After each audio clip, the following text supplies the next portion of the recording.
The record for night roads and open questions begins with a moonlit road stretching into mist, with only the crunch of gravel and the huff of distant trees.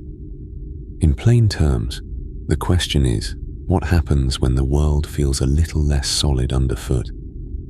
It existed because introduced the idea of philosophical disturbance, not terror, but gentle unease.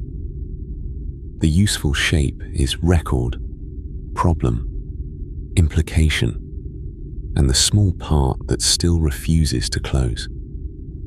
The best intro lines feel simple enough to disappear into. Maybe.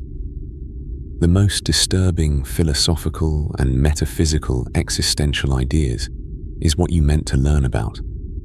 Or maybe it is just a quiet shape at the edge of sleep. You can take in a little, miss a little, and let the rest go.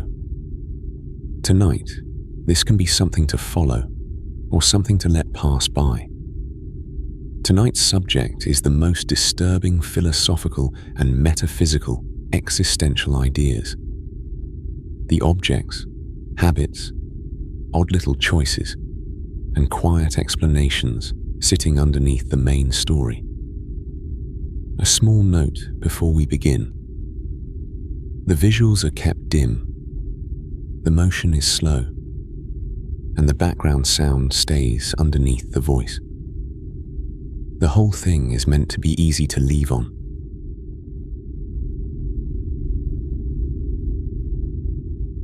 Night, roads, and open questions.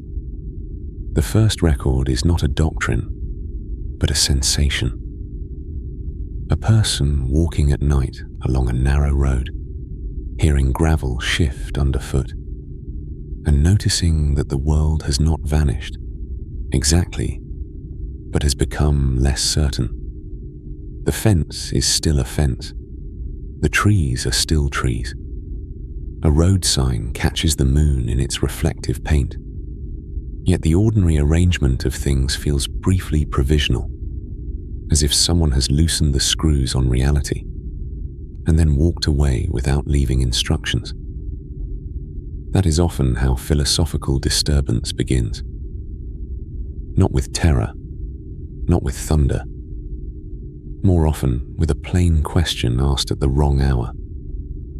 Why is there something here at all? Why does this life feel like mine? Why do I care so much about what I cannot prove? After dark, the world changes its manners. A road that looked useful in daylight becomes a line drawn through uncertainty. The ditch beside it gathers black water. The hedges lose their individual leaves and become one long breathing edge. A farm gate, damp with dew, gives off the cold smell of iron and old wood. Even the practical things, the things made for ordinary purposes, become slightly strange. A mile marker, a bus shelter with scratched plastic panels, a discarded glove stiffened by frost near the verge. Nothing supernatural has happened. That is the odd part. The disturbance comes from the fact that everything is still behaving normally. Philosophy, at its most unsettling, does not always invent monsters. It points to a chair, a body, a memory, a promise, a star, and asks whether we have understood what we are looking at. The question is usually too simple to respect at first. Then it stays. It waits in the corner with the patience of a coat hanging on a hook. I find it interesting and mildly inconvenient that the oldest questions are often the least decorative. They do not require a laboratory or a temple or a university library with green reading lamps and stern clocks. They can arrive beside a petrol station at midnight, while the air smells faintly of diesel, wet asphalt, and coffee that has been standing too long in a paper cup. The evidence for this kind of unease is scattered everywhere. It appears in philosophical dialogues, in theological arguments, in private notebooks, in poems, in fragments left by people who seem, across the centuries, to have stopped in the middle of ordinary life and looked twice. Plato called philosophy a kind of wonder, though wonder is a cleaner word than the feeling often is. Sometimes it is wonder with cold hands. Sometimes it is wonder after walking too far in thin shoes. A traveller's notebook is not a lecture hall.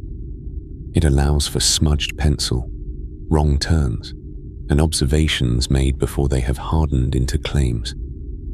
In that spirit, the cases ahead can be treated less like conclusions and more like specimens found along a road.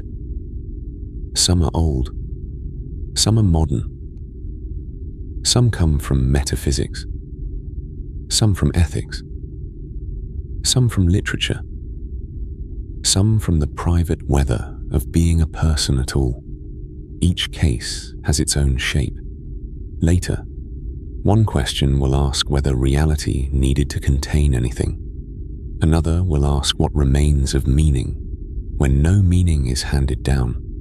Another will move from an old puzzle about a repaired ship toward the more personal unease of looking at an old photograph and thinking, yes, that was me, though not quite.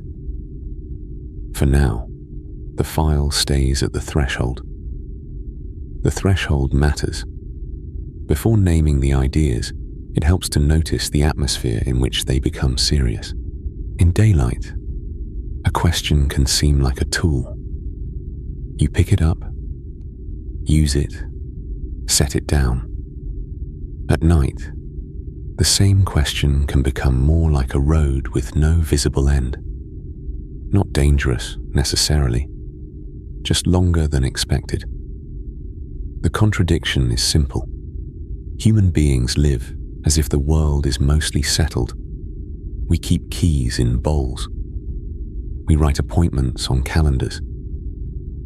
We trust that our names belong to us, that yesterday happened, that the table will hold the cup, that the person in the mirror has some continuous relation to the child in the school photograph. These assumptions are not foolish. They are necessary. Without them, even buying bread would become an enormous metaphysical operation, and nobody has the time. The baker, least of all. And yet, under pressure, each assumption begins to show its seams. A key is a shaped piece of metal that persuades a lock to open. A calendar is a grid laid over time. A name is a sound other people learn to attach to a body that has been changing since birth. A memory is not a sealed jar, but something handled, revised, warmed by use, and sometimes quietly damaged by it. None of this means ordinary life is false. That would be too easy, and frankly, a little theatrical. The more useful observation is stranger. Ordinary life is constructed, and constructed things can still be real. A bridge is constructed. A wool coat is constructed. A legal promise. A household. A song learned by ear.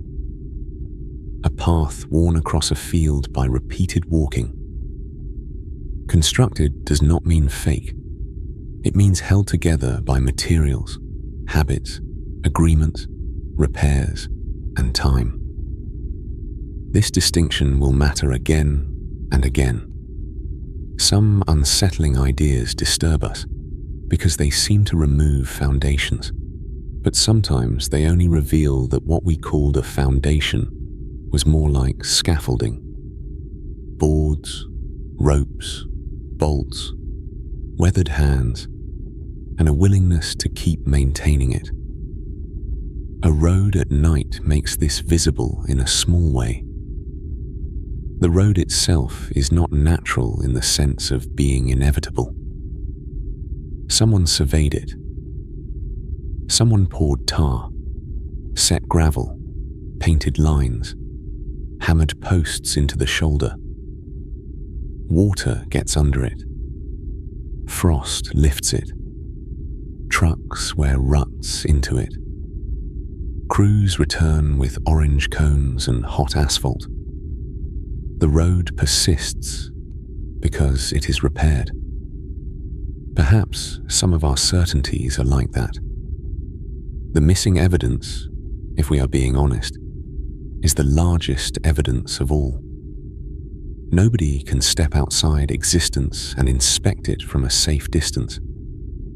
Nobody can hold the self at arm's length like a pocket watch and say with complete authority where the mechanism begins. We cannot compare our world with a world that never was, or stand beyond time and watch it from the embankment. We work from inside the weather. That limitation should make us careful. It should also make us a little forgiving toward the old thinkers who sometimes contradicted one another, or contradicted themselves, or circled the same problem for decades and left no final answer. The record does not always end with a verdict. Sometimes it ends with a sentence crossed out, sometimes with a margin note, sometimes with silence. A plausible interpretation is that existential unease is not a failure of thought. It may be thought doing one of its stranger jobs, interrupting habit just enough to show us the frame. Most of the time, we do not experience existence directly. We experience errands, meals, weather, work, messages, laundry, traffic, tired feet, the small tyranny of where we left the charger. Then, briefly, the frame slips. The chair in the corner is not strange because it hides a mystery. It is strange because it is here. That is enough. Not everything needs to become a grand system. I have never quite trusted philosophies that arrive too clean, with every drawer labeled and no dust under the bed. The disturbing questions are often less tidy. They follow us because they touch ordinary things we cannot stop caring about. A saved letter, a cracked mug, a route home, a promise made years ago by a person who has changed to another person who has also changed, and yet the promise still has weight. The unresolved edge is this: we do not know whether our need for meaning reveals something deep about reality, or only something deep about us. Perhaps that difference is not as neat as it first appears. If the universe has produced creatures who ask what the universe means, then meaning is not outside reality like a label tied on afterward. It is one of the things reality does in certain warm, fragile places for a while. Along the night road, the file remains open. The gravel continues underfoot. The trees keep their dark counsel. Somewhere beyond the bend, another question waits, plain as a milestone, and not quite as solid.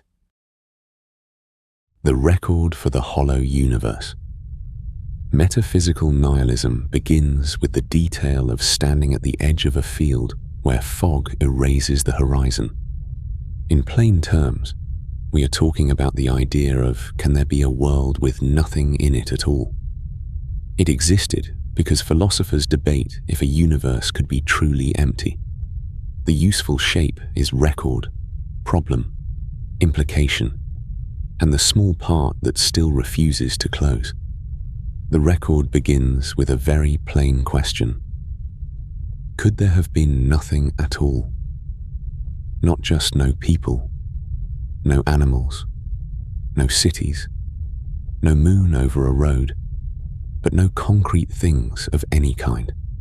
No stars, no stones, no field, no fog, no road, and not even the traveler standing at the edge of it.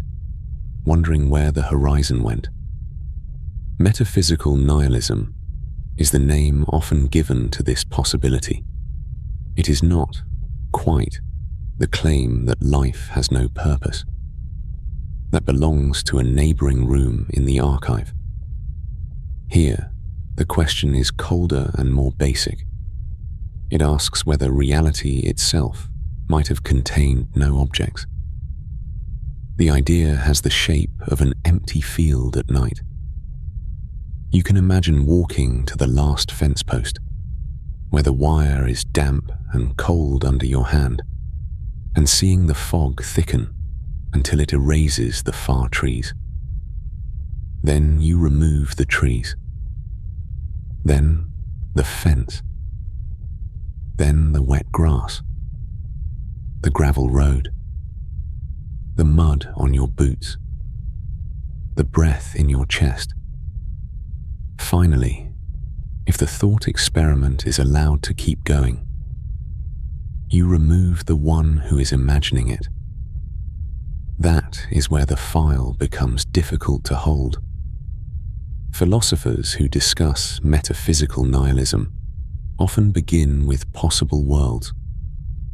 Not worlds in the science fiction sense, with different planets and different kinds of weather, but ways reality might have been. A world where this particular stone never formed. A world where Earth did not exist.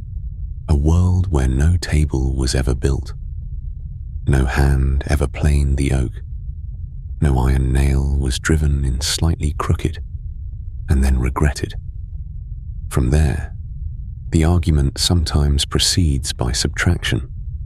If one object might have failed to exist, and another object might have failed to exist, and another after that, perhaps all objects might have failed to exist together. Input: a world with things in it. Process: remove each thing if its existence is not necessary. Output: a possible world with nothing concrete left. It is a tidy little mechanism. Almost too tidy in my view.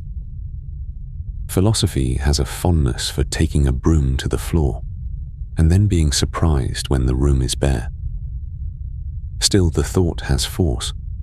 Many objects seem optional. The cracked mug on a windowsill did not have to be made. The window did not have to be installed. The building did not have to be raised from brick, timber, steel, lime dust, and tired hands. Even mountains, which feel less negotiable than mugs, are the result of heat, pressure, plate movement, cooling rock, erosion, and time. Change the conditions, and the mountain is gone before it ever arrives. So the metaphysical nihilist presses the point. If each ordinary thing seems unnecessary, why not all of them?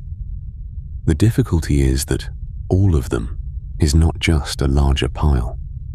A heap of stones may be reduced one stone at a time until no heap remains.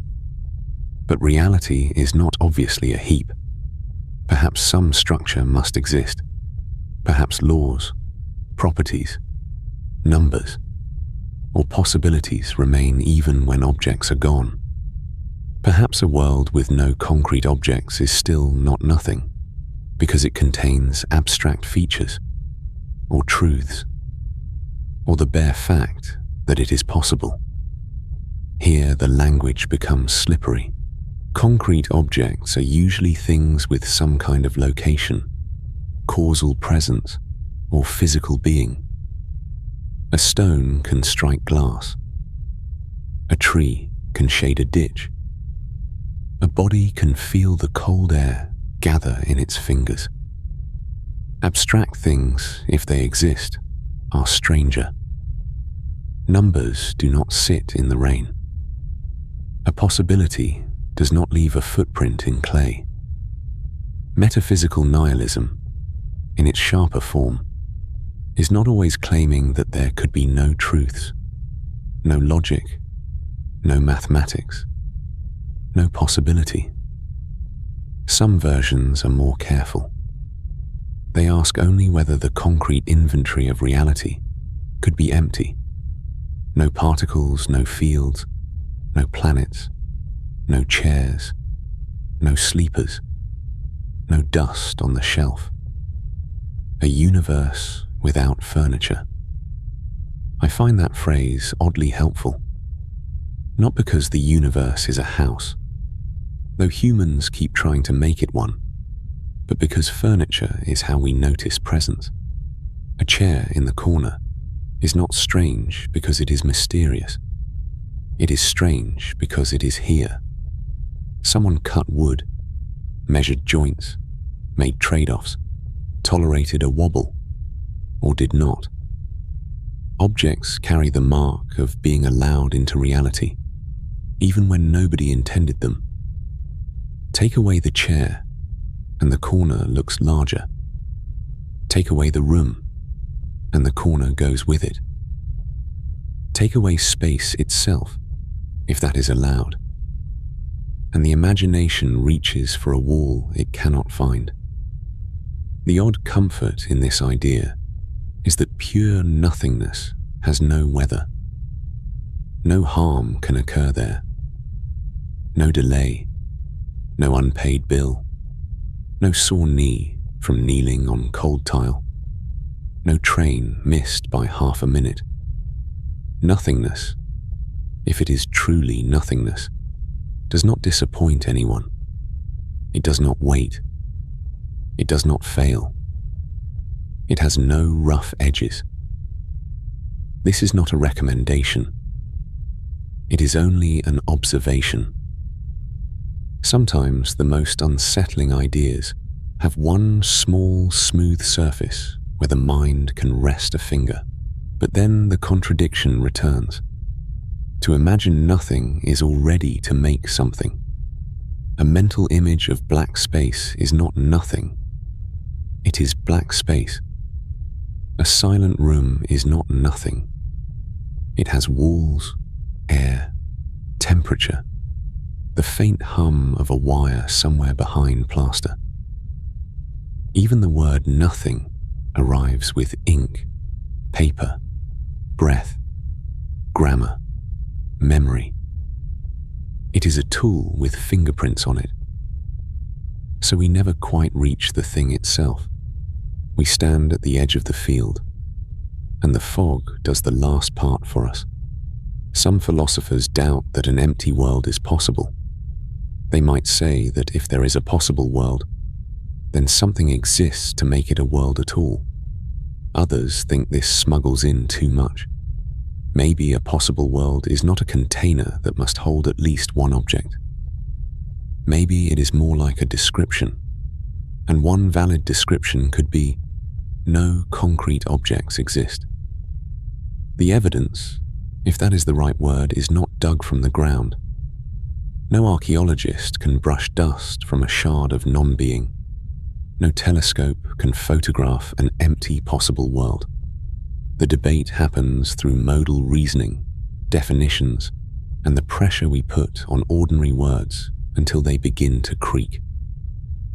That creaking matters, not loudly, but persistently. Metaphysical nihilism asks us to notice that existence is not self-explanatory just because it is familiar. A road at night feels normal if you have walked enough roads. Gravel underfoot, grass soaking the hem of your trousers, the metal smell of a gate latch after rain. But none of it comes with a receipt proving it had to be here, and neither do we. The useful part, if there is one, is not to become dramatic about emptiness. Drama would almost be too much company for it. The useful part is the small adjustment in attention, the cup on the table, the stone in the road, the star behind the fog, the hand resting in an old coat pocket. Each appears less like a guaranteed feature of reality and more like something that somehow made it into the inventory. That can feel eerie, it can also feel strangely tender. Not meaningful in the grand sense, not yet, just present. The unresolved edge remains simple. If there were nothing, no concrete things at all, then there would be no witness, no archive, no traveller making notes with a blunt pencil in the margin. No one would be there to notice the absence. And if no one notices, it is difficult to know what kind of absence we are speaking about. Some accounts simply stop there. The field remains imagined. The fog has no duty to clear. And for now, because there is still something rather than nothing, the road continues underfoot. A line of footprints in wet sand can look, for a few minutes, like evidence. A person crossed here. They had weight. They pressed the shore down with heel and toe, left a pattern of ridges, perhaps a small crescent where the boot slipped. Then the tide comes in, not dramatically, just with its usual flat patience, and the record is gone. Existential nihilism begins somewhere near that image, not with the claim that nothing exists, but with the colder suggestion that existence may not arrive with a built-in purpose. That distinction matters. The last thought dealt with emptiness in a more absolute sense, the possibility of no concrete world at all. Here the world is very much present.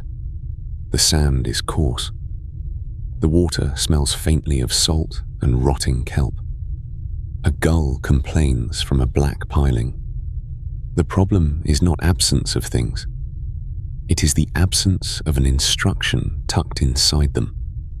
Existential nihilism is usually described as the view that human life has no inherent meaning, no final purpose written into the structure of reality. Not that people never care. Not that love, work, hunger, grief, music, embarrassment, or the need to wash a cup are illusions. They happen. They press down on us. The claim is narrower, and in some ways more unsettling. Beneath all those pressures, the universe may not be secretly aiming at anything on our behalf. That is a plain sentence, almost too plain. It does not wear a theatrical cloak. It does not need thunder. A person can think it while standing at a bus stop under a plastic shelter, watching rain collect in the little grooves of the pavement. The bus is late. A paper coffee cup rolls against the curb. Someone's phone screen glows blue against their palm. And for a moment the routine seems to lose its hidden scaffolding. Work, food, sleep, rent, errands, small rewards, repeated until the years have a shape.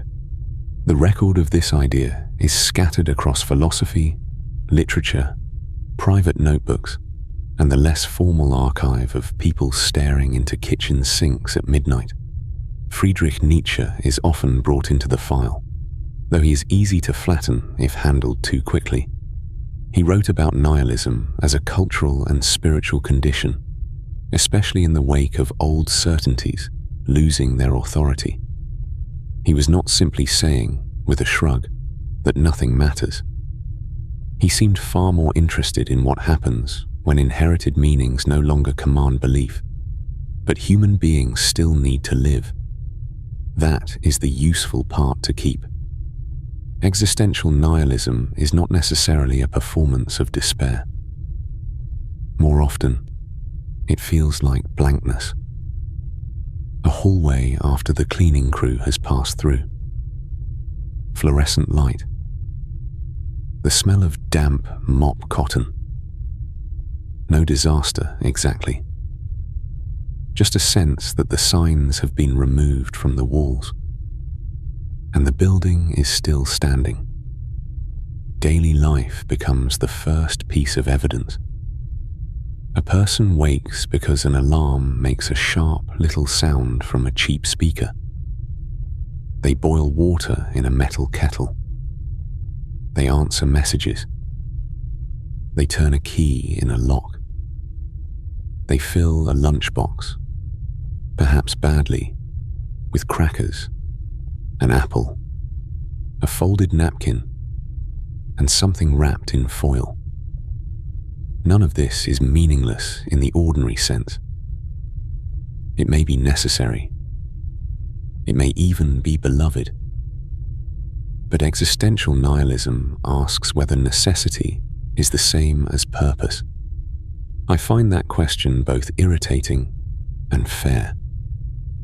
Irritating because it arrives at the worst possible time, usually when one is already tired. Fair because a routine can carry a life for years without ever explaining itself. Eating leads to energy. Work leads to wages. Rest leads to another morning. Input, process, output. The mechanism functions. The missing part is the reason why the mechanism should have final significance beyond its own continuation. Some people experience that missing part as a form of freedom. If no cosmic assignment has been pinned to the door, perhaps one is less trapped by inherited roles, old commandments, family scripts, national myths, professional ladders, and the little tyrannies of respectability. A field without a marked path can be frightening, but it can also mean you are allowed to walk diagonally. There is a certain relief in that. I understand the appeal.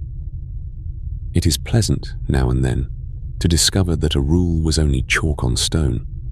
Others feel the same absence as unease.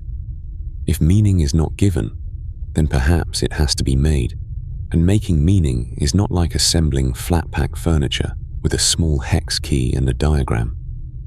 The pieces do not always line up.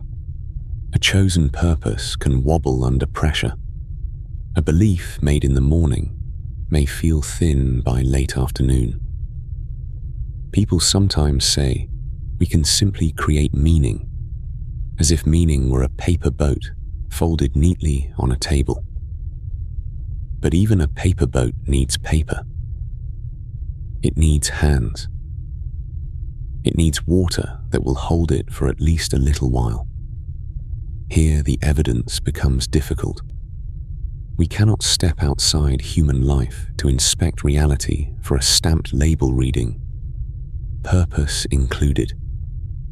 Religious traditions, philosophical systems, moral communities, and personal commitments have offered profound answers, and those answers have shaped real lives. Existential nihilism does not settle those disputes by force. It names the possibility that no answer is guaranteed by existence itself. The archive does not close. Some accounts simply stop there, and yet the contradiction remains. Humans are very bad at living, as if nothing matters. Even the person who insists that life has no inherent meaning may still keep an old photograph in a drawer. Apologize after speaking harshly. Avoid stepping on a child's sandcastle. Save a message from someone they miss.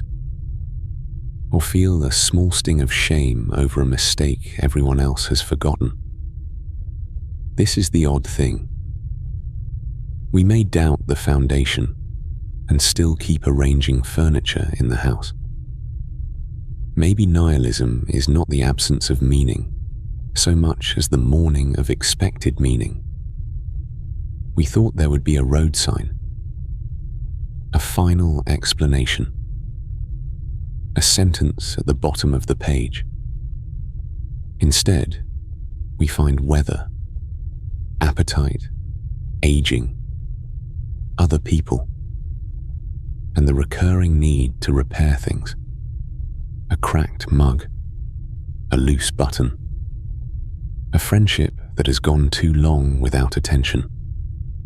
The lack of a cosmic guarantee does not make these things unreal, but it may make them feel strangely exposed. A short drift, then back to the shore. Imagine walking with no destination along a dark beach. Shoes in one hand, wet sand cold under the soles of the feet. Each step is complete while it happens. Pressure, balance, release. Behind you, the prints fill with a skin of water that catches a dull piece of moon, then collapses. If someone asked what the walk was for, the honest answer might be modest. To move, to breathe the salt air, to be away from the road for a while. That answer may not satisfy a philosopher looking for inherent purpose. It may not satisfy the part of the mind that wants the universe to underwrite every action. Still, the walking happens. This is where existential nihilism becomes less like a doctrine and more like a weather condition. It changes how ordinary objects appear. A toothbrush in a cup looks absurdly loyal. A payroll form seems both important and invented. A birthday cake, with its wax candles and uneven icing, becomes touching because everyone in the room knows time is passing, and nobody says it too directly. The rituals continue, and perhaps their fragility is part of what gives them weight. Constructed does not mean fake. A shelter made from driftwood is constructed, but it still blocks wind for a while. A promise is made of language and memory and repetition, but it can shape a life more firmly than iron. The unsettling part is that made meaning asks for maintenance. It has to be renewed, repaired, sometimes abandoned, sometimes rebuilt from poorer materials than one hoped for. There is no shame in finding that tiring. It is tiring. The unresolved edge is simple enough to fit in a coat pocket. If life has no inherent purpose, why does the loss of purpose hurt? Why do we keep caring, even when thought has stripped care of its official credentials? One possibility is that meaning was never only something discovered, like a coin in the sand. Perhaps it is also something enacted, in habits, loyalties, attention, and the small refusal to treat every footprint as worthless, just because the tide will take it. But that is only one possibility. The tide keeps its own schedule. The shore receives and erases without argument. For now, the footprints are still visible in the wet sand, darkened at the edges, shallow but exact.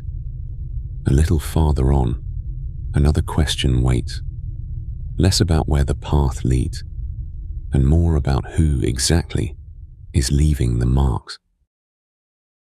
The record for the Ship of Theseus. Identity's drift begins with a weathered rowboat at a dock, planks replaced one by one. In plain terms, the question is, how much can you change before you're not yourself? It existed because it applies to people too. Cells, habits, memories. The useful shape is record, problem, implication, and the small part that still refuses to close. A small wooden boat can become a philosophical problem without doing anything dramatic. Leave it tied to a dock long enough through rain, salt, sun, and ordinary neglect, and the question begins almost by itself. If every plank, peg, rope, nail, and patch is replaced over time, is it still the same boat, or only a successor wearing the old name? The old version of the problem is attached to the Ship of Theseus. In the story, a famous ship is preserved by replacing its decayed timbers one by one.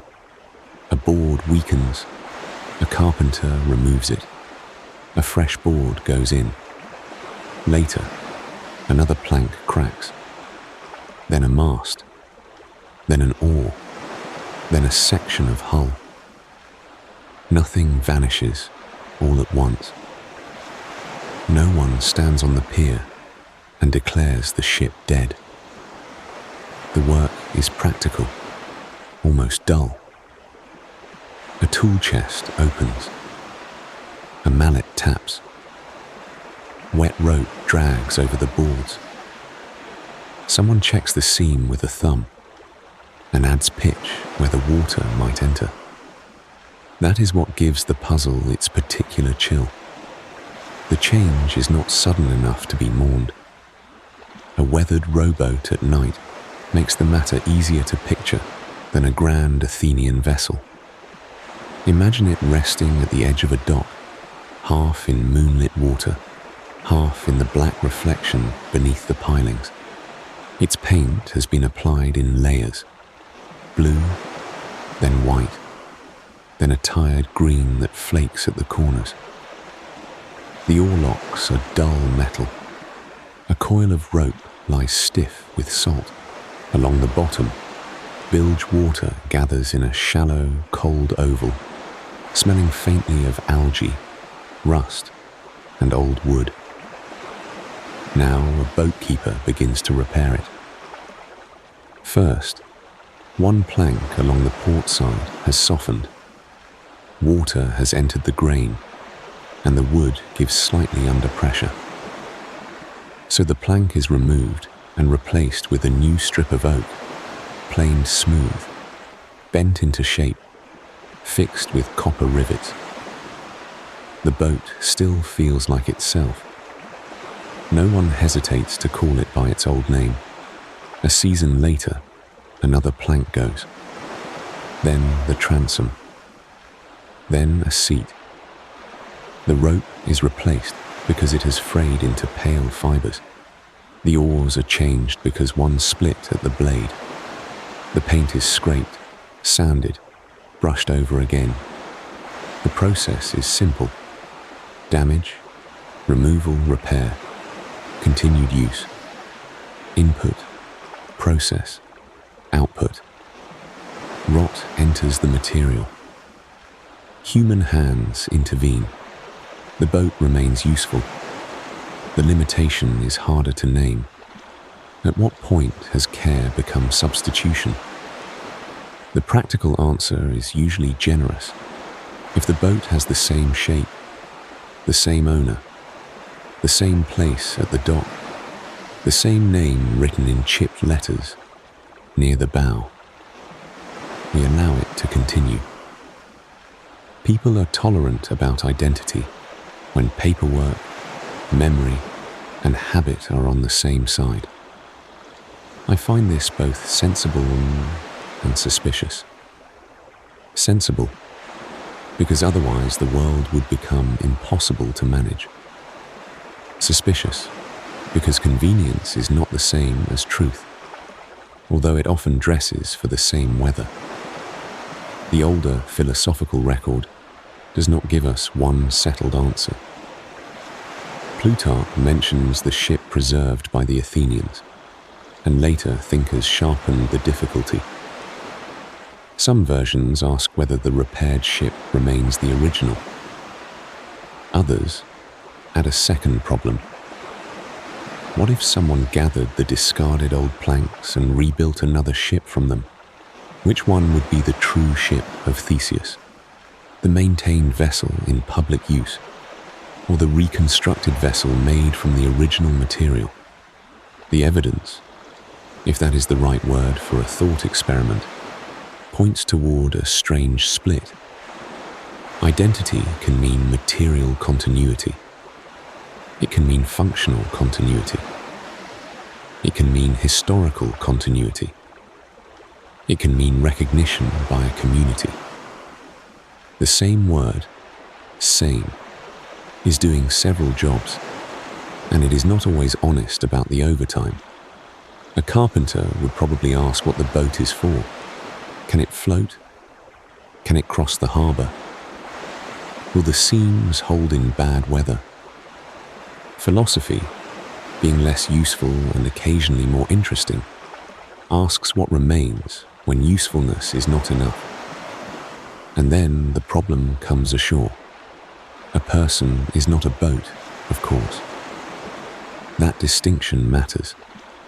A person has consciousness, memory, language, pain, preference, and a private inwardness no plank of cedar has ever been accused of having. Still, the analogy follows us. Bodies change. Skin repairs itself. Blood cells are replaced. Hair is cut and grows again. Some cells turn over quickly. Others endure in more complicated ways.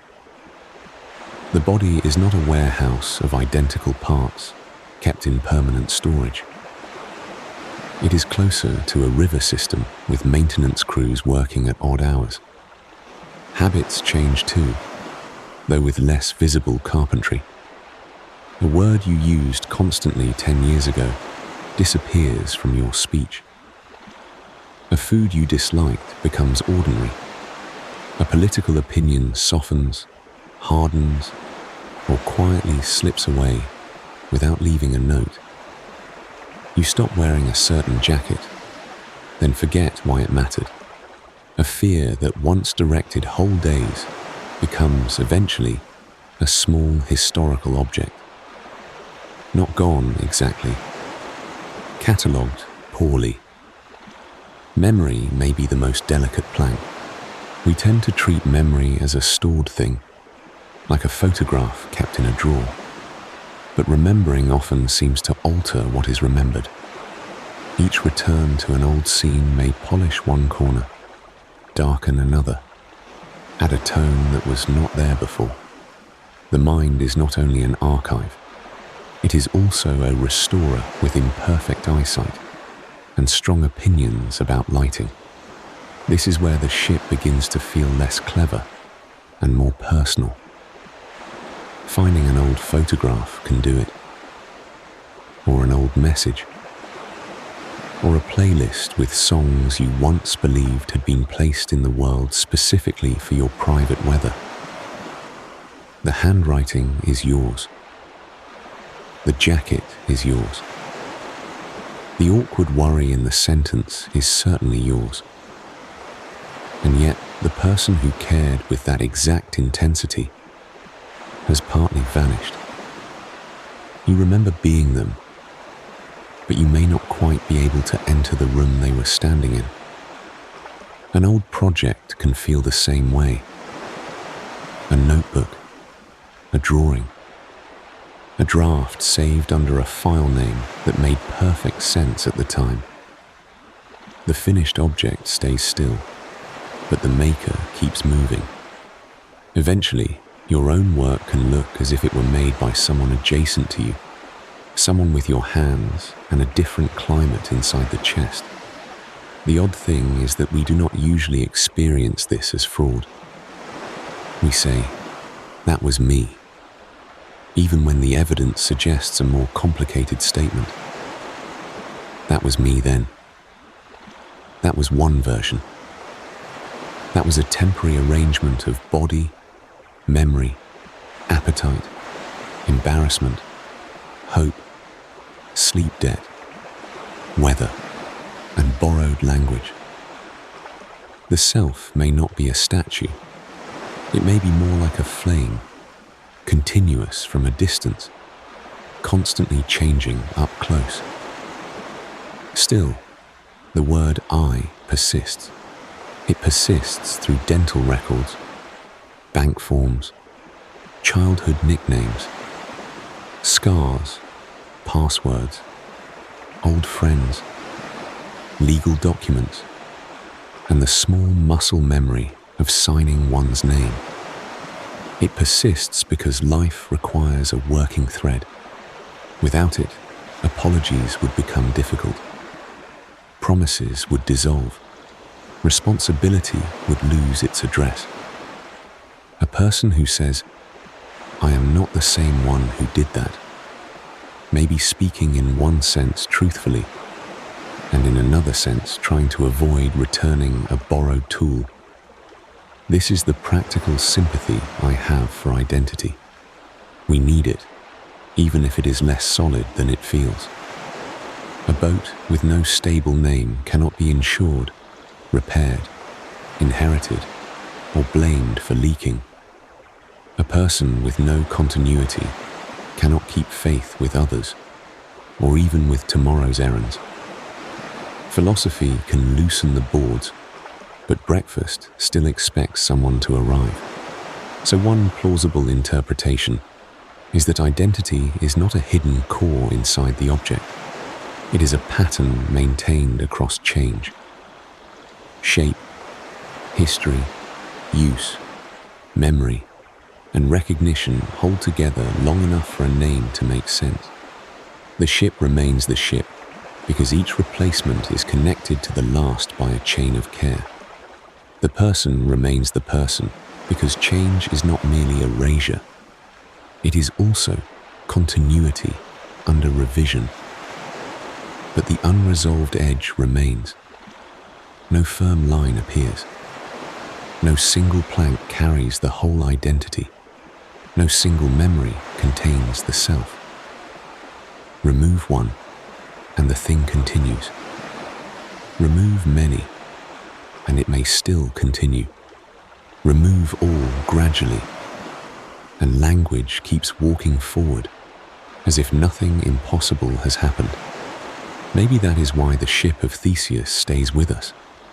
It does not require a strange universe. It only requires maintenance.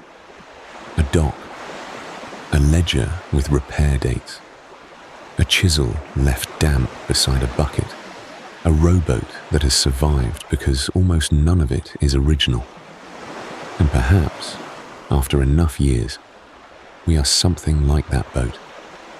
Not false, not empty, not merely invented, but repaired into continuity, piece by piece, while the water keeps touching the hull in the dark. The record is simple.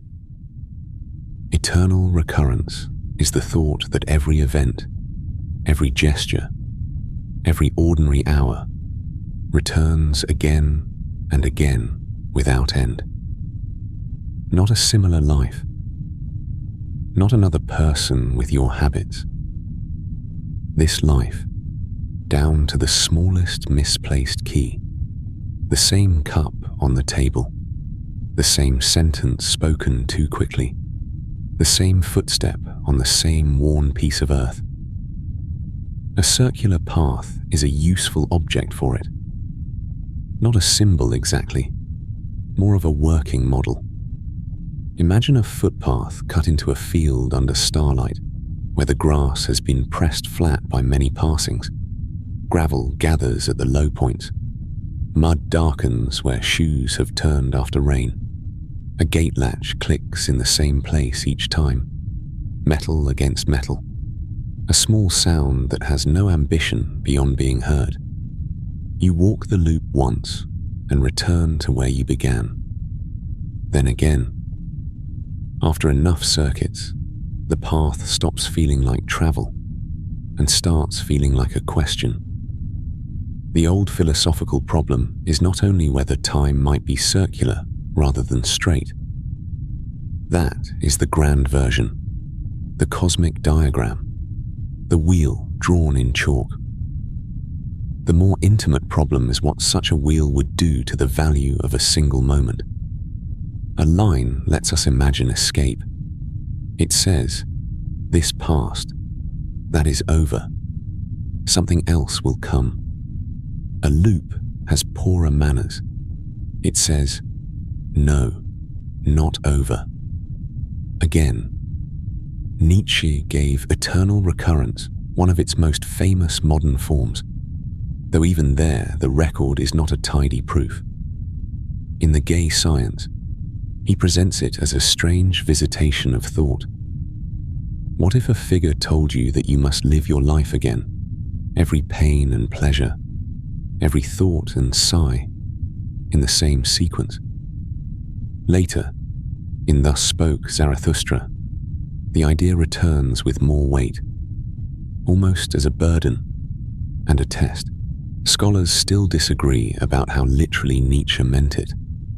Cosmology, challenge, mythic image, ethical experiment.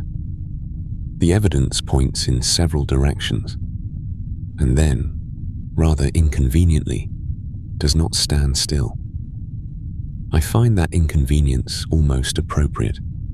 Eternal recurrence is not a doctrine that behaves well in a filing cabinet. It resists becoming a neat label. One version says the universe itself repeats because time is infinite and the possible arrangements of things are finite. Input, matter, and energy. Process, endless duration. Output, repetition. Limitation. The assumptions are doing a great deal of work, and modern physics does not simply hand us this conclusion wrapped in paper. Another version is not about proving the loop at all. It asks what sort of life you are living, if the thought of repeating it forever feels unbearable. That is the part that still has teeth. On a road at night, repetition can be comforting. The same fence line, the same bend where the trees thin, the same pale stones catching a little star glow at the edge of the track. A traveler likes such things more than he admits. Familiarity saves effort. It tells the body where to place its weight. It says the ditch is here, the route is there, the gate sticks in damp weather. Lift it slightly before you pull. There is a humble kindness in repeated knowledge. It keeps ankles intact. But stretch repetition into eternity, and the kindness changes temperature. The cup you forgot to wash is no longer merely waiting in the sink. It waits forever, because you will forget it forever. The apology you delayed will be delayed again. The hand you held, the train you missed, the window you opened because the room smelled of dust and wet wool. All of it returns with exact patience. Nothing is lost, but nothing is released either. The contradiction is plain enough to be unsettling. We often want life to matter by being unrepeatable. A birthday, a first meeting, a last look at a house before moving away. These moments carry weight because they seem to happen once. Yet routine is where most of life actually lives. Breakfast bowls, receipts folded into pockets, shoes by the door. The little circuit from bed to sink to kettle to street. Humans complain about repetition, then build homes out of it. We are not consistent creatures. I have some sympathy for that. Consistency is useful for clocks and railway timetables. But people tend to leak around the edges. Nietzsche's challenge, at least in one plausible reading, is not asking whether every day has been splendid.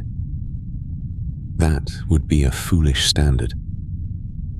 And philosophy has enough foolish standards already. The question is more severe and more practical. Could you affirm the whole pattern without cutting pieces out of it?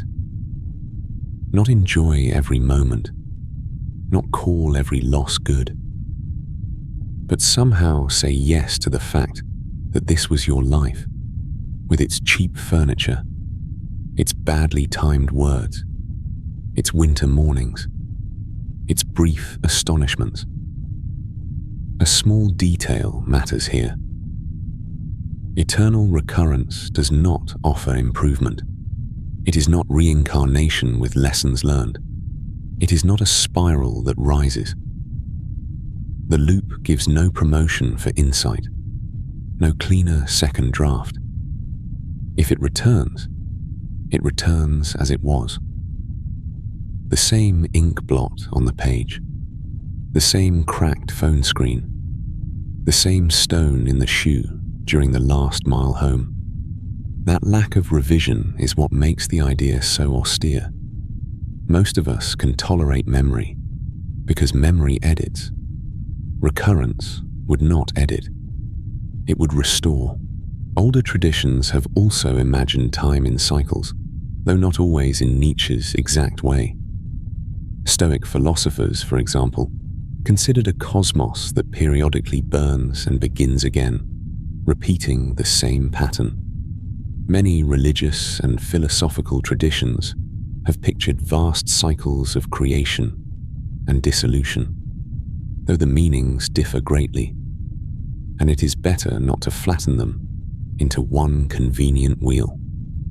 Cyclical time can be ritual, cosmology, seasonal knowledge, moral structure, agricultural patience. Nietzsche's version has its own cold little knife, the recurrence of the particular life, not merely the return of spring. The missing evidence remains important. We do not know that the universe repeats in this exact way. We do not know that every arrangement must recur. We do not know whether time has the kind of shape that would allow the question to become a fact. The case file contains fragments, philosophical provocations, ancient cosmologies, mathematical temptations, personal interpretation. Some accounts simply stop there. Perhaps they should. Still, as a thought experiment, it has a strange usefulness. It takes the familiar idea that we are moving forward and places it on a circular track, the same track under the same sky. It removes the comforting blur of later.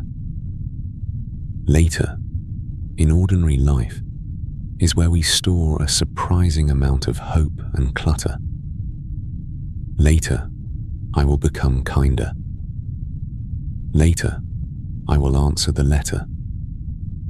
Later, I will understand why I was so afraid. Eternal recurrence quietly asks what happens if later is not an exit, but a return gate. This is not a call to live grandly. Grand living is often noisy, expensive, and hard on the neighbors.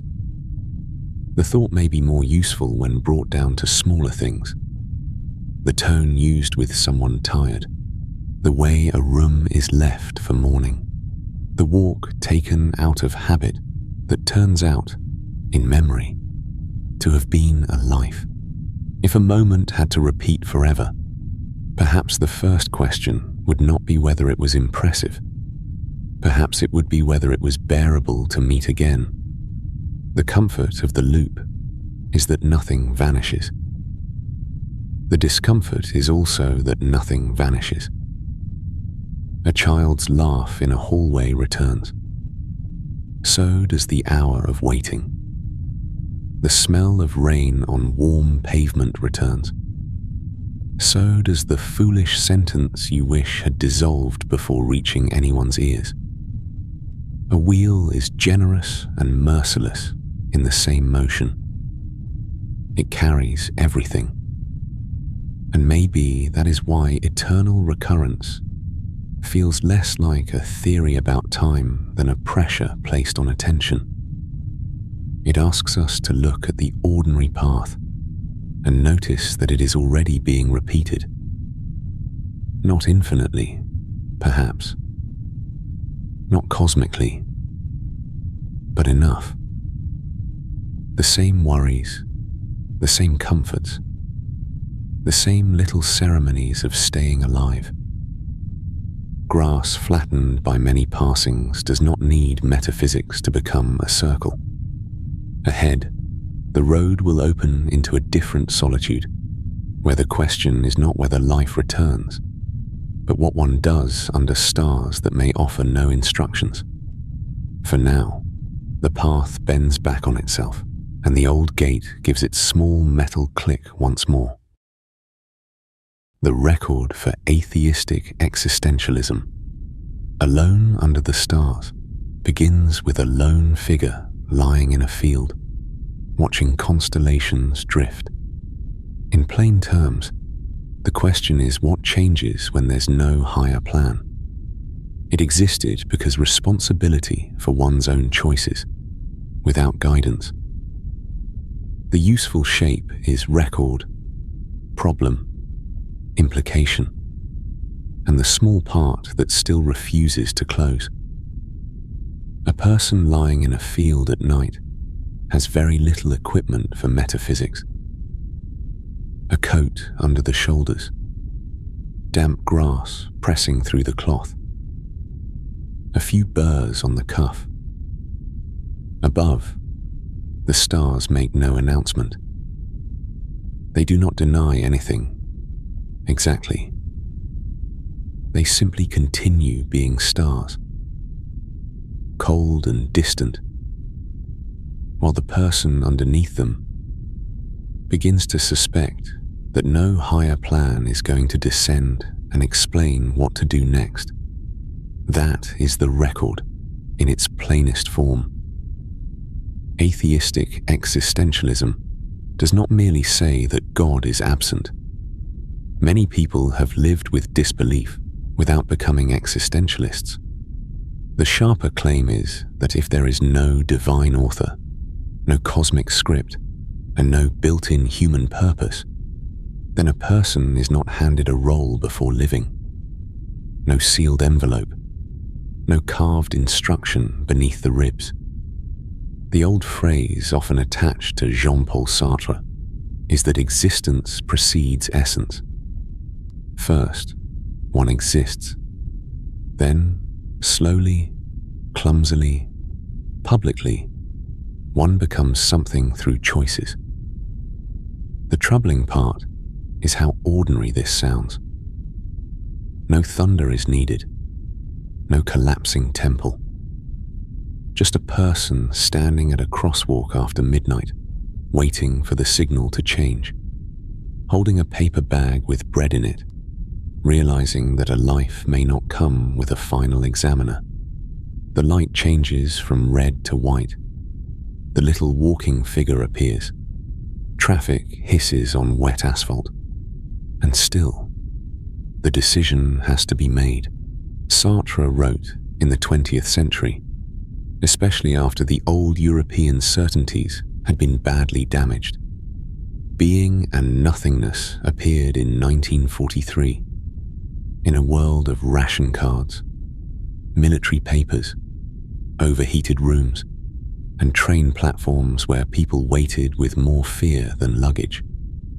It is easy to romanticize existentialism as something produced in cafes by clever men in dark coats, and some of that image is not entirely wrong.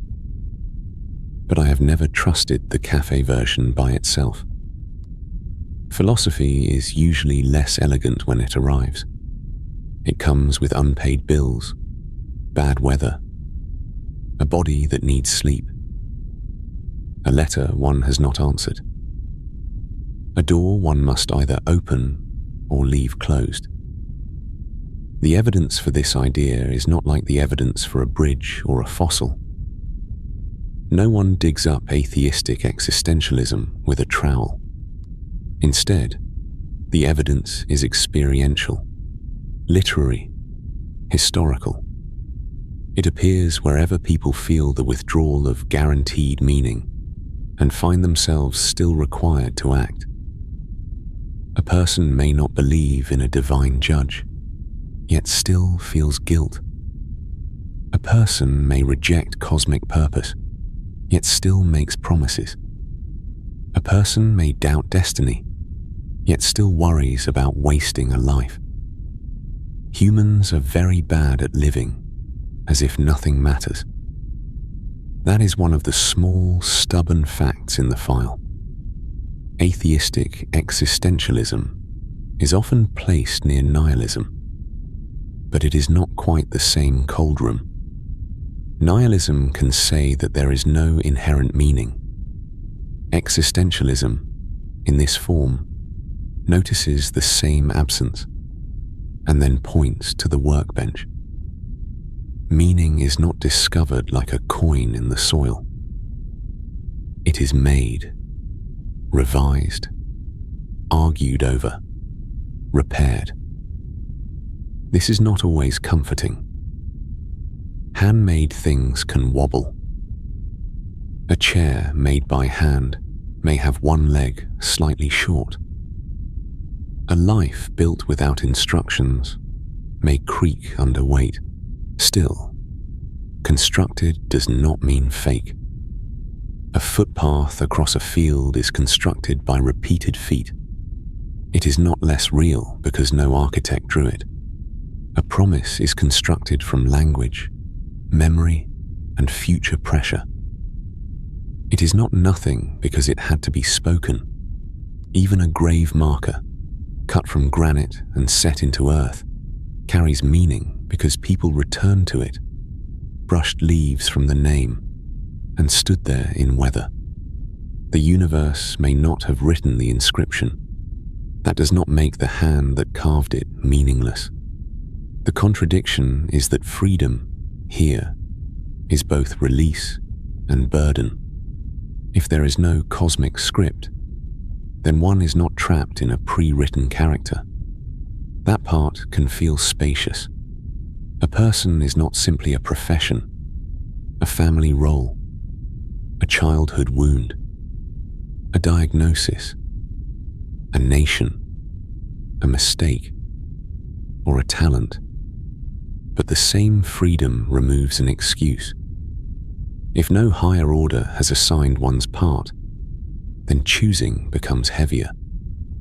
Not melodramatically heavy, more like carrying one's own provisions on a long road.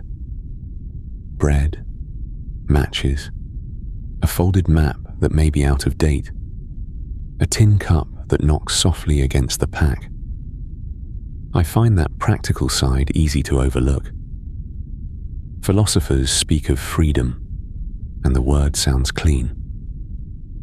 In daily life, freedom often looks like a kitchen table covered with forms, 2 possible addresses, a calendar with too many crossed out boxes, and a pencil worn down at one end.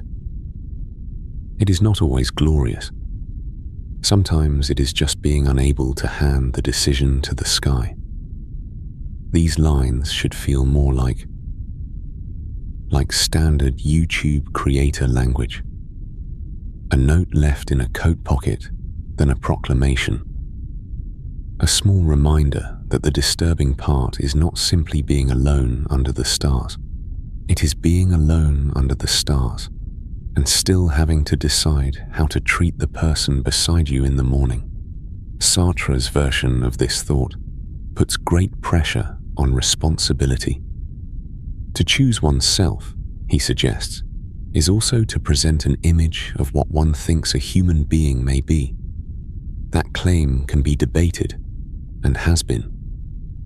Some thinkers have found it too severe, too theatrical, too focused on solitary choice, when human lives are tangled with poverty, illness, law, language, inheritance, and other people's power.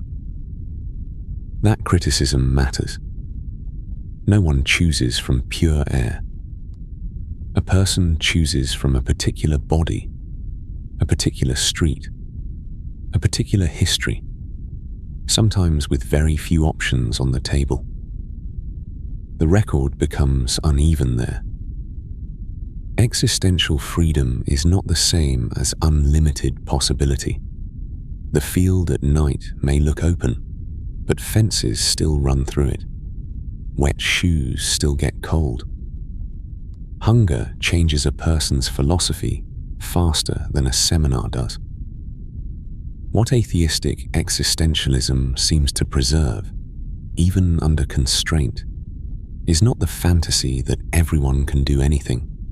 It is the smaller, harsher idea that human beings are involved in what they become, even when the materials are poor.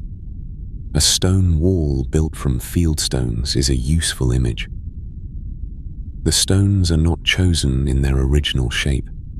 Some are flat, some awkward, some cracked by frost. The builder works with what the land has given. A bad wall collapses in rain. A better one leans but holds. Meaning in this view may be something like that. Not invented from nowhere, not dictated from above, but arranged from given conditions by hands that get tired. The silence between the stars matters because it is not hostile. That may be the most unsettling feature. Hostility would at least be a kind of attention. Silence gives nothing to push against. No command, no verdict, no answer returned through the dark. A constellation is an old human drawing placed over unrelated lights. The stars themselves are not arranged for us. We connect them anyway. And perhaps that is the strangely human part. We name patterns that did not ask to be named. We draw hunters, swans, scales, bears, ships. We lie on our backs in a field and turn distance into figures. A skeptic can say those figures are imaginary, and the skeptic is right in one sense, but the map still helps someone find north. The invented line has practical weight. Atheistic existentialism lives in that tension. It refuses to pretend that meaning is guaranteed. It also refuses, at its best, to let that absence become laziness. A person cannot say, "There is no script," and then avoid the inconvenience of authorship. The blank page is not a comfort by itself. It is paper. It waits. It shows every mark. Of course, there are missing pieces. We cannot know what it feels like from outside the human condition, if such an outside is even meaningful to imagine. We cannot confirm whether every longing for purpose is evidence of some deep structure, or simply the habit of minds that evolved to seek patterns. Accounts differ, and some accounts simply stop there. Religious existentialists, atheistic existentialists, absurdists, and nihilists may stand under the same sky and describe different weather. The unresolved edge is personal without being private. If meaning is not given, then what makes a constructed meaning worthy of trust? Duration is not enough. People can devote years to hollow things. Intensity is not enough. Strong feeling can mislead. Social approval is not enough either. Crowds have blessed many shabby arrangements, so the question remains on the table like a compass with a trembling needle. Maybe meaning has to be tested by what it asks of us and what it permits us to ignore. That is only a possibility. A tired one, maybe, but serviceable. Under the field's dark grass, insects move in soil without caring about metaphysics. Somewhere beyond the road, a truck passes, its tires making a long, wet sound. The person in the coat eventually sits up, brushes dirt from one sleeve, and feels the ordinary weight of returning. Nothing has answered. Nothing has directed the next step. Still, the step is taken, and there, in that modest movement from lying still to standing, atheistic existentialism keeps its whole difficult shape. No higher plan, no final script, no voice from the stars, and yet a human life continuing to make marks in the dark. The record begins with a sentence that seems to erase itself as soon as it is spoken. Nothing has meaning. At first, it sounds plain enough, almost blunt. But then the sentence remains on the table like a wet stone. If it is true, does its truth matter? If it explains something about life, has it not already become a kind of meaning? A small paradox, then. Not thunder, not a collapsing sky. More like a tangled rope left on dew-wet grass beside a night road, heavy with water, refusing to straighten, no matter how patiently it is lifted. You pull one end, and another knot tightens. You decide to leave it alone, and still, there it is, catching moonlight in its damp fibers. The paradox of nihilism is not just the thought that life may lack a built-in purpose. We have already passed near that cold room. This is the stranger turn after it, the suspicion that the declaration of meaninglessness carries meaning of its own. The mind tries to state the absence of value, and in doing so, seems to give that absence a shape, a name, a mood, even a place in the archive. Philosophers have treated this in different ways, and the accounts do not settle neatly. Some would say nihilism need not collapse at all. A statement can be meaningful as a statement, they might argue, while still denying that life has ultimate purpose or objective value. That is a careful distinction, and perhaps a useful one. A road sign can tell you that the road leads nowhere important without itself becoming a holy object. Still, the odd thing is how difficult it is to keep the thought clean. Write, "Nothing matters" in pencil on a scrap of paper, and immediately the scrap begins to matter a little. It has graphite dust on it. It has the pressure marks of the hand that wrote it. Maybe it was torn from a notebook with a blue cardboard cover. Maybe it was folded twice and carried in a coat pocket, where it softened at the edges from rain and body heat. The sentence may deny significance, but the world keeps attaching little hooks to it. Human beings are not very good at handling emptiness without furnishing it. A clear night sky is an old example. The input is scattered light from distant stars. The process is the human eye and brain doing what they have always done, connecting points, comparing distances, remembering shapes, making patterns. The output is a hunter, a bear, a river, a crown, a story. The limitation is obvious and still a little touching. The constellation is not written in the stars as lines of silver thread. It is drawn by us, across distance, out of habit and need.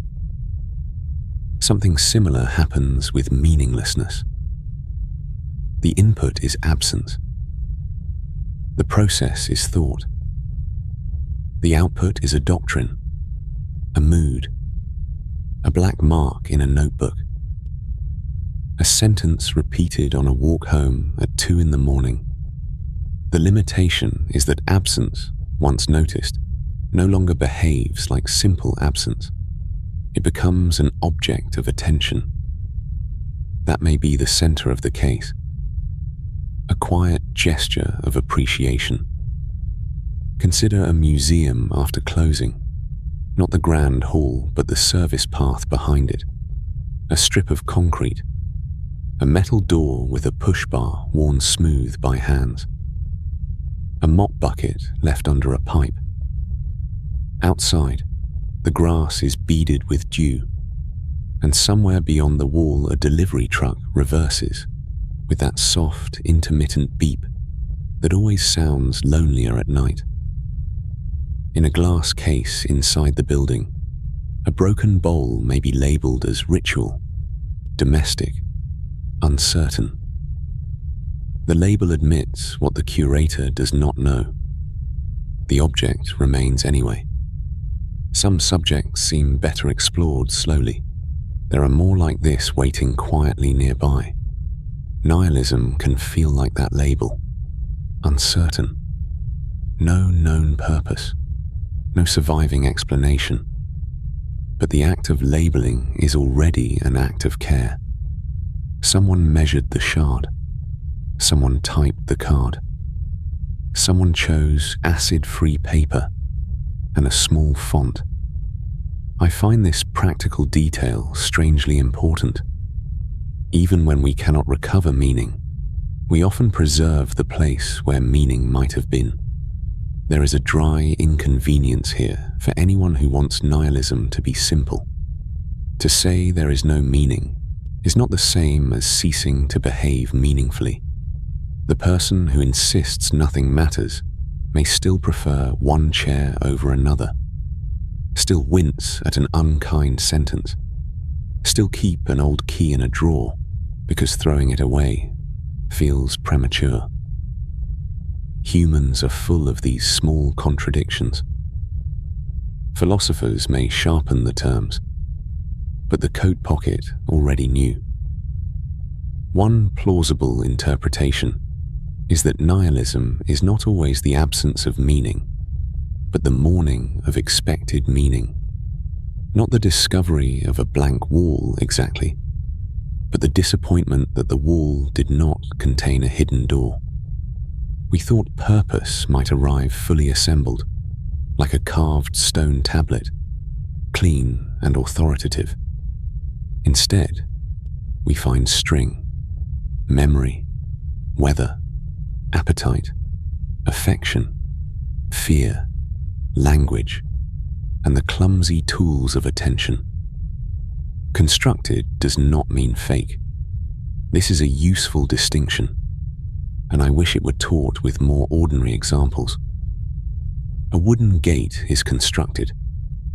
So is a footpath across a field, made by repeated crossing, one boot after another, until the grass gives way.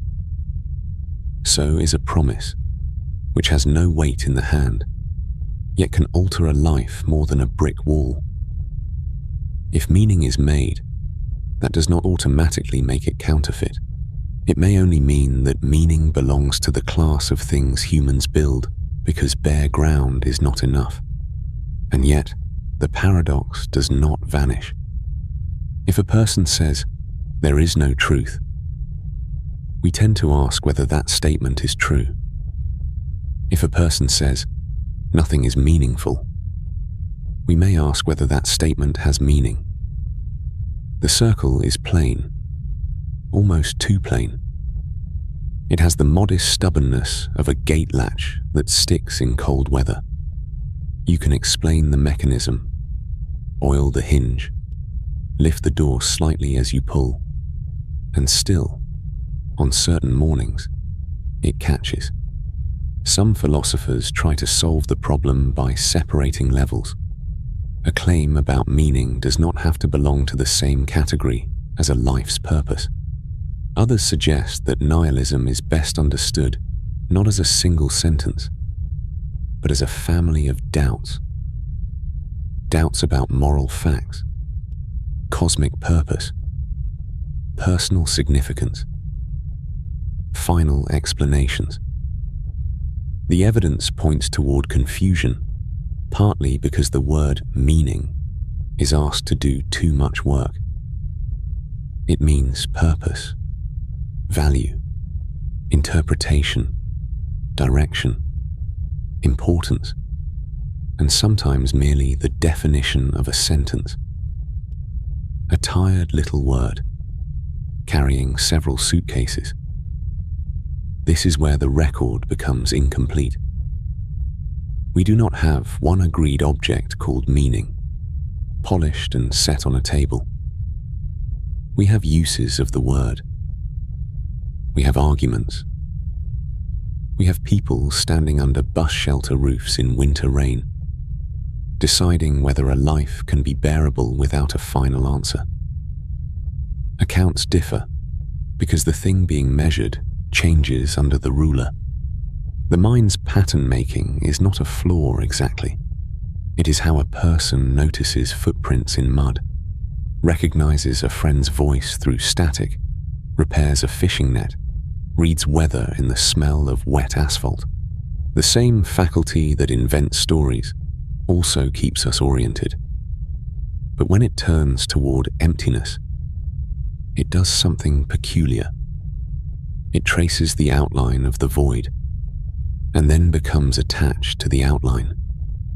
Maybe that is why the paradox feels less like a trick and more like a knot. A trick can be solved and put away.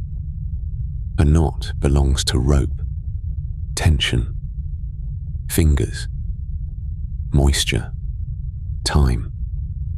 It remembers being pulled. It tightens where effort has been applied. By the end of the note, no neat solution appears.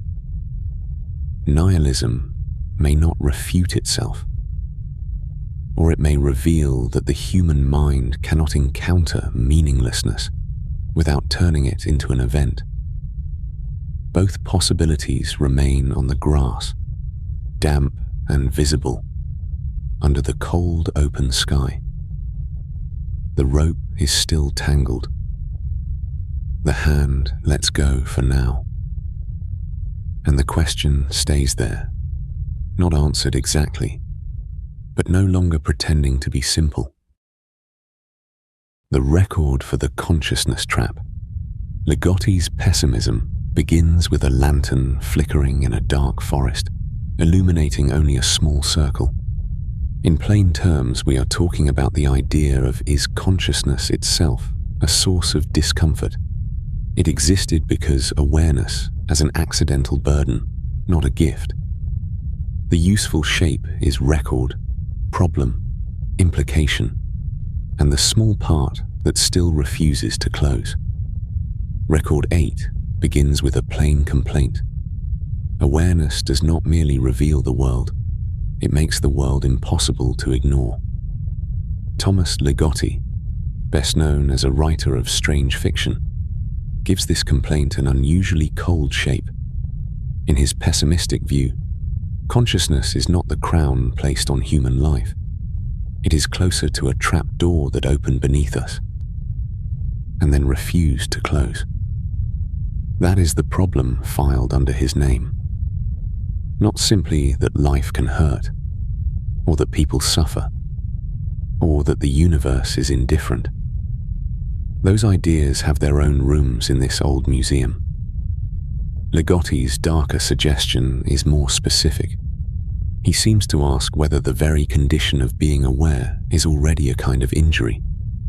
A creature that only eats, sleeps, mates, hides, and dies may have difficulties, certainly. But a creature that knows it is doing all this, that can watch itself wanting, aging, hoping, fearing, pretending not to fear, may have wandered into a stranger arrangement. The odd thing is how undramatic the evidence can feel. A person stands at a bus shelter after midnight, collar turned up against a thin winter rain. The plastic roof ticks softly. A takeaway carton has gone cold in the bin. Across the road, a pharmacy sign hums in green light, offering remedies for small, nameable troubles. Headache, cough, dry skin. But the person under the shelter is not only wet and tired. They are aware that they are a person under a shelter, in a body, in time, with a mind that comments on itself. The discomfort doubles. First the cold, then the knowledge of being cold. Then, perhaps, the knowledge that knowing has never been optional. Ligotti's best-known non-fiction work, The Conspiracy Against the Human Race, gathers this mood into a bleak philosophical argument. It draws from pessimism, horror literature, and thinkers such as Peter Wessel Zapffe, who also treated human consciousness as an evolutionary excess. Zapffer's image, broadly speaking, is of an animal that became too aware for its own equipment. Like a simple machine fitted with a mirror, it began not only to function, but to observe its functioning. Input, sensation, memory, desire, process, self-reflection, output, unease, narrative, defense, limitation. The mirror cannot be removed without breaking the machine. That is a harsh diagram, and I do not think it needs to be swallowed whole. Ligotti's pessimism has the feel of a room with all the curtains drawn for too long. The air gets stale. A cup sits on the table with a dark ring at the bottom. Still, dismissing the room too quickly would be a mistake. Some ideas are not useful because they are balanced. They are useful because they exaggerate a feature we usually keep blurred. Here, the feature is consciousness as burden. Most traditions, at least in their public language, praise awareness. To wake up, to see clearly, to know oneself, to become enlightened, to be mindful, to come to consciousness. These phrases often carry a kind of polish. They sound like clean water poured into a glass. Ligotti turns the glass in the hand and notices the fingerprint smears. Seeing clearly may help us avoid some illusions, but it also exposes machinery we cannot easily stop. We see our motives forming before we act. We hear the little rehearsals before a conversation. We notice the performance inside sincerity. We recognize that even our attempts to be natural are sometimes another kind of pose. A small practical sympathy is due here. Nobody can live at that pitch for very long. One must buy bread, answer messages, wash a spoon, find the missing key, check whether the stove is off. Daily life is, among other things, a merciful clutter of tasks. A wool coat needs brushing. A bicycle tire needs air. The kettle leaves mineral scale. The world keeps handing us objects with weight and texture, and these objects pull us back from too much clarity. Ligotti's pessimism presses on the fear that these distractions are not solutions, only coverings. He writes from the vicinity of horror, but not the kind that depends on a creature at the window. The creature is awareness itself. It does not arrive. It is already seated in the chair.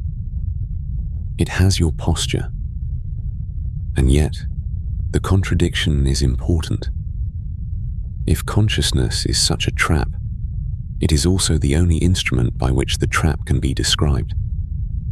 Ligotti needs awareness to accuse awareness. The complaint is written in sentences, revised, printed on paper, bound into a book, placed on shelves, carried home by readers in canvas bags. The mind condemns itself using all the craft of mind. This is not a cheap contradiction. Exactly. It is more like finding a warning label engraved on the inside of a cage. A paperback copy of Ligotti's work, with its stiff spine and faint smell of ink and dust, is a strangely ordinary object for such an argument. It can sit beside a chipped mug and a grocery receipt. The metaphysical wound becomes a thing with page numbers. I find that almost funny, in a dry little way.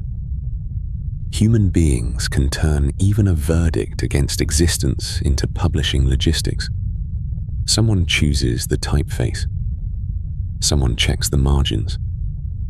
Someone ships the boxes. Maybe that is not a refutation, but it is a texture. The evidence for Ligotti's view is not evidence in the laboratory sense. No instrument can be placed against the forehead to measure the exact cost of self-awareness. What we have instead are reports, patterns, moods, old arguments, literature, and the persistent fact that many people have felt consciousness to be both gift and affliction. The record suggests something real, but not something simple. Awareness allows dread, yes. It also allows music remembered years later in a grocery aisle. It allows shame over a foolish sentence spoken long ago. It allows apology. It allows one to notice the smell of rain on pavement, the blue crease before dawn, the patience of a dog waiting at a door. Ligotti may answer that these consolations are part of the trap's decoration. Perhaps. But that answer also has a kind of tidiness I distrust. Pessimism can sometimes become too neat, like a drawer arranged by someone who has thrown away everything that did not fit. Real life is messier. A person may believe, sincerely, that consciousness is a burden, and still keep a favorite pen. They may doubt the value of existence, and still dislike wasting good coffee. Humans are remarkably bad at living, as if their bleakest conclusions are the whole truth. The unresolved edge is whether that failure is weakness or wisdom. Consider the forest path at night, because the old image still works if we handle it carefully. A lantern, carried low, lights only a small circle of damp leaves, roots, and pale stones. Beyond it, the trees keep their black trunks to themselves. Ligotti's thought says the lantern is the trouble. Without it, there would be no visible path, no visible danger, no visible loneliness between trunks. But without it, there would also be no recognition of moss on bark, no steam from one's breath, no sense of direction, however modest. The lantern does not explain the forest. It merely makes a little circle impossible to unknow. That may be the most unsettling part. Consciousness does not have to reveal everything in order to burden us. It only has to reveal enough. Enough to know that the self is temporary. Enough to suspect that many comforts are handmade. Enough to watch hope assembling itself out of habit, memory, hunger, and a few borrowed words. After that, innocence cannot quite be restored. One may become busy again. One may laugh, work, cook rice, replace batteries in a smoke alarm, fold a shirt badly, and wear it anyway. But the knowledge remains nearby, like a road sign glimpsed once in fog. Still, Ligotti's pessimism is not the final word unless we make it so. It is a document in the file, severe and carefully worded. It records the case against consciousness with unusual force. It reminds us that awareness can ache, that seeing too much can make the ordinary world feel thin and exposed. But it does not fully settle what awareness is for. If it is for anything, or what may be made inside its narrow circle. One possibility is that consciousness is neither blessing nor curse in any clean sense. It is an exposure, a skinless contact with being. Sometimes it lets in cold air. Sometimes it lets in the smell of cedar after rain. Often, inconveniently, it lets in both. And so the file remains open. A writer at a desk. A reader on a late bus. A wet road beyond the glass. The mind looking at itself. Tired of looking. Unable to stop. Somewhere beyond this particular complaint, another kind of metaphysical unease waits. Less personal, perhaps. More like a gaze from the structure of reality itself. But for now, the small circle of awareness moves on through the trees, showing only the next few steps, and not enough of what lies beyond them. The record is simple enough to fit on a museum label. Leszek Kołakowski, Polish philosopher and historian of ideas, gave the name metaphysical horror to a very old unease. The feeling that reality has no solid floor beneath it, and that if we look too steadily at ordinary existence, the ordinary begins to look back. That is not horror in the usual sense. No creature in the trees, no door slowly opening. Kołakowski's unease is cleaner than that, and in some ways less generous. It comes from the fact that the world is here at all, with its stones, bone, weather reports, train timetables and cups left drying beside a sink. The disturbing thing is not that something is hidden behind reality. The disturbing thing is that reality itself may already be strange enough. I find this more interesting than the grander kinds of dread, partly because it has such poor manners. It does not wait for ruins, storms, or solemn music. It can arrive while looking at a chair in the corner, or a metal key on a kitchen table, or a receipt softened by rain in a coat pocket. The object has not changed. The eye has. The chair is still wood, glue, screws, worn fabric, and 4 slightly uneven feet. But for a moment, it stops being furniture and becomes evidence. Kołakowski's book, Metaphysical Horror, is not a manual of fear. It belongs more to the long European argument about whether human reason can ever reach the foundations of being. Kołakowski knew theology, Marxism, skepticism, mysticism, and the long, dusty history of people trying to prove what cannot quite be held still. His life passed through Warsaw, exile, academic rooms, and eventually Oxford, where philosophy can look very civilized in stone courtyards and still be asking questions that trouble the floorboards. The basic file is this.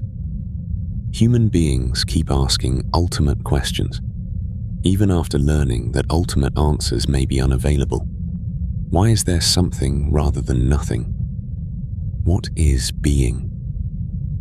Is the world grounded in anything? Is truth anchored somewhere? Or does it float among our languages and habits like a loose plank after a flood? We can dismiss these questions for a while. We can call them unproductive. We can go buy bread, answer messages, replace a shoelace, carry on. A person has to carry on.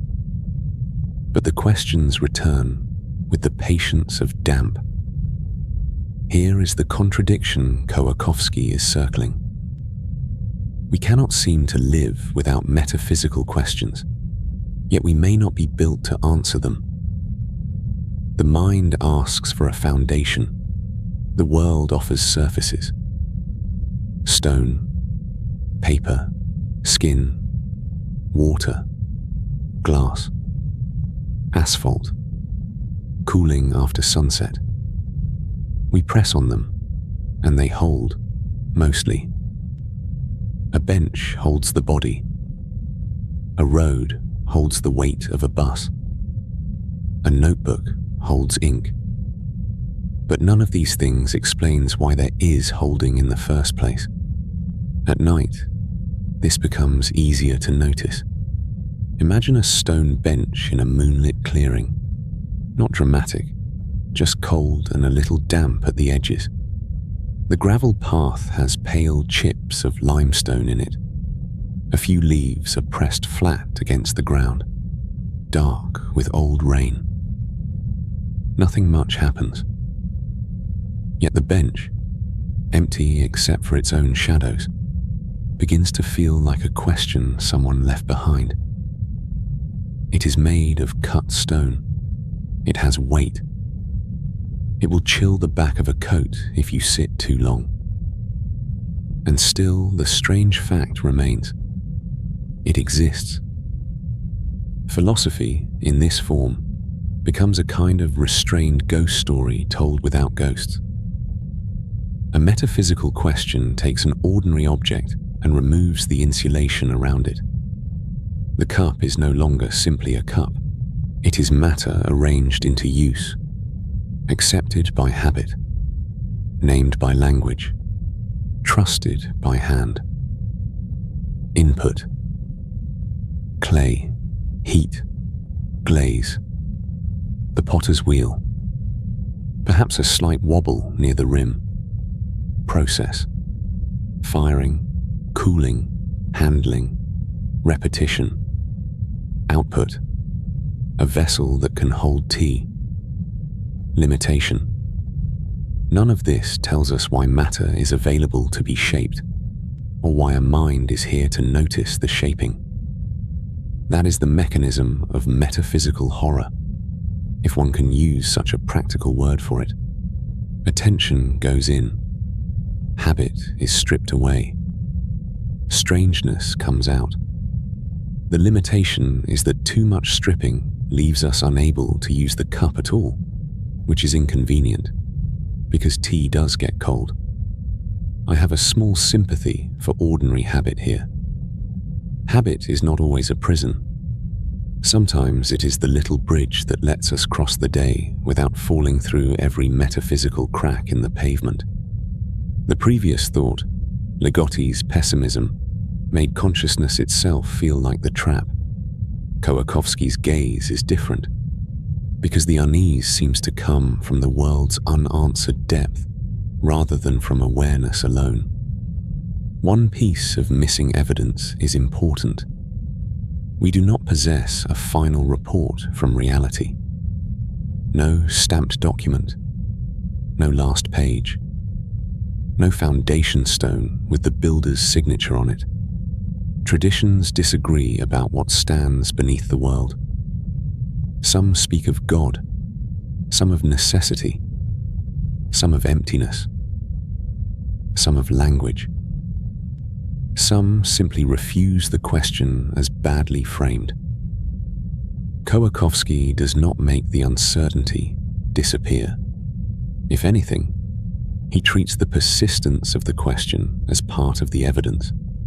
Humans return to it across centuries like workers returning to a wall that keeps showing a crack. The odd thing is that denial does not always help.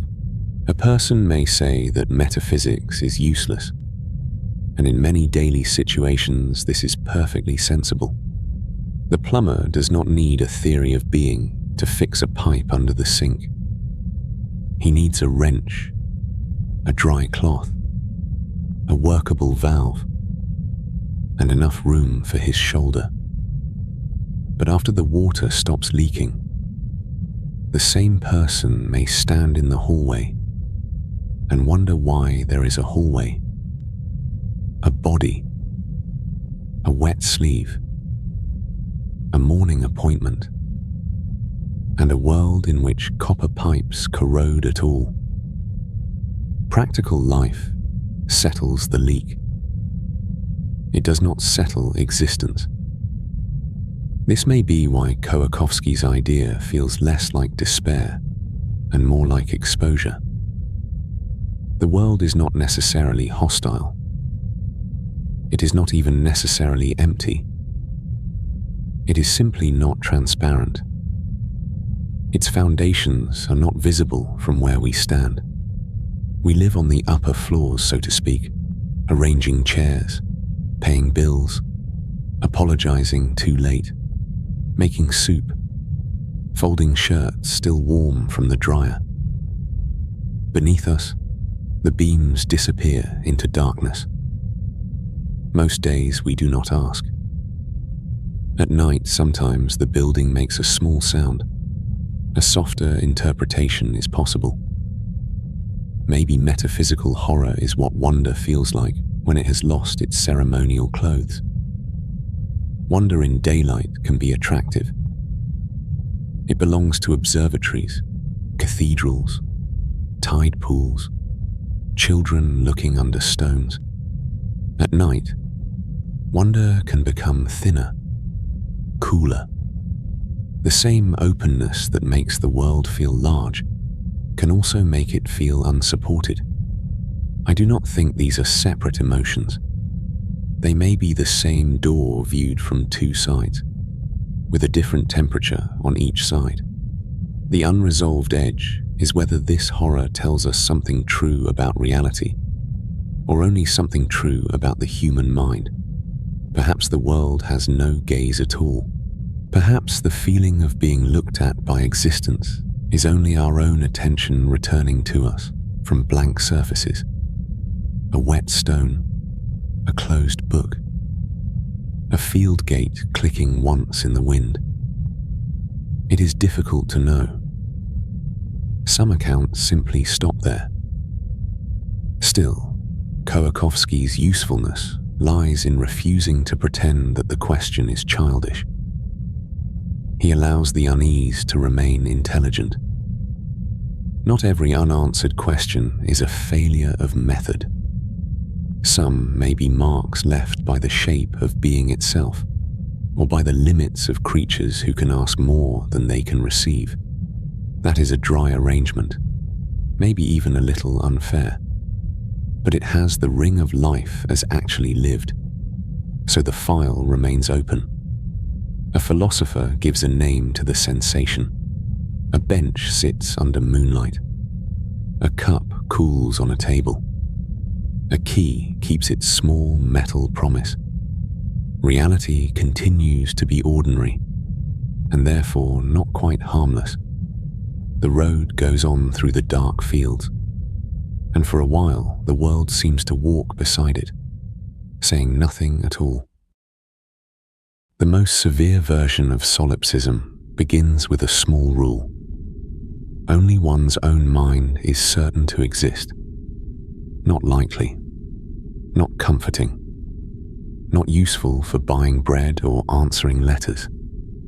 Just certain. Everything else, the road, the sky, the voices of other people, the enamel cup cooling beside a campfire, may be real, or maybe appearance, dream, shadow, echo, or some private theatre of experience. That is the record, as far as it can be kept. A mind finds itself awake inside a world, and the world seems to answer back. Gravel shifts under boots. Smoke stings the eyes. A dog barks somewhere beyond the dark ridge, and then stops. The whole scene feels stubbornly outside us, which is one reason solipsism is such an odd idea to carry around. It does not feel true in the hand. It feels like a tool made for another species. And yet, as a piece of philosophy, it has a cold little edge that never quite goes blunt. The argument is simple enough to fit in a coat pocket. I have direct access to my own experiences.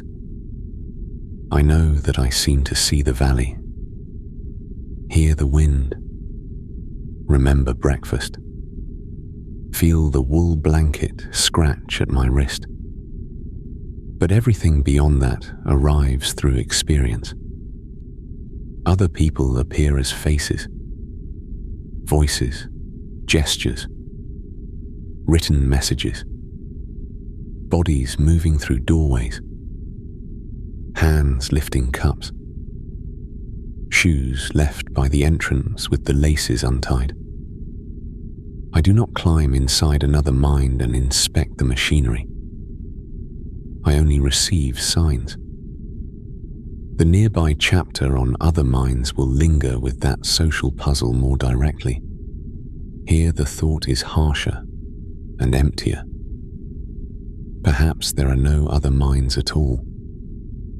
A dream gives the first exhibit, though not a proof. In a dream, a person may speak with a shopkeeper, argue with a brother, miss a train, read a sign painted in blue letters, and feel the rough edge of a ticket between thumb and forefinger. While the dream holds, its population seems independent. The shopkeeper is late, impatient, wearing a green apron. The brother remembers an insult the dreamer never consciously planned. The train leaves with a clean metal scream. Then morning comes, and the whole society folds into one waking mind. A solipsist does not need to claim waking life is a dream. That would be too quick, and frankly, a little theatrical for my taste.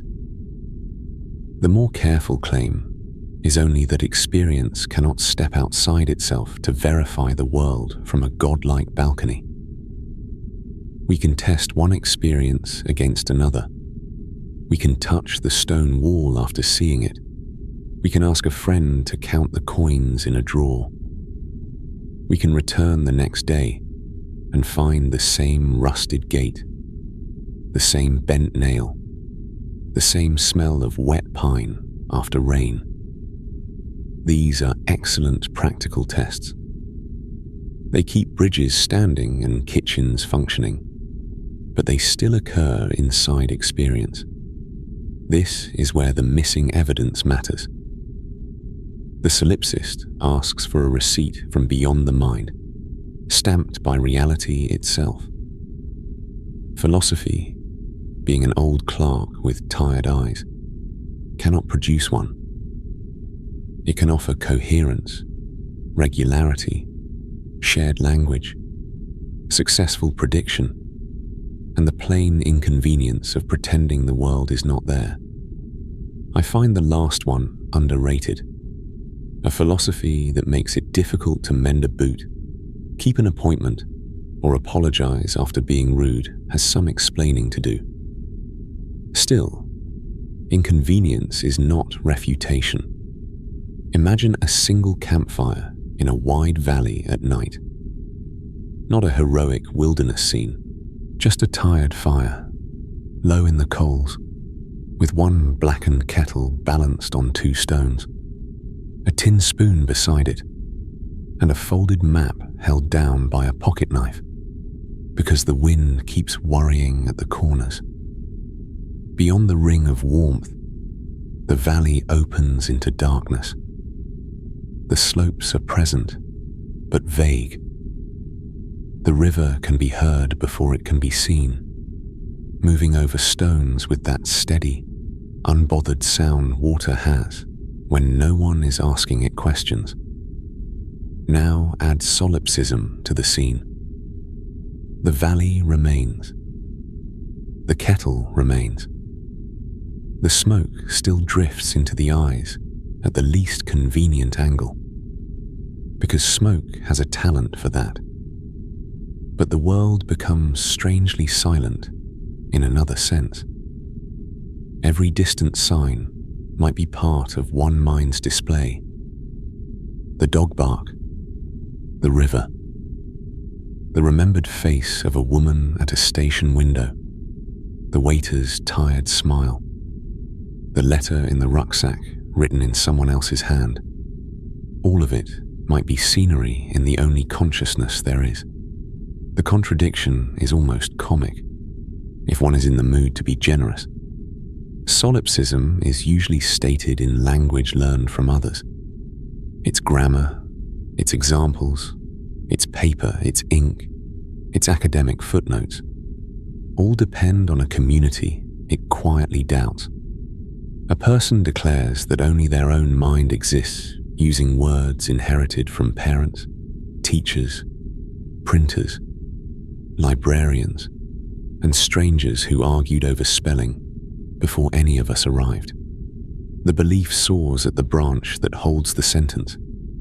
I do not think this makes solipsism disappear, but it does make it look faintly embarrassed. Another odd detail: almost nobody can live as a solipsist for long. A person may consider it at midnight, especially after too much coffee and a day spent among difficult books. But by morning, the body asks for breakfast. The post arrives. Someone has to answer the message, and the world resumes its pressure. The cup must be washed. The socks are damp. A bus will not wait because metaphysics has become uncertain. This is not a failure of courage. It may be a clue. Human life seems built for trust before proof. An infant does not prove the existence of caregivers. A traveler does not verify every carpenter before crossing a bridge. Even suspicion depends on a world stable enough to suspect. We move through reality by accepting more than we can demonstrate. That is not sloppy thinking. It is partly how thinking gets started. Still, the solipsistic whisper remains useful in one narrow way. It reminds us how private consciousness is. Even in ordinary life, among real people in real rooms, experience has a sealed quality. Pain cannot be handed across the table like a spoon. A memory cannot be weighed on a brass scale.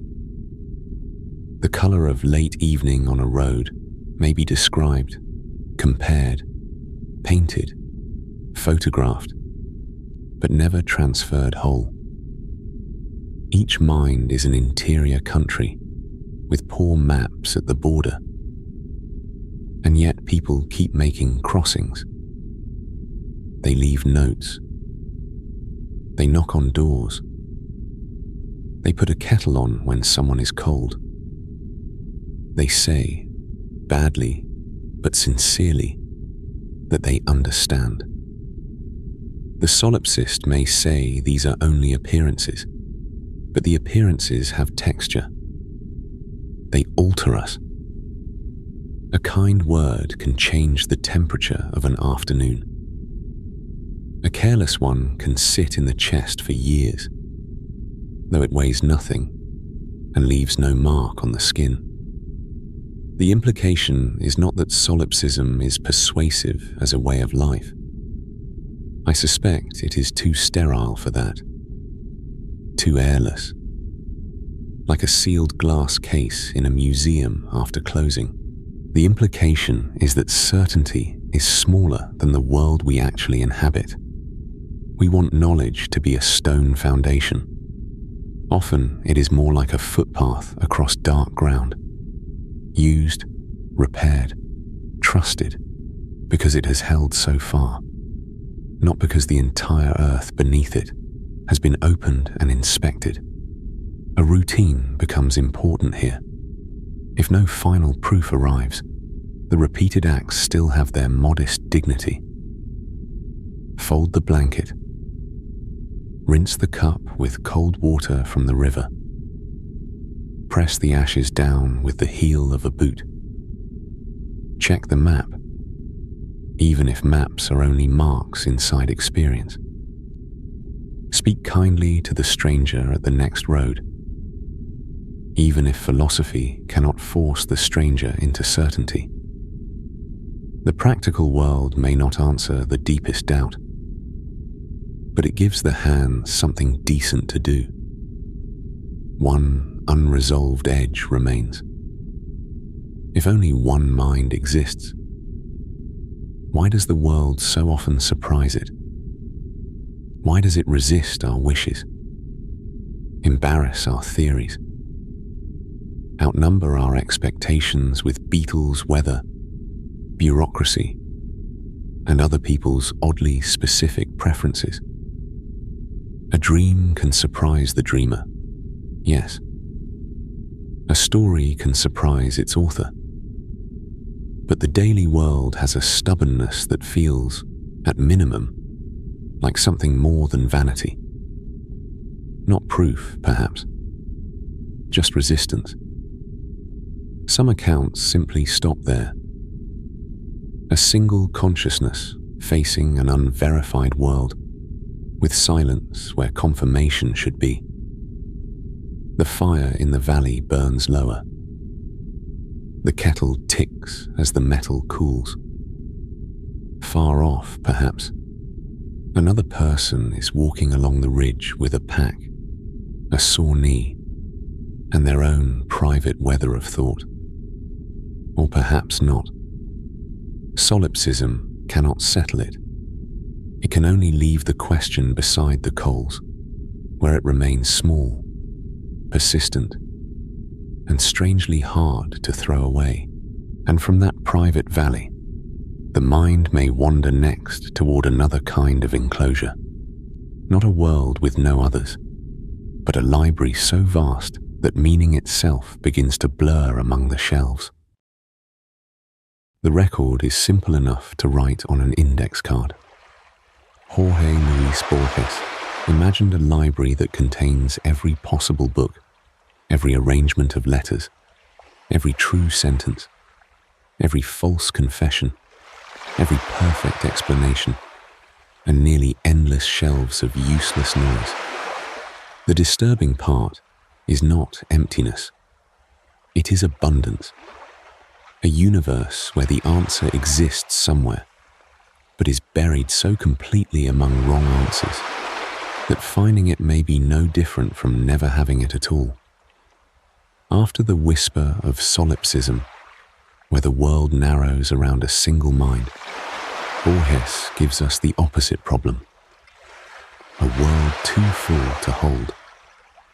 His story, The Library of Bulbul, first published in the early 1940s, is often treated like a puzzle about infinity. And it is that. But it is also a very practical nightmare, almost clerical in its details. The universe is a library made of hexagonal galleries. Each gallery has bookshelves, narrow passageways, a ventilation shaft, a low railing, and a small place where a person may sleep. The books are arranged in a fixed format. Same number of pages, same number of lines, same limited set of symbols. The system is strict, almost bureaucratic, which somehow makes it more unsettling. A chaos with rules is worse, in some ways, than a chaos without them. If the alphabet is limited and the book size is fixed, then every possible book can be generated by permutation.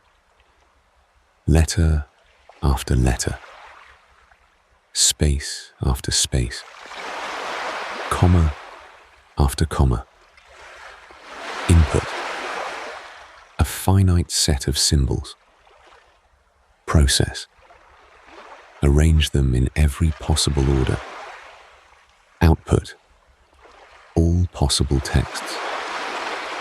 The complete history of your life would be there somewhere. So would a version with one wrong childhood address. So would a version that accuses you of crimes you never committed. So would a book that explains the library perfectly, and another that explains it almost perfectly, except for one poisonous error on page 307. That is the mechanism. Very plain, almost dry. Most of the books would be nonsense. Pages of consonants, broken syllables, long carpets of letters that never become words. A shelf might contain a volume whose first sentence seems promising, only to collapse into gibberish after 3 lines. Another might have a phrase that looks sacred or mathematical, surrounded by hundreds of pages of verbal gravel. Anyone who has searched through old records, badly labeled boxes, or corrupted files knows a small version of this fatigue. Not terror, exactly. More like the dull ache in the eyes when a sense keeps almost appearing. I find that part strangely believable. Not the infinite architecture, perhaps, but the human reaction to it. In Borges's library, people do what people tend to do when faced with too much information. They form theories. They search for catalogues. They hunt for books that explain the arrangement of all other books. They believe there must be a master index somewhere, a crimson volume perhaps, or a plain one tucked away on a shelf that smells of dust and old glue. Some despair. Some become devout. Some become scholars of fragments. A single readable sentence can become an event. The contradiction sits calmly in the middle of the room. A complete library should be the greatest possible storehouse of knowledge. Yet Borges makes it feel almost useless. If every true statement is present, and every false statement is also present, then the library does not guide you toward truth. It merely contains it. The book that says the bridge is safe, and the book that says the bridge will collapse have equal shelf space. The biography that understands you and the biography that misunderstands you are both bound, titled, and waiting. Knowledge, in that universe, is not the presence of information. It is the ability to distinguish. That is a small sentence, but it carries a great deal of furniture. A person standing in one of those galleries might run a hand along the spines, feeling cracked leather, dust, the raised edges of unreadable titles. The air would have that closed paper smell, a mixture of cotton fiber, paste, skin oil, and thyme. Somewhere below, shoes might sound on metal stairs. A page turns, then another. The tiny sound becomes a kind of weather, and still, almost nothing helps. The odd hope is that one of the books must be right. This is the detail that keeps Borges's invention from becoming merely bleak. The library is not empty of meaning. It is overrun by possible meaning. It contains the vindication of every life, the refutation of every error, the exact explanation of why a certain person left on a rainy afternoon and never returned.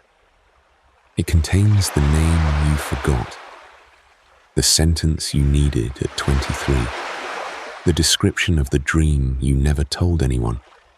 It also contains endless imposters of those things.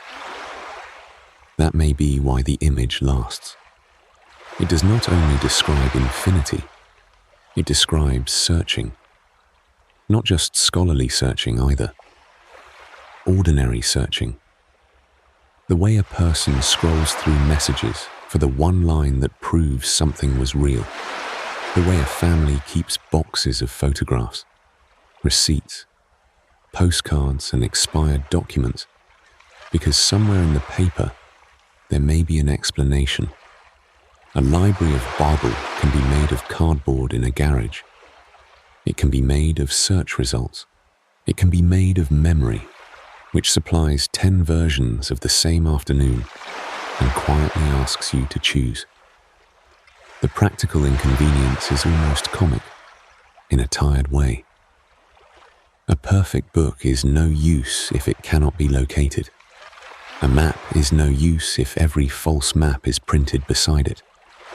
Even a prophecy becomes shabby when there are billions of prophecies saying otherwise.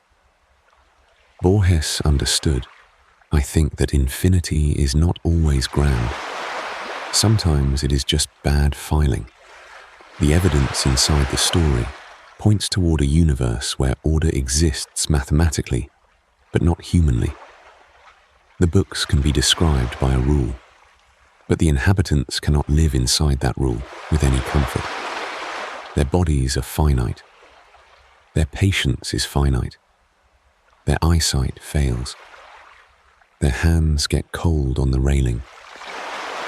They must sleep in small compartments and eat whatever the library provides. Even if the shelves continue beyond all walking, the reader does not. That is the human trade-off. Total possibility is not the same as access.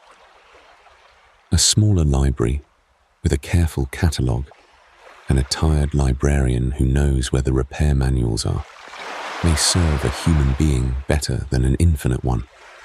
I have a weakness for imperfect indexes, pencil marks, shelf labels, a little drawer that says MN in brass letters. They are not complete, but they are merciful. They admit that a mind needs handles. Borges' library removes the handle. Philosophically, the library unsettles because it turns meaning into a problem of selection. If the sentence you need exists among countless sentences you do not need, then meaning is no longer simply found. It has to be recognized, tested, trusted, and sometimes made usable by context. The right words in the wrong place become indistinguishable from accident. A true confession, printed by a machine of all possible texts, does not feel like confession. It has no witness behind it, no breath, no risk. Maybe that is why human meaning keeps returning even here. We want more than correctness. We want intention. A book that tells the truth by accident is not the same as someone trying, with difficulty, to tell the truth. Still, one unresolved edge remains. Borges' library may not be truly infinite in the strictest sense, depending on how one reads the rules. A fixed alphabet and fixed book length would produce an unimaginably large but finite number of books, though the story's architecture makes that finitude feel irrelevant to any living reader.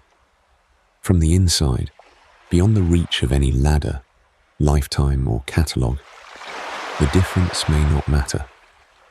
Some infinities are mathematical, others are practical. A corridor can be endless enough. And so the paradox rests there, under the weight of paper. Every possible book exists. Most are worthless. Some are precious. None announces itself reliably. The shelves continue. The reader continues for a while. Somewhere in the stacks there may be a perfect account of this very moment, down to the dust on the page and the small tiredness behind the eyes. Nearby, there are millions of almost identical accounts, each wrong in a different way.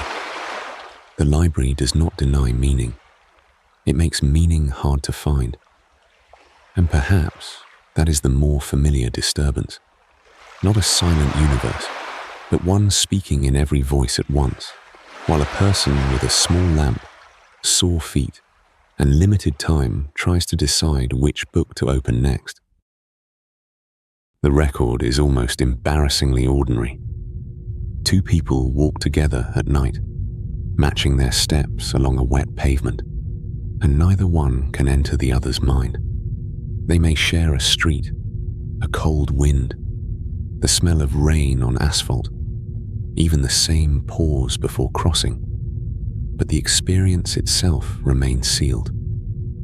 Each person is near enough to hear the other breathe, and still, in the strict philosophical sense, impossibly far away. This is the problem of other minds, not the question of whether the world exists, or whether the self is stable, or whether reality has a hidden structure. Those are neighboring rooms. This one is smaller, more domestic, and in some ways more troubling. It asks how we can know that anyone else has an inner life like our own. The evidence at first seems plentiful. A friend winces when they touch a hot metal railing.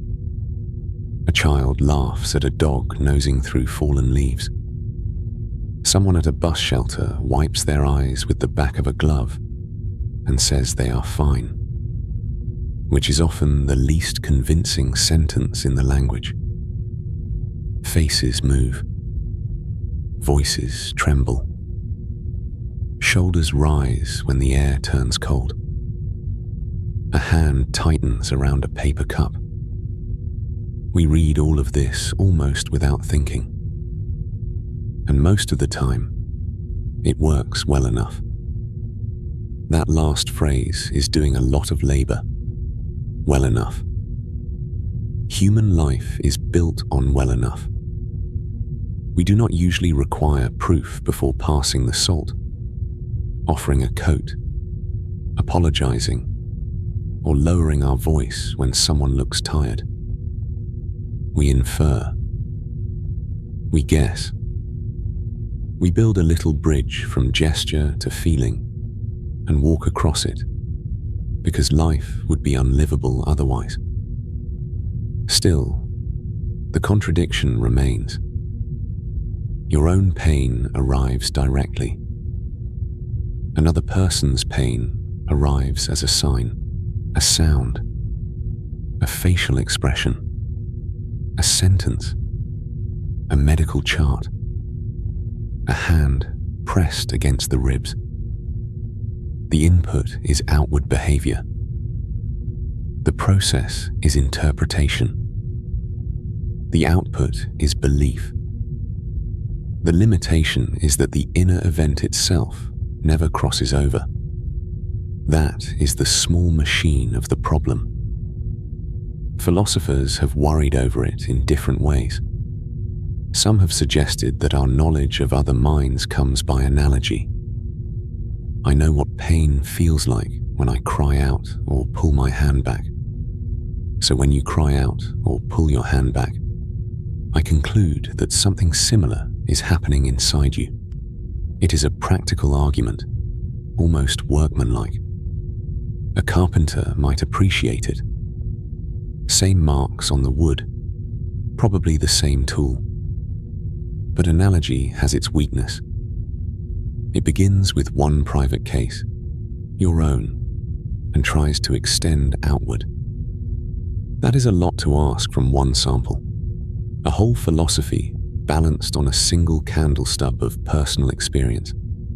I find it interesting, and a little inconvenient, that some of our most tender certainties depend on such modest equipment.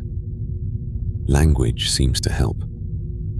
Someone can say, "I am afraid," or "I remember the smell of my grandmother's kitchen," or "That song makes me feel strange." The words give the hidden thing a public handle. They let private weather appear in the street wearing a coat. Yet language is not the experience either. It is a code made of breath, muscle, ink, pixels, habit. The word pain is not pain. The phrase "I miss you" is not the missing itself. A message on a phone screen can carry grief, affection, boredom, or obligation. And the same 3 dots of someone typing can feel merciful or unbearable depending on what one hopes is coming. The odd thing is that language both reveals and conceals. It opens a window, but the glass is never entirely gone. If one small detail from tonight lingers with you, there is more waiting elsewhere on the channel. A gesture can be even more uncertain. Consider two figures walking under plane trees after midnight, their shoes making soft grit sounds on the path. One keeps their hands in the pockets of a wool coat. The other carries a folded scarf they do not need, turning it over and over as if it were a rope or a rosary, or just something to do with nervous fingers. Are they unhappy? Are they thinking about rent? Are they remembering a sentence from 10 years ago? Are they simply cold? No one watching from across the road could know. Even the companion might not know. We are sometimes opaque to the people beside us, and less comfortably to ourselves. A person can say what they feel, and later discover they were wrong. Anger was embarrassment. Tiredness was grief. Calm was only delay. Human beings are not sealed jars with labels, more like weather systems carrying old dust. If tonight needed something softer, there will be more here when you return. The missing evidence is always the same, the inside as it is lived. We can measure pulse, scan a brain, note the contraction of a brow, record speech, compare behavior across situations. These are not nothing. They matter greatly, but none of them gives us the red of someone else's red, the ache of their old knee in winter, the exact shape of their embarrassment when they remember a foolish thing said at a kitchen table in 2009. The record can be thick with clues and still stop at the border. This is where the problem becomes less like a puzzle and more like a condition of ordinary life. Every mind is a private night, lit only from within. We see the glow at the windows. We may see a silhouette move across the curtain. We may even be invited to stand near the doorway and listen. But the room itself is not ours. A harsher thinker might find this alienating. I am not sure it has to be only that. There is a strange mercy in the separation. If every thought were perfectly visible, friendship might become intolerable. Love would lose some of its discretion. Even kindness sometimes needs the small cloth of privacy laid over it. We are hidden from one another, yes, but hiddenness is also what allows tact, patience, and the little ceremony of asking, "How are you?" Not because the answer will be complete, it rarely is, but because the question acknowledges that there is an inward place we cannot simply seize. The plausible interpretation, then, is not that other minds are unknowable in every useful sense. We know each other imperfectly, by pattern and presence. A partner learns the difference between silence that means peace and silence that means trouble. A parent hears, in the scrape of a chair from another room, that a child is disappointed before a word is spoken. Old friends can exchange one glance across a noisy platform and understand enough. Not everything. Enough. This kind of knowing is not proof. It is more like weather reading, seamanship, or tending a stove in an old house. You notice drafts under the door. You learn which boards creak in damp air. You adjust, badly at first, then better. A dry observation, perhaps, But much of human intimacy seems to be maintenance work, repeated, ordinary, and never finally finished. Philosophy tends to ask for certainty. Life often offers trust instead. Faith and habit, if we want to be plain about it. Not faith as a grand declaration necessarily, more like the quiet assumption that when someone says they are hurt, something in them is indeed hurting. That when a laugh arrives too quickly, it may be covering a bruise we cannot see. That when a person sits beside us on a bench in the cold and says nothing, their silence is not empty, just because we cannot read it. What makes this useful to remember now is not that it solves the problem. It does not. It may even make the problem sharper, but it softens the way we move around it. The impossibility of full access does not make other people unreal. It makes them deep.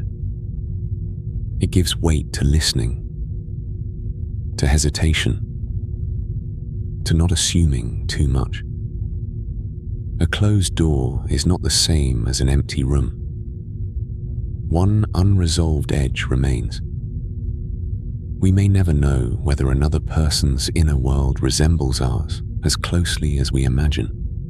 Perhaps their colors, memories, fears, and joys are shaped in ways no language can carry. Perhaps similarity is partly real and partly a convenient agreement we keep renewing, like a road maintained by many feet. The accounts do not go much farther than that. At some point, the archive thins, and so the two figures keep walking. A train signal clicks somewhere beyond the trees. Water gathers along the curb in narrow silver lines. One person says something small about the cold. The other nods, and for a moment the nod is enough. Not certainty, not entry. Only a bridge in the dark, held up by breath, habit, and the old human wish to be understood. The record for the grand simulation, pixelated reality, begins with a field of grass, each blade rendered with uncanny precision under moonlight. In plain terms, we are talking about the idea of could everything be an elaborate simulation? It existed because every sensation, every memory, possibly artificial. The useful shape is record, problem, implication, and the small part that still refuses to close. The record begins with a plain proposal.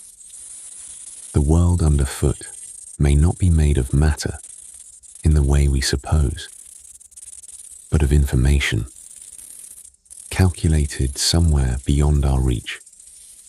Not illusion exactly, not dream, at least not in the old sense. A simulation would still have weight, weather, hunger, taxes, grass stains, and the small irritation of a stone in the shoe. The disturbing part is not that everything would vanish. The disturbing part is that nothing obvious would need to change.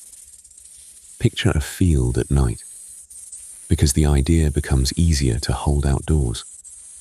Moonlight lies over the grass in a thin silver wash.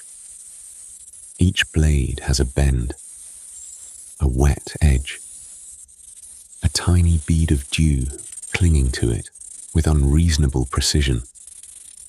If you walk barefoot, the ground feels cool and uneven. The toes press into soil. A moth moves once, then disappears into the dark. Somewhere far off, a road gives a soft hiss as a car passes on damp asphalt. Now imagine all of this rendered, not painted crudely, not made of blocky squares, like an old arcade cabinet humming in a corner. Rendered with exacting care. The dew, the chill, the smell of crushed stems, the slight itch at the ankle, the memory of every other field you have walked through. A good simulation would not only make the grass look like grass, it would make the body believe it had always known what grass was. That is the central unease of the simulation hypothesis. If a sufficiently advanced civilization could create conscious beings inside a computer-generated world, and if many such worlds could exist, then perhaps we are not in the original layer. Philosopher Nick Bostrom gave a famous modern form to this argument in the early 2000s, though the older human suspicion is much older. The sense that appearance and reality may not be the same thing. The new version has circuit boards in it. A simulation, in ordinary terms, is a system that takes inputs, runs rules, and produces outputs. A flight simulator receives a pilot's movements, calculates air pressure, engine response, wind, instrument readings, and turns those calculations into a believable cockpit. A weather model takes temperature, humidity, pressure, satellite data, and tries to predict the movement of air and water. A video game engine calculates light, collision, motion, texture, and makes a world appear on a glass screen. Input, process, output, limitation. The limitation matters. Every machine has one. A processor grows warm. A graphics card draws power. Server racks need cooling fans, cables, maintenance, and someone, somewhere, to care when a drive fails at 2 a.m.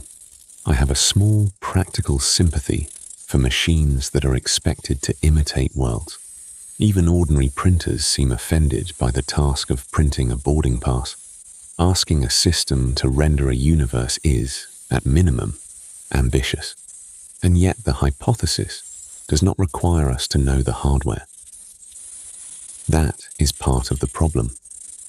If our reality were simulated from within, we might not have access to the basement where the machines sit. We would only have the field, the sky, the repeated laws, the stubborn consistency of objects. The fence post remains where it was. The moon rises by rule. A dropped wrench falls toward the ground. Not because we understand ultimate being, but because the system behaves regularly. Science, in such a world, would still work.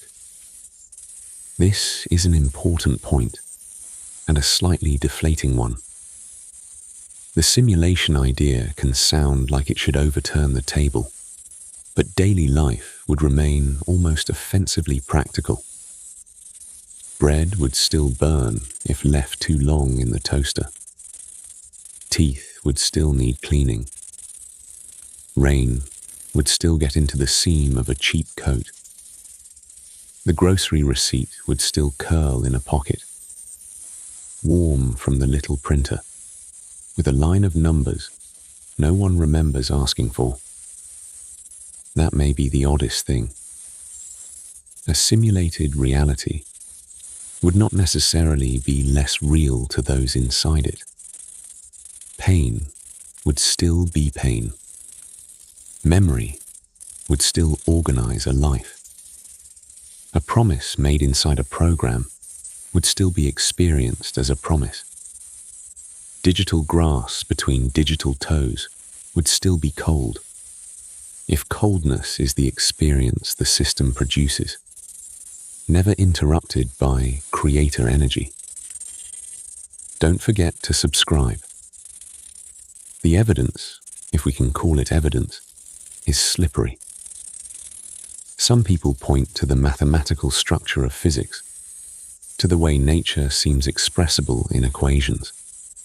Others note that modern computing already creates miniature worlds, limited but increasingly detailed, and then ask what such tools might become over thousands or millions of years. A third line of thought wonders whether strange limits in reality, such as quantum discreteness or the maximum speed of light, resemble constraints in a system. But resemblance is not proof. A universe with mathematical laws does not have to be software. A limit in nature is not automatically a processing shortcut, and the word simulation may smuggle in too much from our own century. Silicon chips, code editors, cooling vents, blue-white screens, the dry plastic smell of electronics warming on a desk. We may be imagining ultimate reality in the image of our current tools, which is a very human habit. Medieval minds imagined celestial spheres. Industrial minds imagined clockwork. We, tired little mammals with laptops, imagine computation. I find that both suspicious and charming. The missing evidence is the hard part. What would count as proof from inside the system? A glitch? A message written into the stars? A sudden tear in the sky like bad fabric? These belong more to fiction than philosophy. A well-made simulation would probably not advertise itself. And if it did, there would be no easy way to know whether the message came from outside reality or from some strange event still contained within it. The record thins here. Some physicists have suggested possible tests in highly speculative terms, looking for signs of discreteness or computational limits in physical law. But nothing like a confirmed pixel of reality has appeared. The world does not show seams in any simple way. The grass is still grass when examined closely, though close examination has always made matter stranger. Cells give way to molecules. Molecules give way to atoms. Atoms give way to fields, probabilities, interactions, names on instruments, numbers on screens. Reality has always become less furniture-like the nearer we look. The emotional implication is not that the field is fake. That word is too blunt. A simulated tree, if it shades a simulated animal and drops simulated leaves into simulated mud, belongs to its world. The unease comes from dependence. If reality is computed, then what sustains it is not visible from within it. The ground beneath your feet is not the bottom. It is an interface. A meadow becomes a screen you can stand on. And still, the body does what bodies do. It balances. It notices cold. It avoids nettles. It remembers a path through weeds by the leaning shape of a gate. A person can believe, or half believe, that everything is calculated and still prefer dry socks. This is one of the small truths philosophy sometimes forgets. Even the grandest metaphysical suspicion has to pass through the ordinary inconvenience of weather. The unresolved edge is awakening. In older stories of illusion, there is often a way out. The cave has an exit. The dreamer wakes. The veil lifts. But the simulation hypothesis offers no reliable door. If the program is all we can access, then outside may remain only a concept, like a north beyond every map. There may be no console, no password, no hidden handle in the texture of the world, and perhaps no observer waiting kindly beyond it. Still, the thought has a strange tenderness in it. If every sensation were artificial, then artificiality would be deeper than we thought. It would include childhood rain on pavement, the smell of wet wool, the weight of a sleeping cat, the tiny shock of recognizing yourself in a dark window. The simulation would not merely contain false things. It would contain everything we have ever meant by real. A field of grass under moonlight does not answer the question. It only gives the question somewhere to rest. Each blade stands with uncanny precision. Dew gathers.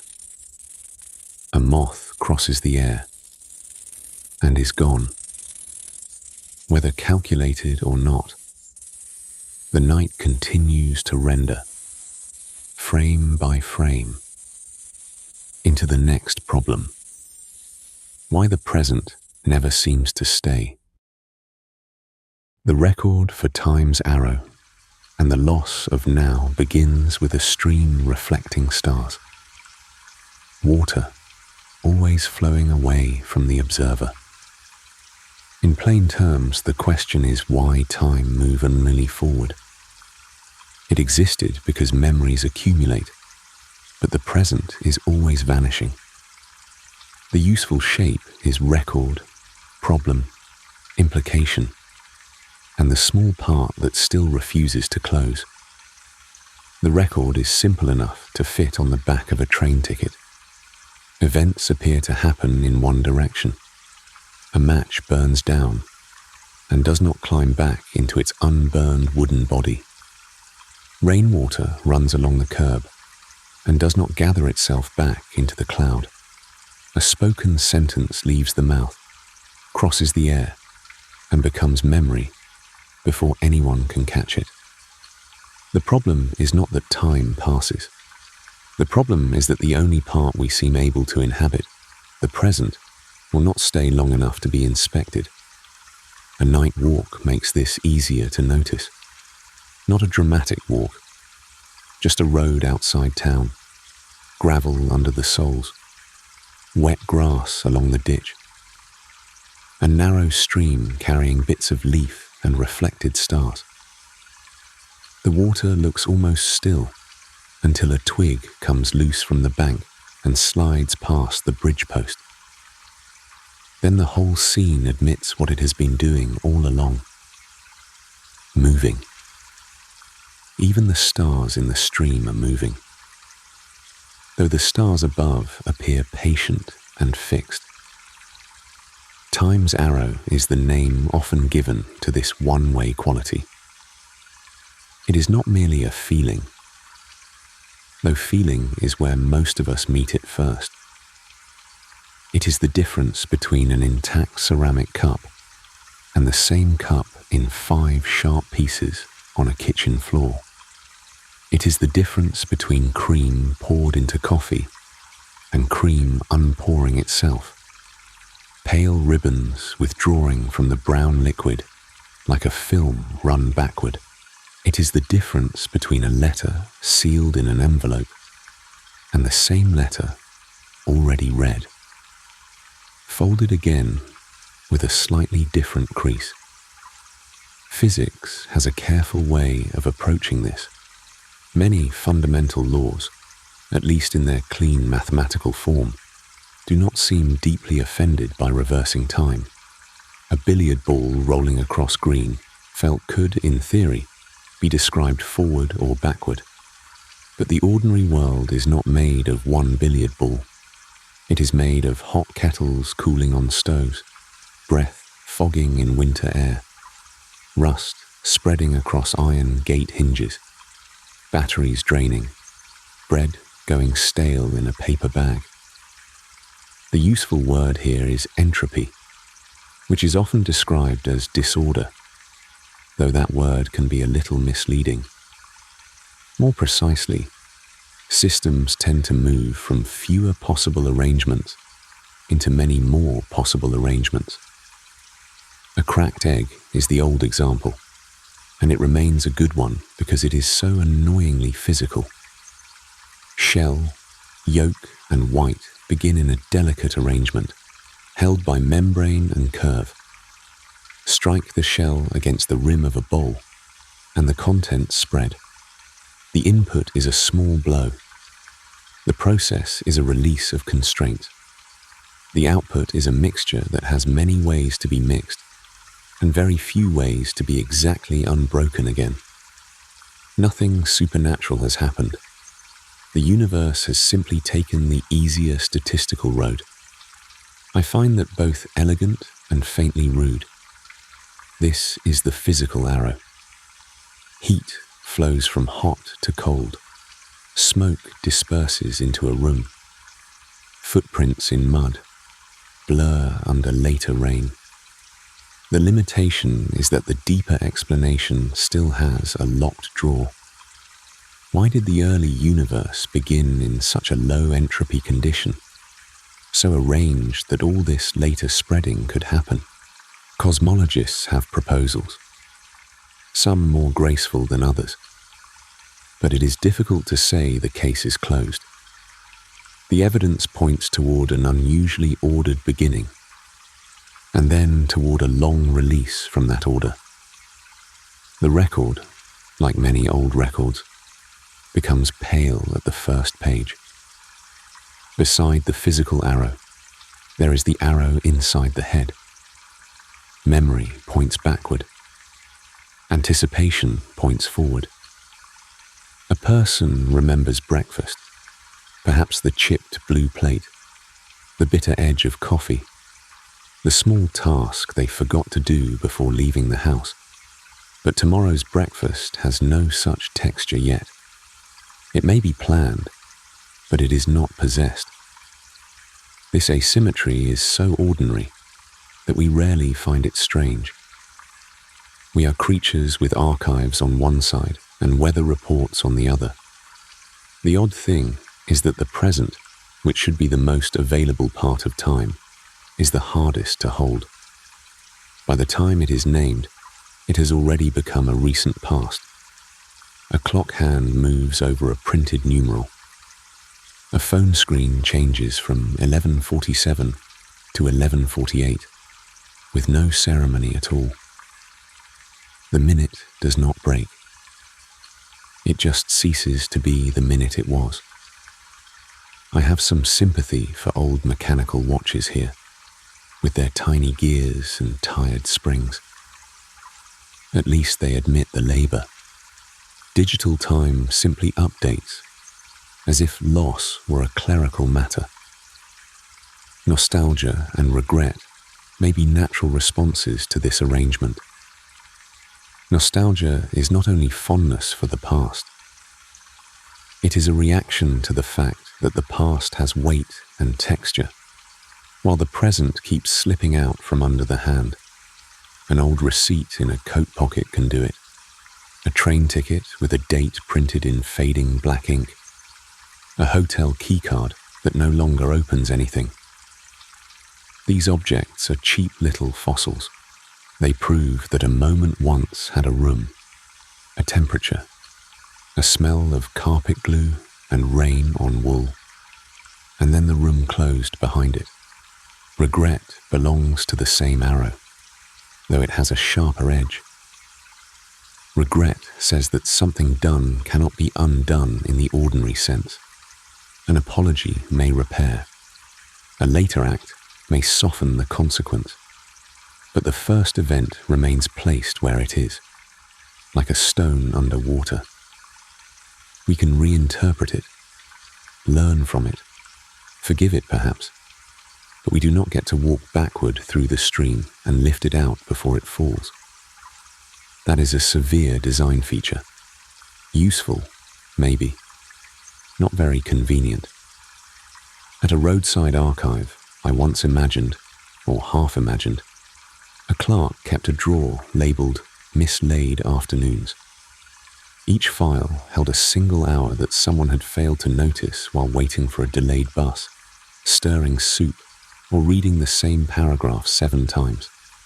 The clerk weighed the hours on a brass postal scale, then stamped them with purple ink, not recoverable, but acknowledged. In a smaller drawer, badly organized, were the minutes spent looking for keys already in one's hand. Those were apparently too numerous to catalogue. The office closed at dusk, of course, because even imaginary clerks have limits. And then we are back by the stream, where the water has made no comment on the filing system. The most disturbing part of Time's arrow may not be death, or endings, or cosmic decay. Those are large words, and can become theatrical if handled too eagerly. The more intimate disturbance is that experience itself arrives by disappearing. To hear music, one note must give way to the next. To read a sentence, the first words must fall behind. To take a walk, the road already travelled must become memory. A frozen present would not be a life preserved. It might be closer to a photograph. Clear, still, and unable to breathe. So time wounds. But it also permits sequence. That is the trade-off. And I do not know a cleaner one. Without the arrow, no bread would bake, no letter would arrive, no child would grow taller against the pencil marks on a kitchen doorframe. The same direction that takes things away also allows them to happen at all. This is not consolation exactly. It is more like accurate accounting. Philosophers and physicists still disagree over what the present really is. Some views treat past, present, and future as equally real, arranged in a kind of 4-dimensional block, with consciousness moving, or appearing to move along it. Other views give the present a special status, though explaining that status is difficult without smuggling in the very thing being explained.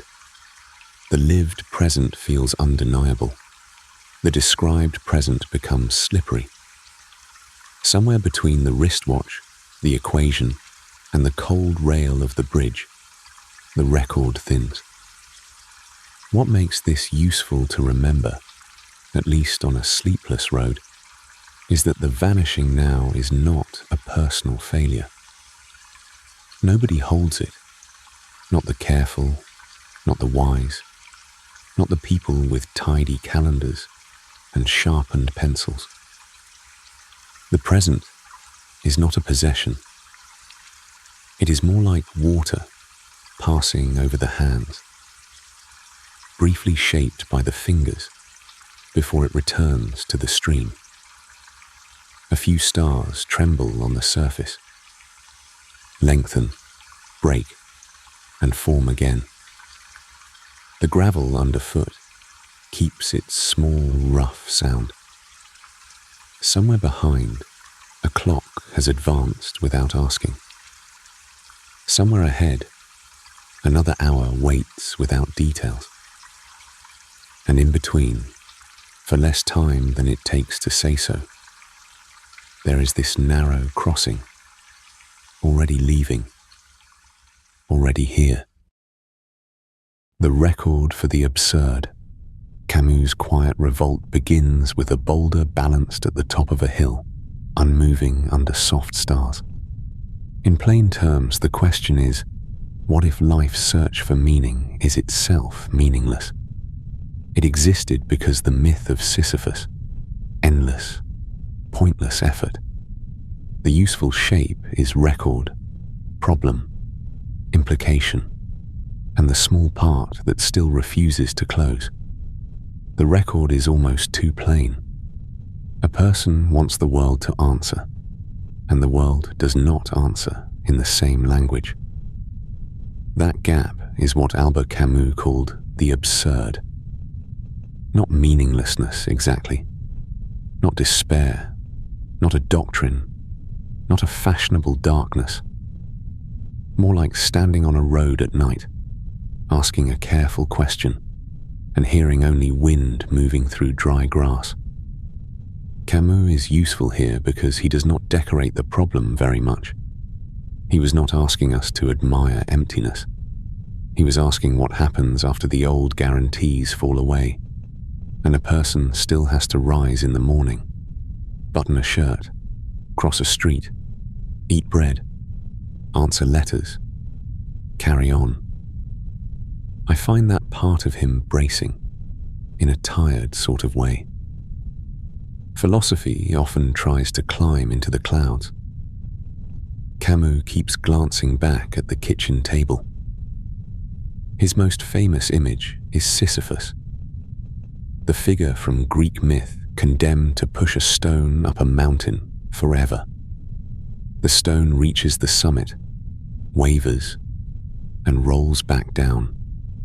Then the work begins again. A hill, a boulder, a pair of hands, a body repeating effort without final reward. Under soft stars, the scene is almost still if viewed from far enough away.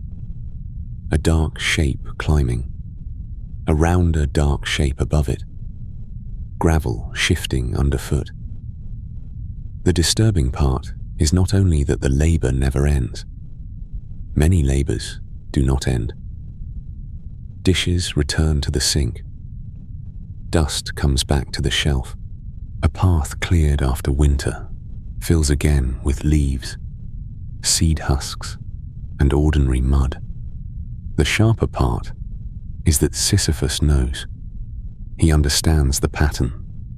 He is not fooled by hope that one day the stone will remain obediently at the top. His punishment contains consciousness, and consciousness is the small blade in the machinery. Camus wrote the myth of Sisyphus during the 20th century, with Europe under heavy historical pressure. And yet his question remains almost domestic.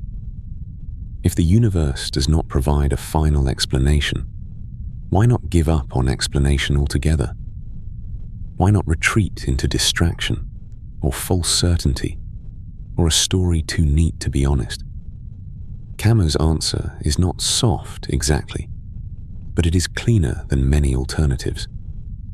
He says, in effect, do not lie. See the condition clearly. Continue anyway. That anyway matters.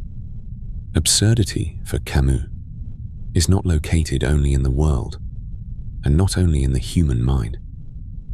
It appears in the encounter between them. The human being hungers for clarity, unity, purpose, and the world offers weather, stone, hunger, accident, beauty, decay, traffic, salt air, and silence. Input, a mind that asks for meaning. Process, reality refusing to arrange itself as a moral sentence. Output, the absurd. Limitation, we cannot step outside the whole arrangement to check whether some final ledger exists in a locked office above the stars. A more dramatic thinker might turn that into a catastrophe. Camus turns it into a discipline. The proper response, as he describes it, is revolt. Not revolt as noise, not slogans in a square, not the romance of breaking windows. His revolt is steadier.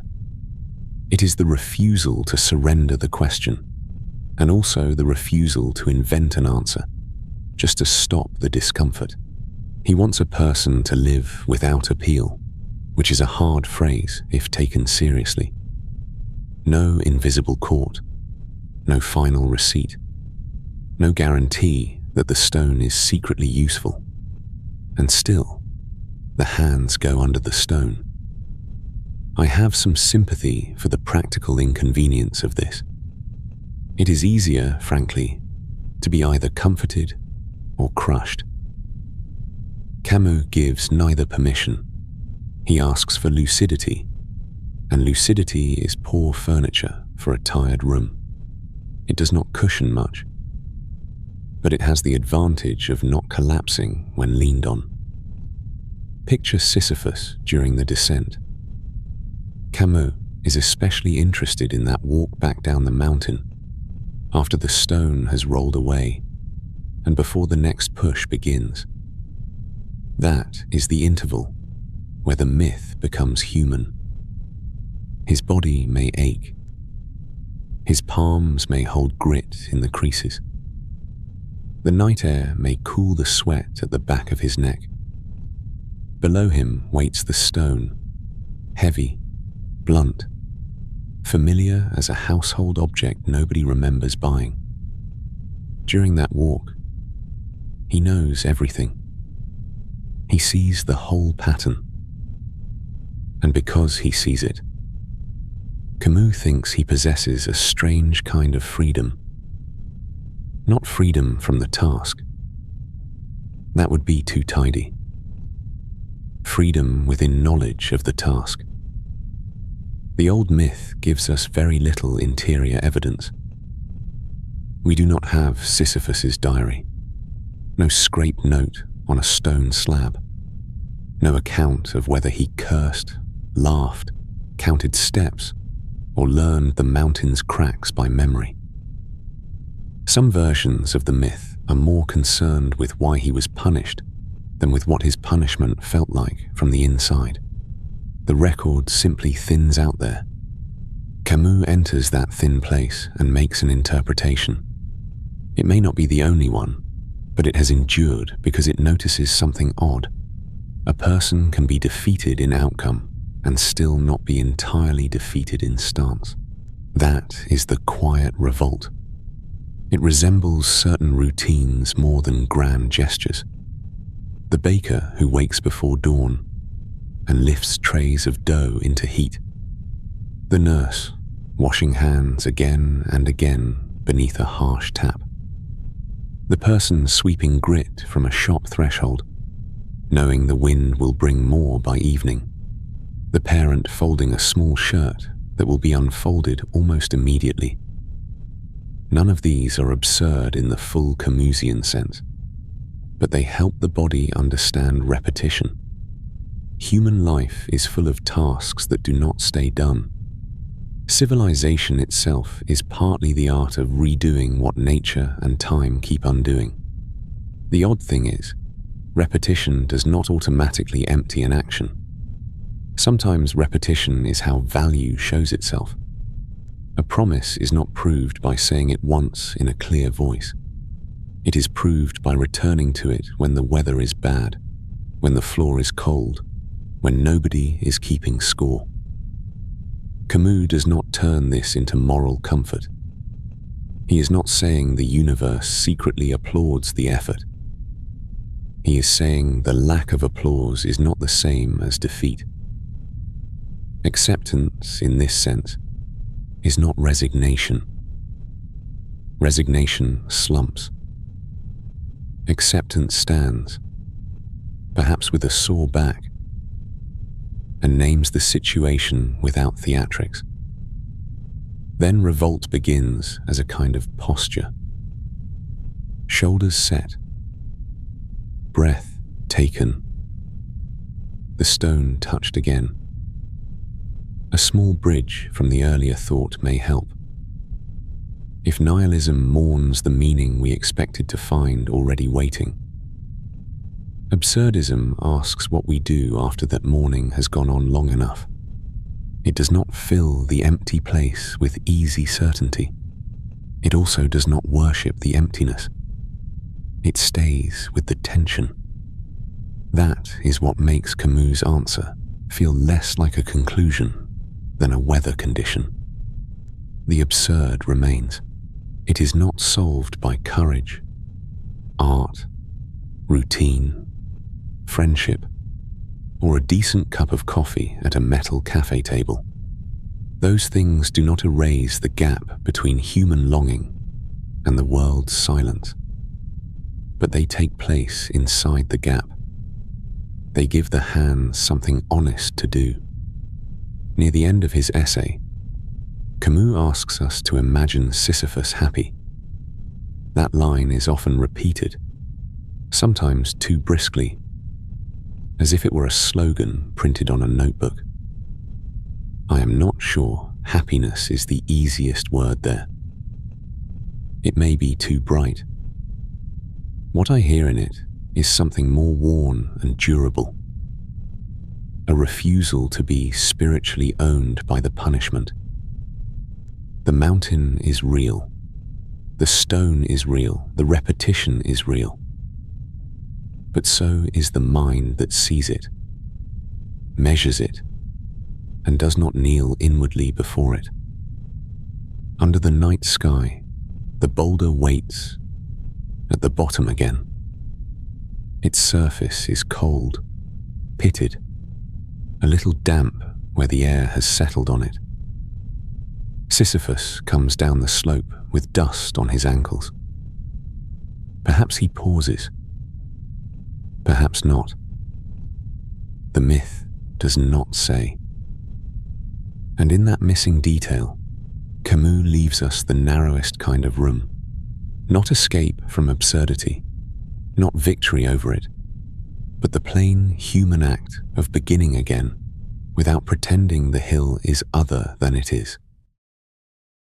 The record for the uncanny, familiar made strange, begins with a garden gate, slightly ajar, creaking in the wind.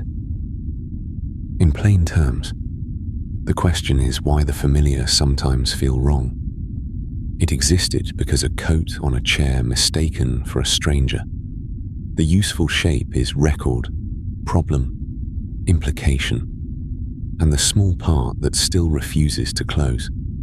A common report, ordinary enough to sound almost foolish in daylight, is this.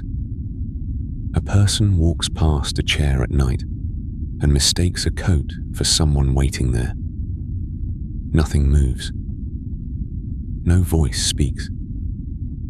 The coat is just wool, sleeves collapsed, collar lifted by the chairback.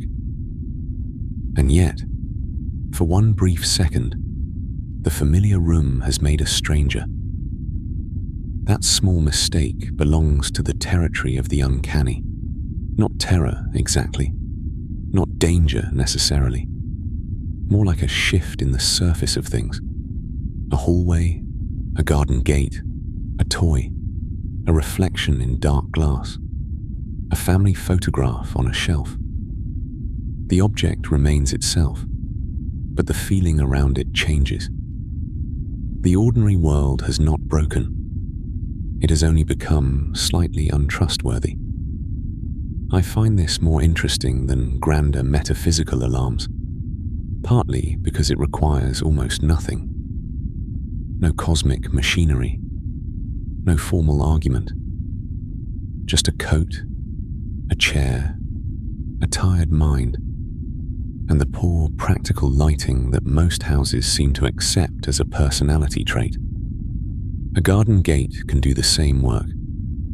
Picture one made of old painted wood, the paint blistered near the latch, the iron hinge darkened by rain. At midnight, if the wind has pushed it slightly open, it does not look like a gate performing a normal mechanical failure. It looks like an invitation that nobody meant to send. The creak is probably simple. Metal under strain, moving in small pulses as air presses the boards. Input, pressure, process, hinge friction. Output, sound, limitation. The human mind refuses to hear it as only hardware. That refusal is not stupidity. It is part of how perception works. In low light, the eye loses detail. Edges blur. Color drains away. The brain fills in what it cannot clearly see, and it tends to prefer useful guesses over accurate ones. A vertical shape in a room may become a person because persons matter. A dark oval in a window may become a face because faces are important to find quickly. The mistake is corrected almost at once. Coat, chair, window, gate. But the correction does not always remove the feeling. That is the odd thing. The uncanny lives in that leftover feeling. Philosophers and writers have tried to describe it, though the word is slippery. Ernst Jentsch, writing in the early 20th century, connected the uncanny with uncertainty, especially uncertainty about whether something is alive or not, real or artificial, familiar or foreign. Sigmund Freud later gave the idea its famous German word, unheimlich, often translated as uncanny, but carrying the sense of the unhomely. Something that should belong to the home suddenly does not feel at home there. The usefulness of that word is hard to overstate. Unhomely. Not outside the house, but inside it. Not unknown, but known in the wrong way. A wax figure can feel uncanny because it resembles a person too closely while failing in some small respect. The eyes are bright, but do not look. The skin has a sheen like polished fruit. The mouth is shaped for speech, but will not speak. Old automata produced a similar unease. Clockwork birds, mechanical dolls, carved faces with moving eyelids. The mechanism is impressive and also faintly offensive, as if someone has borrowed life's gestures without paying the full cost. Modern machines have their own version of this.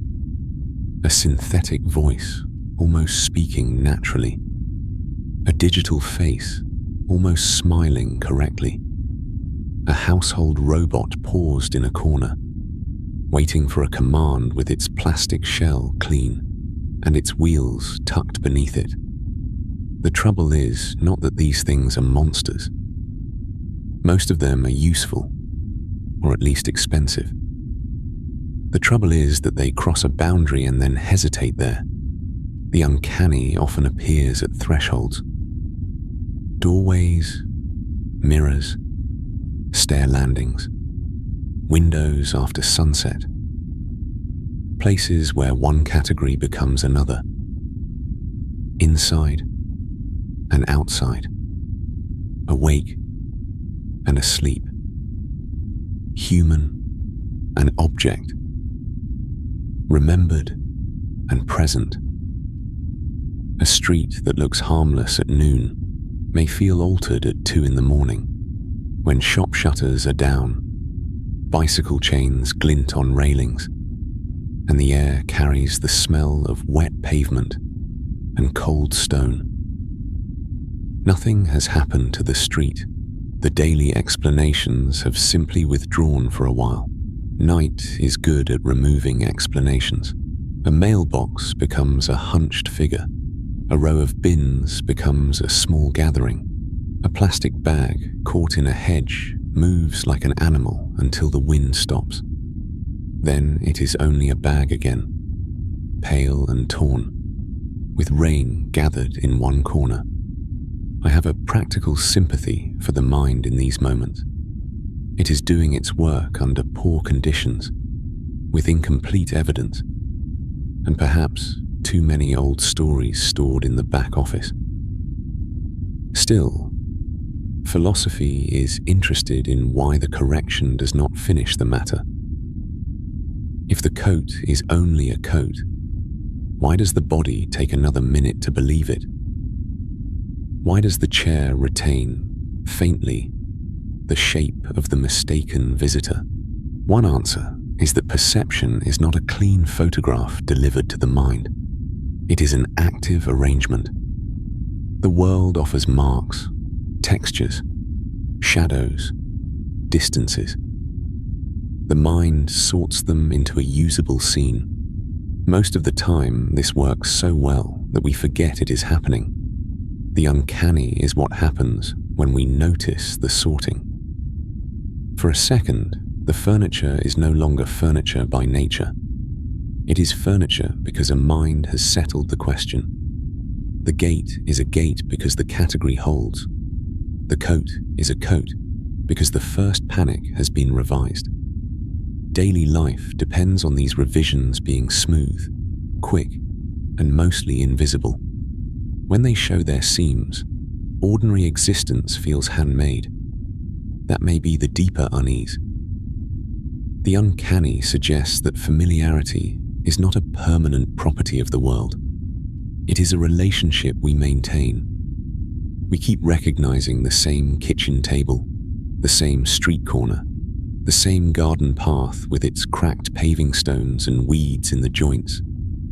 We pass them often enough that they become background. Then a shift in weather, darkness, silence, or mood makes the background step forward. No clear cause is always available. Some people find dolls uncanny, others do not. Some are unsettled by masks, mannequins, empty playgrounds, old recorded voices, or a room where the television has been left on with no one watching. The evidence here is mostly made from reports, impressions, literature, psychology, and the stubborn privacy of feeling. It is difficult to measure the exact moment when comfort turns. Accounts disagree, or simply stop at the phrase, "It felt wrong." That phrase is not very scientific, but it is honest. A museum after closing knows this atmosphere well. Display cases remain in place. Labels sit beside bronze tools, cracked bowls, folded textiles, ivory buttons, coins greened by age. During visiting hours, the glass cases instruct the mind. Artifact, date, material, culture, use. After hours, when the corridor is empty and the polished floor gives back a faint echo, the same objects can seem less settled. A shoe behind glass is no longer only footwear. It is a shape that once held the weight of a foot. A comb is not only carved bone. It once passed through someone's hair. The uncanny does not always come from fear. Sometimes it comes from too much recognition. Home objects can do it as well. A cup left beside the sink with a line of tea drying at the bottom. A key on a windowsill. A scarf hanging from a hook, still bent in the curve of a neck. These things are harmless. They are also intimate. In darkness, intimacy can become strange because it reminds us how much life we pour into matter, and how quietly matter holds it after we turn away. Maybe that is why the uncanny feels less like an invasion than a hesitation. The world pauses before becoming ordinary again. What makes this useful to remember, at least for me, is that the unsettling quality is not always a sign that something is wrong. Sometimes it is only a sign that perception has become visible. The mind has caught itself building the room. It has noticed the scaffolding behind recognition, pattern, memory, expectation, correction. A small embarrassment follows. We were fooled by a coat. But there is also a small revelation. We are always doing this, only faster. The unresolved edge remains.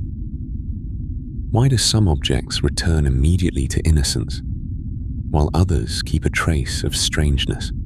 Why can one hallway feel normal for years, and then, after a single sleepless night or a winter power cut, never quite lose its altered quality? The records do not settle it. Perhaps mood stains perception. Perhaps memory keeps the first mistake and files it beside the object. Perhaps familiar things become uncanny when we see, for half a breath, that familiarity itself is fragile. The gate keeps creaking because the hinge needs oil. That is the sensible account, and probably the correct one. A person could fix it in the morning with a rag, a small can, and 10 quiet minutes. Still, before morning, the gate remains ajar in the dark, opening and closing by fractions, making its ordinary metal complaint. Nothing more is required, and from there, the unease turns inward, toward the most familiar presence of all, the self that keeps recognizing the world and being recognized by it, night after night. The record for personal identity, the self as a collection, begins with a pocketful of mismatched stones gathered during a nighttime walk. In plain terms, we are talking about the idea of, are you one thing or many? It existed because no single core, just a collection. The useful shape is record, problem, implication, and the small part that still refuses to close. A pocket can hold a small record of a person without meaning to. 5 stones from a night walk, a cold key, a folded receipt, a bus ticket gone soft at the corners, a little dust from the path. None of these things is the walker, but together, for a while, they make a kind of inventory. Personal identity has a similar trouble. Are you one thing, carried whole through time? Or are you a collection that keeps being gathered, dropped, and gathered again? The disturbing part is not that the self changes. Everyone knows that. Hair turns grey, opinions loosen. A favorite coat becomes embarrassing. The old password no longer works. The sharper problem is that when we go looking for the solid object underneath all this change, the permanent owner of the memories and moods, we may find only more pieces. A habit, a scar, a name, a body with its old aches and new appetites. A set of stories told often enough to become a personality. The old puzzle of the ship asked whether a vessel remains itself when its planks are replaced. With a person, the planks are not just wood and nails.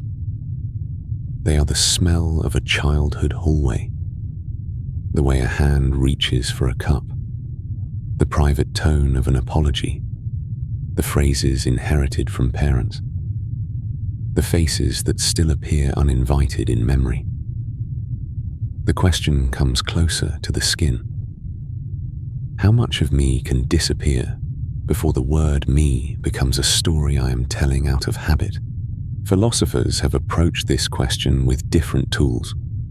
John Locke tied personal identity closely to memory, suggesting that continuity of consciousness matters more than the sameness of substance.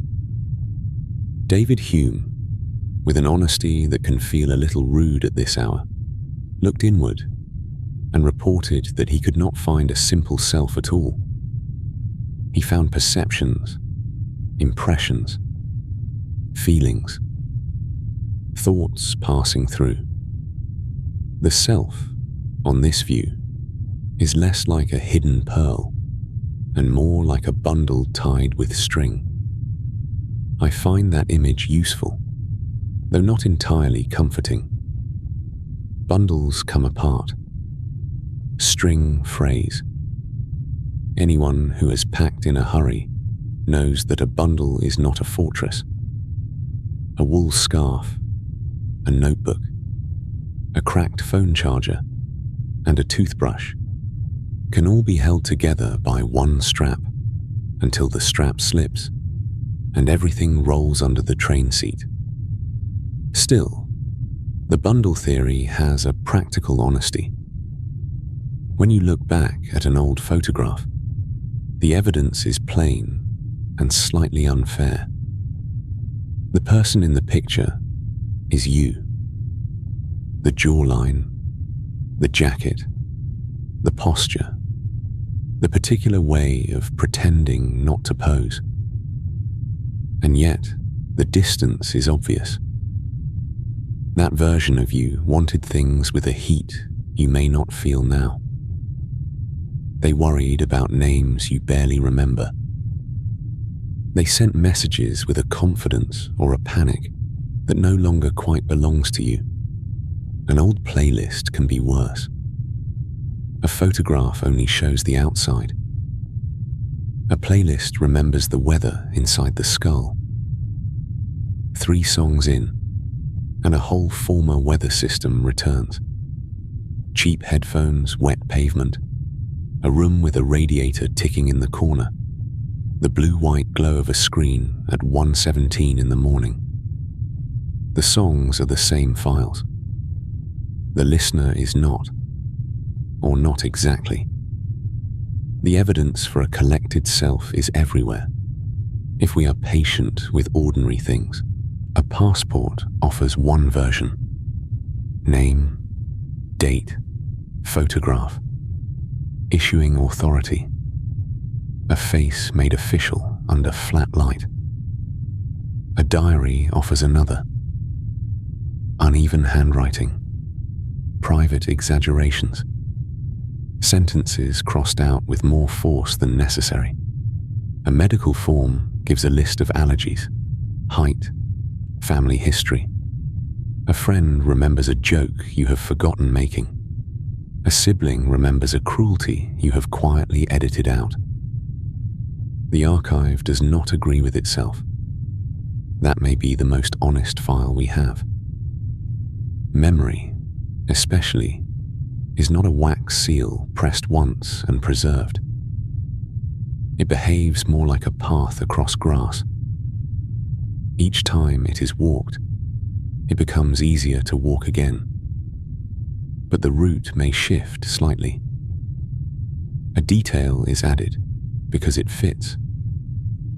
A color is lost because nobody asked about it. The mind does not usually lie in a dramatic way. It tidies. It repairs. It fills a crack with plausible plaster. This is inconvenient, but very human. I have a small sympathy for the mind here.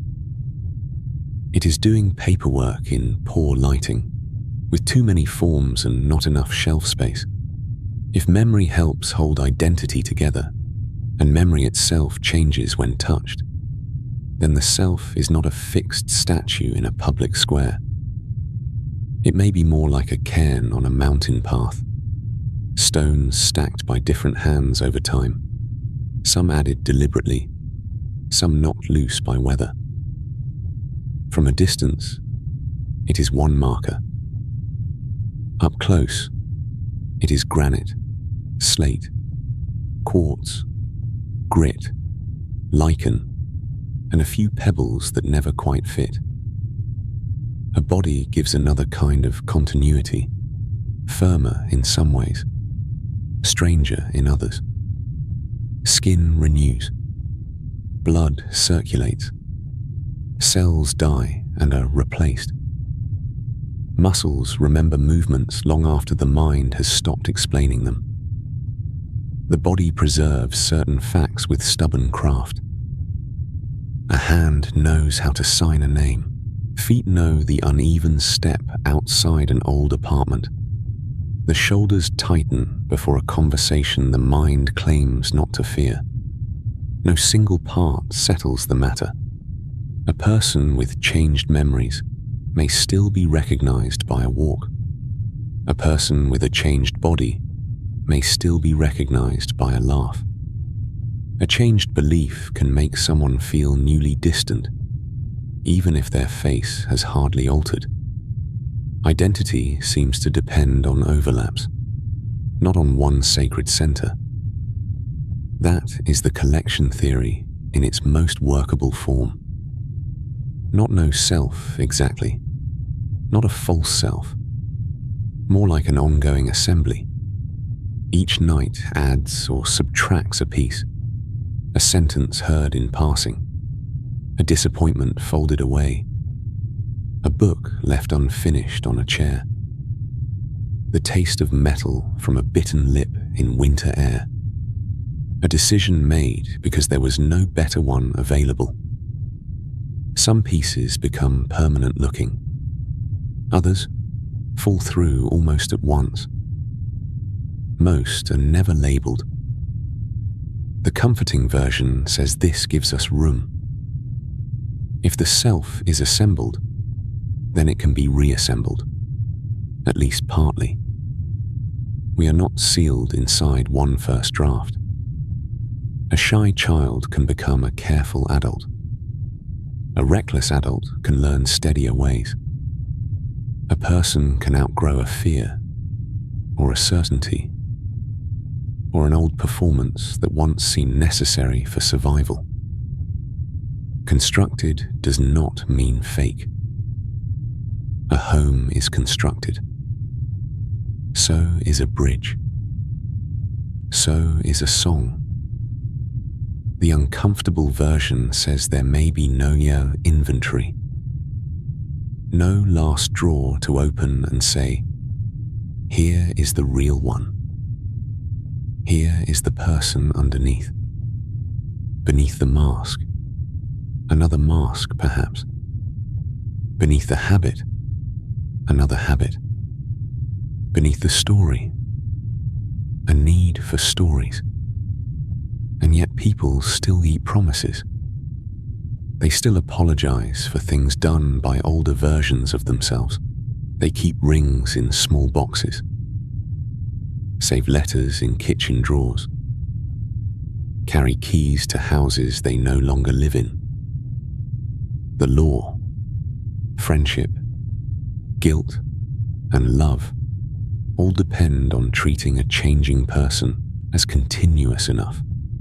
Not perfectly the same, just enough. That phrase does more work than philosophers sometimes like to admit. Continuous enough, responsible enough, recognizable enough. The world would become unlivable if we demanded absolute sameness before trusting anyone, including ourselves. A missing piece remains. We do not know what kind of unity, if any, is required for a life to belong to one person, rather than to a sequence of related persons sharing a name. Some philosophers argue for deep psychological continuity. Others think the demand for a single owner may be confused from the start. The record does not close cleanly. It just accumulates more paper. So the pocket at the end of the walk is emptied onto a wooden table. 5 stones, 1 key, a receipt, a little grit, a thread from the coat lining. Nothing there is the walker. Still, the arrangement says something. It says where the hand has been. It says what was noticed. It says what was kept. If only for an hour. Perhaps the self is like that. Not one hidden jewel, but a pattern of keeping. A few memories, a few loyalties, a few rehearsed fears, a few unexpected mercies. Enough to answer when called by name. Not enough to stop changing. And from that changing self, another question begins to form in the night air. What can fairly be praised or blamed when so much of who we are was gathered before we knew we were gathering it? The record for moral luck, ethics in the night air, begins with a crossroads in a moonlit forest, paths chosen at random. In plain terms, the question is, how much of your life is up to you? It existed because good intentions sometimes lead to bad results. The useful shape is record, problem, implication, and the small part that still refuses to close. A person can make the same choice twice, with the same care, the same hesitation, the same small knot in the stomach, and still be judged differently because the road was wet in one case and dry in the other. That is the troubling file called moral luck. The way chance slips into ethics, not at the edges, but right through the center. Picture a crossroads in a moonlit forest.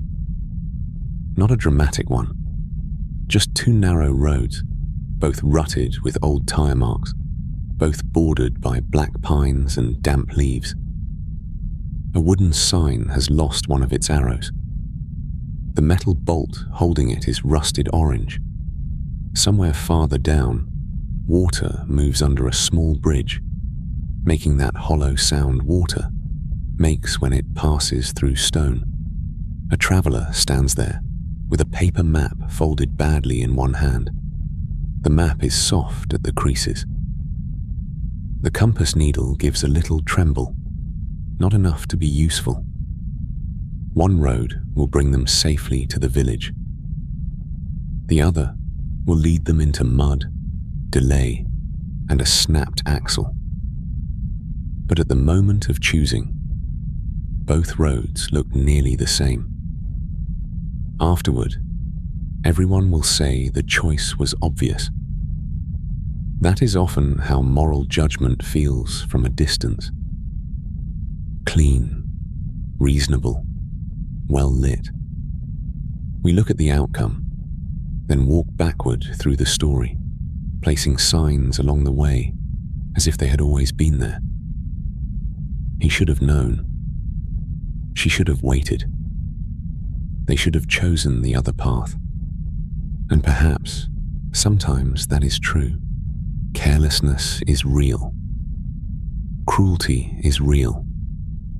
Avoiding responsibility by blaming fate can become its own little craft, and not an admirable one.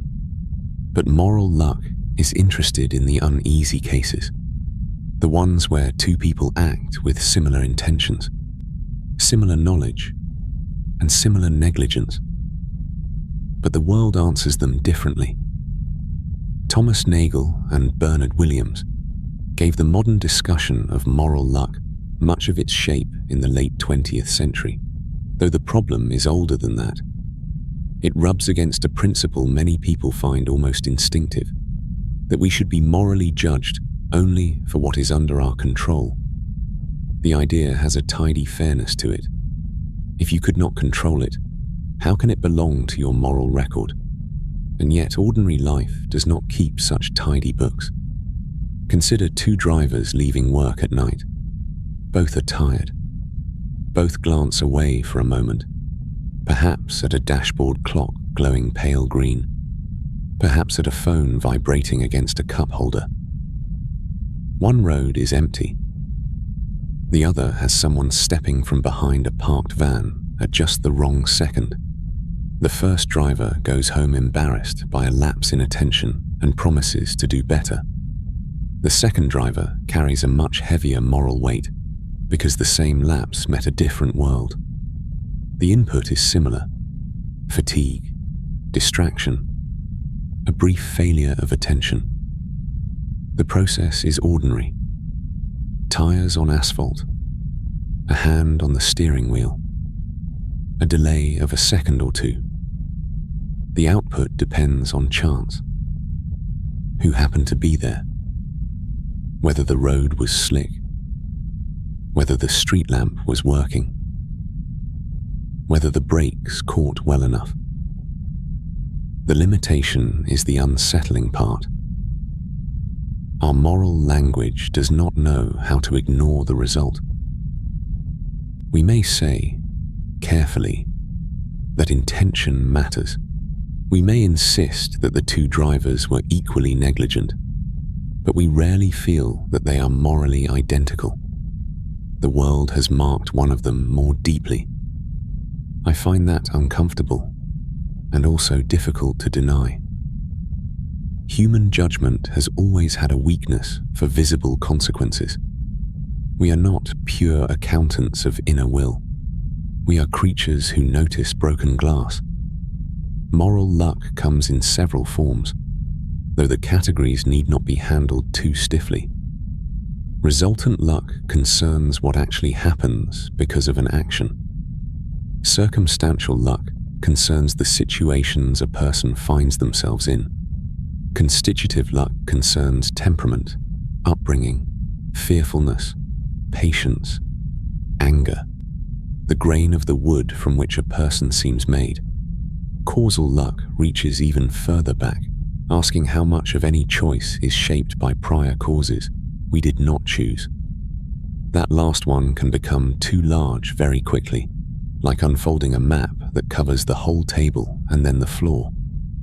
So it may help to keep to the forest road. A person born in a peaceful town may never discover whether they would have been brave under threat. Another person, born into a corrupt office, a desperate household, or a frightened crowd, may face tests the first person never had to take. Later, we praise one life and condemn another as if both were examined under the same weather. But the weather was different. The road surface was different. The signs were missing in different places. If you want more quiet subjects like this, subscribing helps them keep showing up. This does not mean responsibility vanishes. That would be too easy, and frankly, a little convenient. Chance may shape a life, but people still answer for what they do with the portion placed in their hands. The odd thing is that the portion is never measured out evenly. A marketing script. Good intentions complicate the file even more.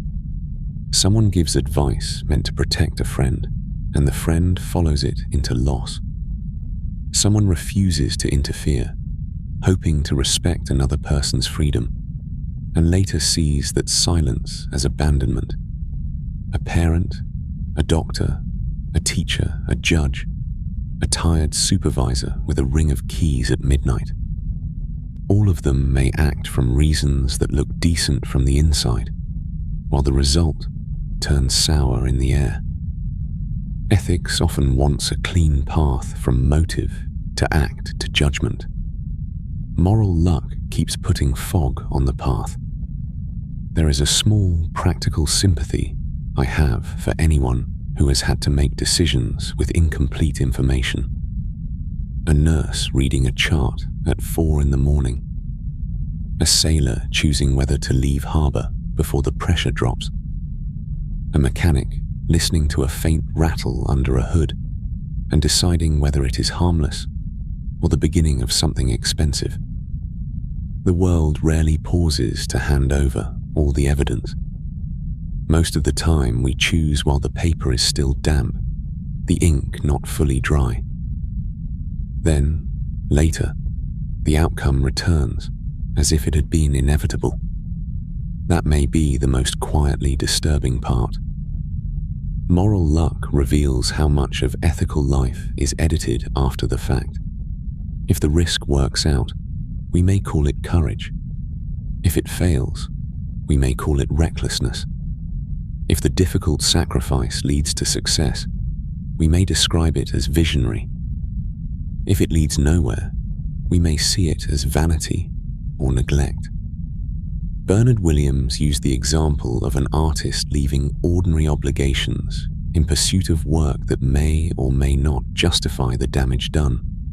Success does not erase the moral cost, but it does change how people tell the story. I am not sure we like admitting that. The archive is full of these softened revisions. Letters saved in drawers. court records with brittle paper edges, memoirs written years after the relevant choice, when memory has had time to polish one corner and stain another. Someone writes, "I had no alternative," and perhaps they believe it. Someone else writes, "I should have seen it coming," though the warning signs were no clearer than moonlight on wet bark. What we cannot know is how many lives would have looked virtuous or blameworthy under slightly altered conditions. One person never meets the temptation that would have undone them. Another never meets the person who would have helped them become kinder.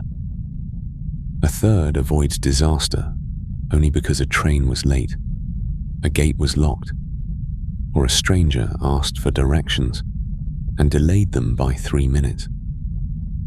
The evidence points toward an uncomfortable modesty. We may be less self-made than our praise suggests, and less wholly doomed by fault than our blame implies. Not innocent, not helpless, just entangled. For some people, that thought feels like an insult to justice. For others, it feels like a relief. I think it is both, depending on the hour. By daylight, we need responsibility to hold the world together. Contracts, apologies, promises, repairs, sentences spoken across kitchen tables after someone has done wrong. Without responsibility, everything becomes weather. But by night, under trees where the roads divide without much explanation, it becomes harder to pretend that control is complete. The crossroads remains. The traveler chooses. Boots press into the damp earth. A coat sleeve brushes needles from a low branch. The wrong road may still be wrong. The right road may still be chosen for foolish reasons. And chance, that indifferent clerk, keeps stamping the papers after the choice has already been made. Moral luck does not tell us to stop judging. It asks us to judge with the knowledge that the air itself has been involved, that outcomes are not pure mirrors of character, that some consequences arrive not because a person deserved them, but because the world is crowded, timed strangely, and full of loose gravel. Beyond the trees, the next road opens into a much wider darkness. Not the darkness of choice exactly, but of scale, where human hopes meet a universe that may not be looking back at all. The record for cosmic indifference. The vast quiet begins with a person gazing up at an endless sky, stars cold and remote. In plain terms, the question is, what if the universe is utterly indifferent? It existed because human concerns dwarfed by cosmic scale. The useful shape is record, problem, implication, and the small part that still refuses to close. Record. The sky does not answer. Not in anger, not in wisdom, not even in refusal. It simply continues, black and cold above the road, while human beings stand under it with their coats zipped to the throat, asking questions that may be too small to reach anything at all. Cosmic indifference is not the claim that the universe is cruel. Cruelty would be almost flattering. Cruelty would mean attention, intention, a face turned toward us. The more difficult possibility is plainer than that. The stars burn because pressure, gravity, heat, and time make them burn. Galaxies turn because matter gathers and falls and drifts. Comets shed dust. Planets cool. Space expands. And our concerns, so urgent at table height, may not register in the larger machinery. I find that distinction useful, in a weary sort of way. A storm that ruins a roof has not chosen the house. A meteor does not know the name of the field it crosses. The frost on a windshield does not have a moral position. It is just water vapor, temperature, glass, and a little patience from whoever has to scrape it off before morning. At night, this idea becomes easier to feel than to define. A person outside a town, past the last service station and the low sodium lights, can look up and discover that the sky has more depth than the mind comfortably wants. The road shoulder smells faintly of tar and cold weeds. Gravel shifts under one boot. Somewhere in the distance, a truck changes gears on a hill, then disappears into its own sound. Above all of that, the stars are not arranged for us. They are not spelling anything. They are not leaning closer. They do not become less remote because we have given them names. And we have given them so many names. Orion, Vega, Sirius, Andromeda, the Pleiades. Names are one of our old tools for making the unresponsive world a little more negotiable. A sailor, a farmer, an astronomer at a frost-rimmed telescope, a child learning a winter constellation from an adult who keeps pointing with a mittened hand. Each one draws a small map over the dark. The map matters. It can guide a ship, mark a season, teach memory where to rest. But the map is not the sky's confession. The evidence, if we can call it that, is mostly absence. No confirmed message has arrived from the stars in the ordinary sense people once imagined. No clear greeting, no addressed envelope, no voice in the radio static saying that the universe has been waiting for us to tune the dial correctly. Telescopes have found planets around other stars, whole weather systems on worlds we will never touch, gas clouds wide enough to make distance feel almost silly. Radio arrays have listened with metal dishes angled toward the dark, gathering hiss, bursts, pulses, background radiation, the small electrical whisper of equipment doing its best. Sometimes signals appear interesting for a while.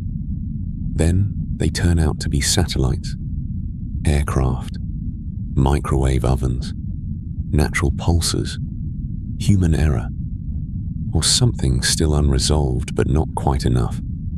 The record is full of almosts. I have a practical sympathy for the technicians in these stories, the people who check cables, log times, compare frequencies, and discover that the cosmos has once again offered them a loose connector or a passing bit of interference. The sublime is very often interrupted by maintenance. Still, the larger point remains. The universe may contain other minds. It may contain more life than we have guessed. It may contain patterns we cannot recognize because our instruments are young, our lifetimes brief, and our assumptions provincial. It would be foolish to turn silence into certainty. Absence of evidence is not always evidence of absence, as the cautious phrase goes, and the night sky is larger than our methods. But cosmic indifference does not require that we be alone. Even a crowded universe could be indifferent. A forest is crowded with life, but it does not stop being a forest because one person has lost a glove there. Ants, moss, owls, roots, damp bark, spores in the air. All of it continues, richly, intricately, without organizing itself around the lost glove. Scale changes the emotional weather of an event. What fills one life may barely mark the surrounding world. A quiet human note. If this is a thought you may want to return to, let it wait somewhere nearby. The contradiction is that we are not built to live as though we are nothing. If you want more quiet subjects like this, Subscribing helps them keep showing up. A broken mug can trouble a morning. A delayed letter can change the air in a room. A remembered sentence can stay in the body for years, like a splinter too small to find. Humans are very bad at living as if nothing matters, even when we suspect that mattering is not written into the stars. We bury our animals. We save ticket stubs. We keep birthday dates in calendars. We argue over the wording of apologies. We place flowers in jars of water and trim the stems at an angle, as if the universe itself might be persuaded by the effort. That is the odd thing. Cosmic indifference dwarfs us, but it also reveals our scale with unusual sharpness. A kitchen table is not cosmic, but it is exactly the size at which a life can be repaired over tea, or worsened by silence. A wool coat is not a metaphysical object, but when the wind comes across a dark parking lot, it matters very much whether the buttons hold. Some find freedom in this. If the cosmos is not issuing commands, then perhaps there is no celestial paperwork to complete, no hidden evaluation, no grand ledger in which every awkward hour has been recorded in permanent ink. The stars do not grade our handwriting. They do not frown at our unfinished plans. They do not notice when we take the long way home because the shorter road feels too familiar. Others feel a chill there. No message can mean no reassurance. No answer can make grief echo strangely. If the world does not bend toward our questions, then the old human hope for a responding order becomes harder to sustain. One can respect that discomfort without dressing it up. I distrust philosophies that rush too quickly to make every cold room seem invigorating. Sometimes a cold room is just cold. You notice the draft around the door. You pull your sleeves over your hands. The implication is modest, but not small. Cosmic indifference asks us to separate importance from centrality. We may not be central to the universe. Almost certainly, we are not. The Earth is one planet around one star, in one galaxy, among vast numbers of galaxies. And even those words have become so familiar that they can lose their weight. But not being central is not the same as being unreal. A roadside flower is not central to the highway system. It still has color, structure, water moving through its stem, pollen dusting the legs of an insect. Importance may be local. It may be relational. It may happen between fragile beings who can notice one another precisely because the wider dark does not. At an observatory, after midnight, the machinery makes this strangely clear. A dome turns on a track with a low metal groan. A telescope mount corrects itself by fractions. A red headlamp preserves night vision. Someone writes numbers into a log, or more likely now, checks a screen, while a sensor gathers photons that left their source before any human language existed. Those photons cross emptiness for years, centuries, longer, and end their travel as data on a detector cooled against its own heat. Input, distance, glass, sensor, file. That is the process. No oracle is required. No insult either. The unresolved edge is whether indifference is a fact about the universe or a limit of our interpretation. We know the sky does not speak in the ways we have asked it to speak. We do not know every possible way reality might carry significance. Philosophers, theologians, scientists, and poets have disagreed on this for a long time, often with better arguments than can fit comfortably into a single night's file.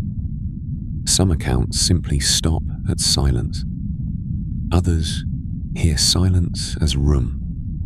For now, the traveller's record is plain enough. Night makes the human figure small. The cold air presses against the face. The stars remain where they are, not hostile, not kind, not waiting. And below them, someone locks a car door, checks a pocket for keys, remembers a name, and starts walking back toward whatever shelter is available.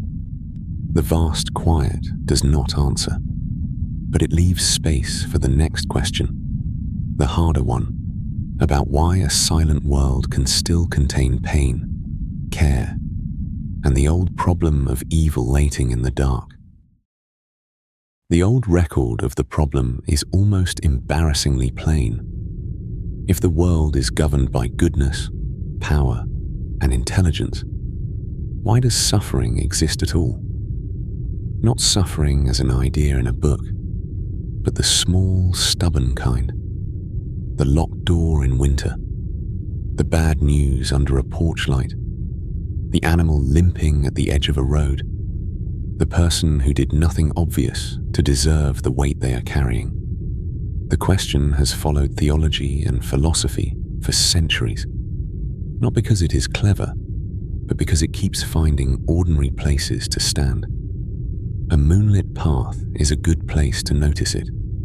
Gravel underfoot, damp grass at the edges, a low stone wall sweating a little from the night air. A shadow stretches across the path, long and thin, though its source is hard to place. Nothing dramatic happens. The trees do not speak.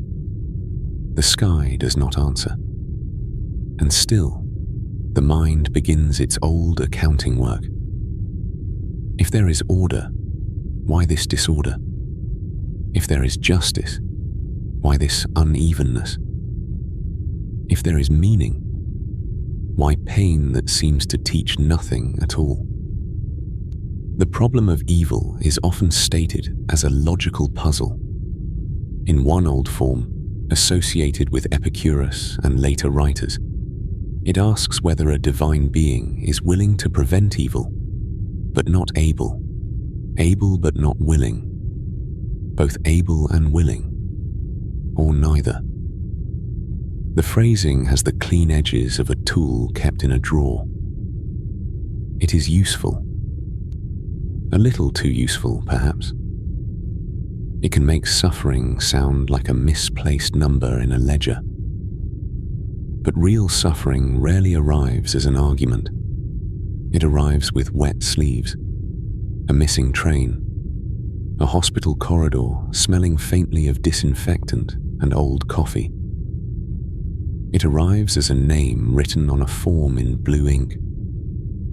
Philosophers need the sharp version of the question, because sharp questions can be examined.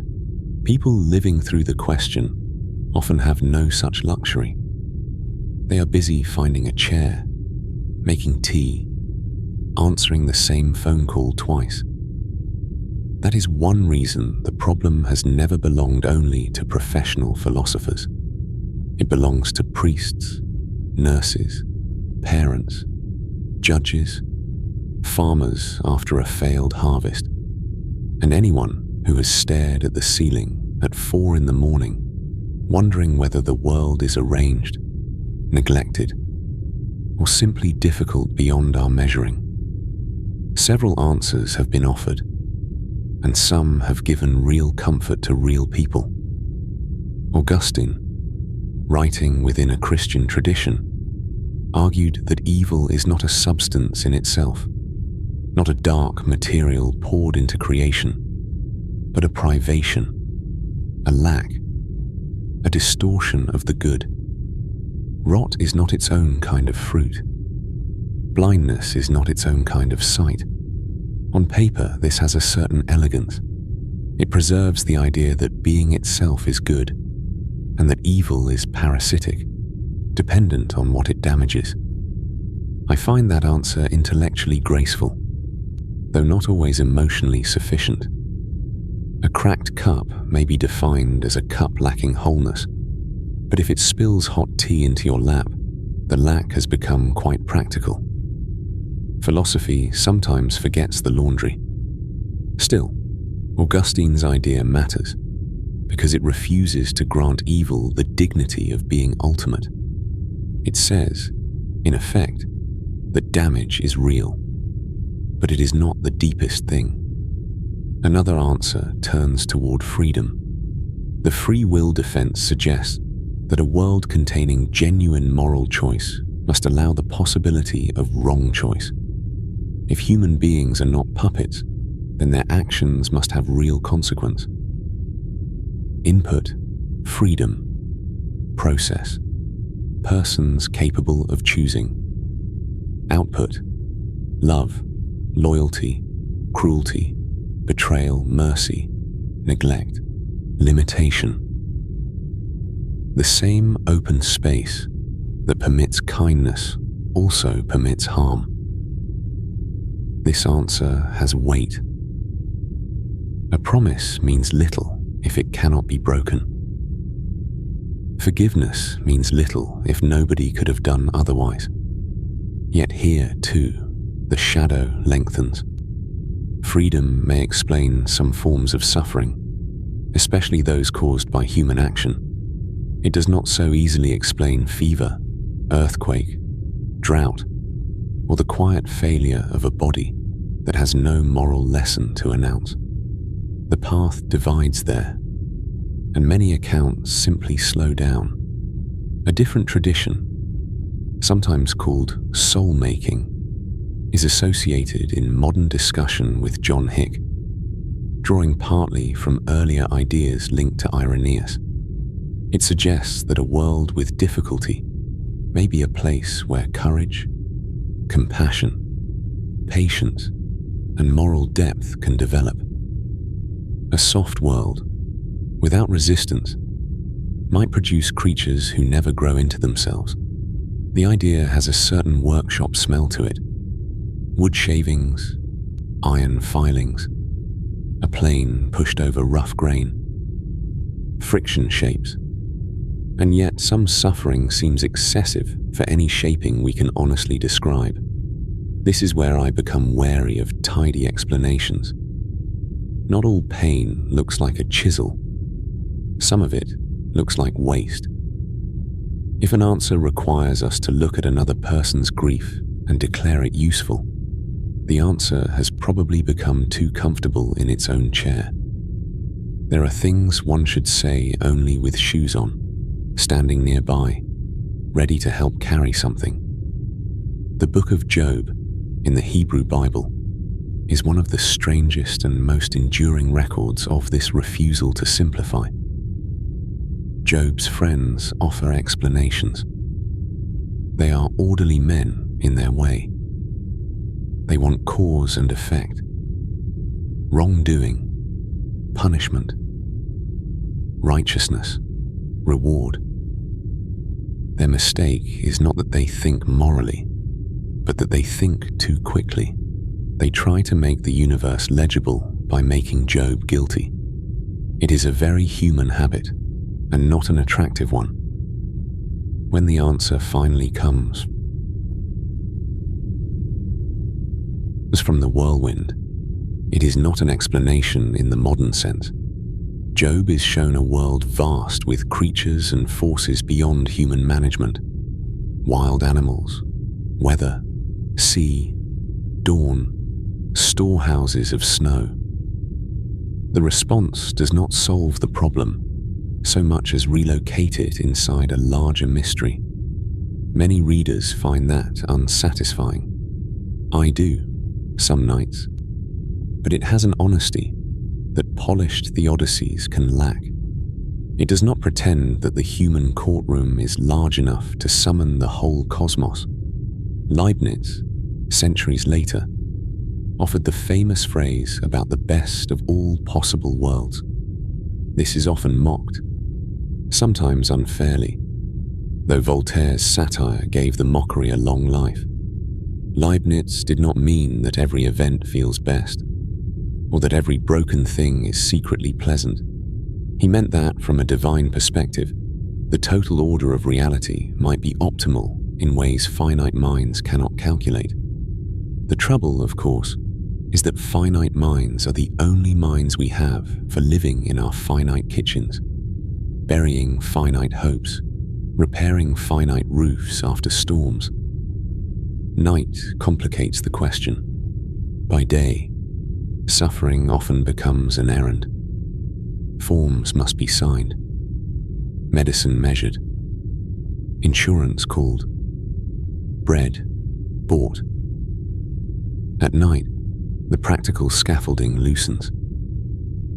Peace and unease share the same road. A sleeping town can look merciful from a hill. Roofs silvered by moonlight, gutters ticking, a bicycle chained to a railing, a fox slipping between parked cars. But the same stillness can also feel like indifference. The world rests, though someone is awake inside it. What makes the problem of evil disturbing is not only that suffering exists, it is that suffering seems to press against our expectation that reality should make moral sense. We do not merely dislike pain. We object to it. We feel, almost instinctively, that things ought not be this way. That little word, ought, is a hinge. It suggests that even in complaint, we are measuring the world against some standard we did not invent alone, or at least do not experience as invented. Here the question becomes less like a courtroom and more like a road marker worn by rain. If the universe has no moral order, why does injustice feel like a violation rather than an inconvenience? If the universe does have moral order, why is the violation permitted to stand so long? Both directions are difficult. Neither lets the traveler keep clean boots. Some philosophers respond by rejecting the premise. Perhaps the world is not designed around goodness. Perhaps suffering is simply part of the machinery of living systems. Nerves worn, cells fail, weather moves heat from one region to another. Animals compete for food. Stone slips under pressure. Cause, process, effect. No malice required. This view can be clarifying and even relieving in its plainness. But it does not fully quiet the human protest. Explanation is not the same as consolation. The missing evidence is considerable. We do not have access to the whole pattern, if there is one. We cannot compare this world with all possible alternatives. We cannot easily measure the hidden consequences of a prevented sorrow, or the unknown cost of a gentler physics. The record stops at the edge of human perspective, and the edge is closer than we like. Still, one plausible interpretation is that the problem of evil survives because it gathers two needs that rarely agree. We want the world to be intelligible.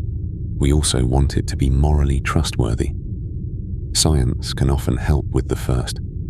Religion, ethics, and philosophy often reach toward the second, but suffering stands between them with mud on its boots, asking for both at once. The unresolved edge remains. Some answers soothe, some disturb. Some help only from a distance and fail at the bedside. Perhaps that is not a reason to discard them, but a reason to handle them carefully, like old glass taken from an archive box, cloudy at the rim, still capable of cutting a finger. The shadow across the path is still there. The moon has shifted a little. The gravel is cold through the soles of the shoes. No final word arrives. Only the persistence of the question. and the equally persistent fact that people continue to bind wounds, light stoves, write names on envelopes, and sit beside one another when no explanation is ready. That may not solve the problem. It does, however, belong in the file. The record at the edge of knowledge is not a dramatic one. It is a fence at the end of a field, a line of cold wire between leaning wooden posts, with grass pressed flat by weather on one side and darkness continuing on the other.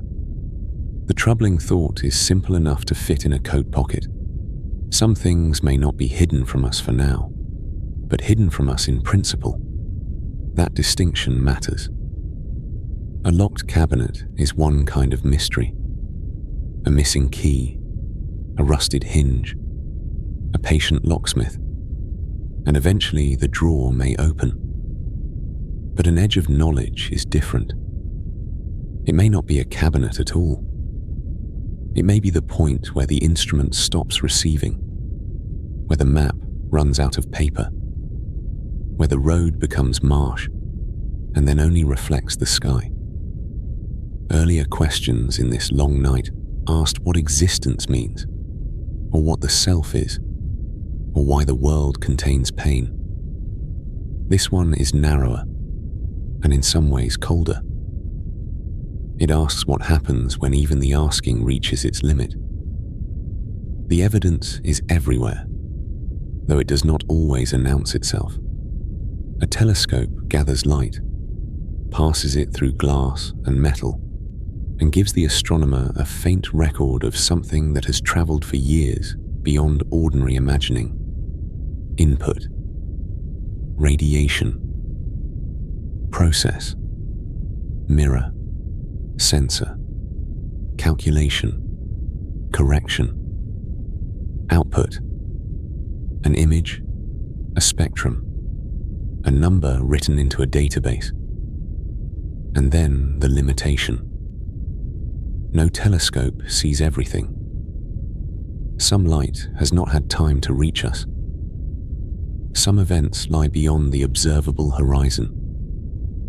Beyond that, there may be more universe or not, or something language handles badly.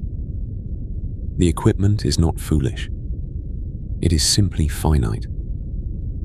I find that oddly comforting, in a practical way. Tools are honest when they fail at the edge of their design. A tape measure does not pretend to weigh bread. A compass needle does not offer opinions on grief. Philosophy, at its best, can have that same decency. It is more like a lantern than a floodlight. It gives a circle of usable brightness around the feet, enough to see the mud, the broken stalks, the wire hooked to the next post. It does not turn the whole field into noon. A philosopher may dislike that comparison, because lanterns are humble things. They smoke. They need fuel. They show dust in the air, and then make you aware of how much dust there is. Still, the image has some dignity. The point of a lantern on a night road is not to abolish night. It is to walk without pretending you are walking in daylight. Old philosophical records return often to this trouble.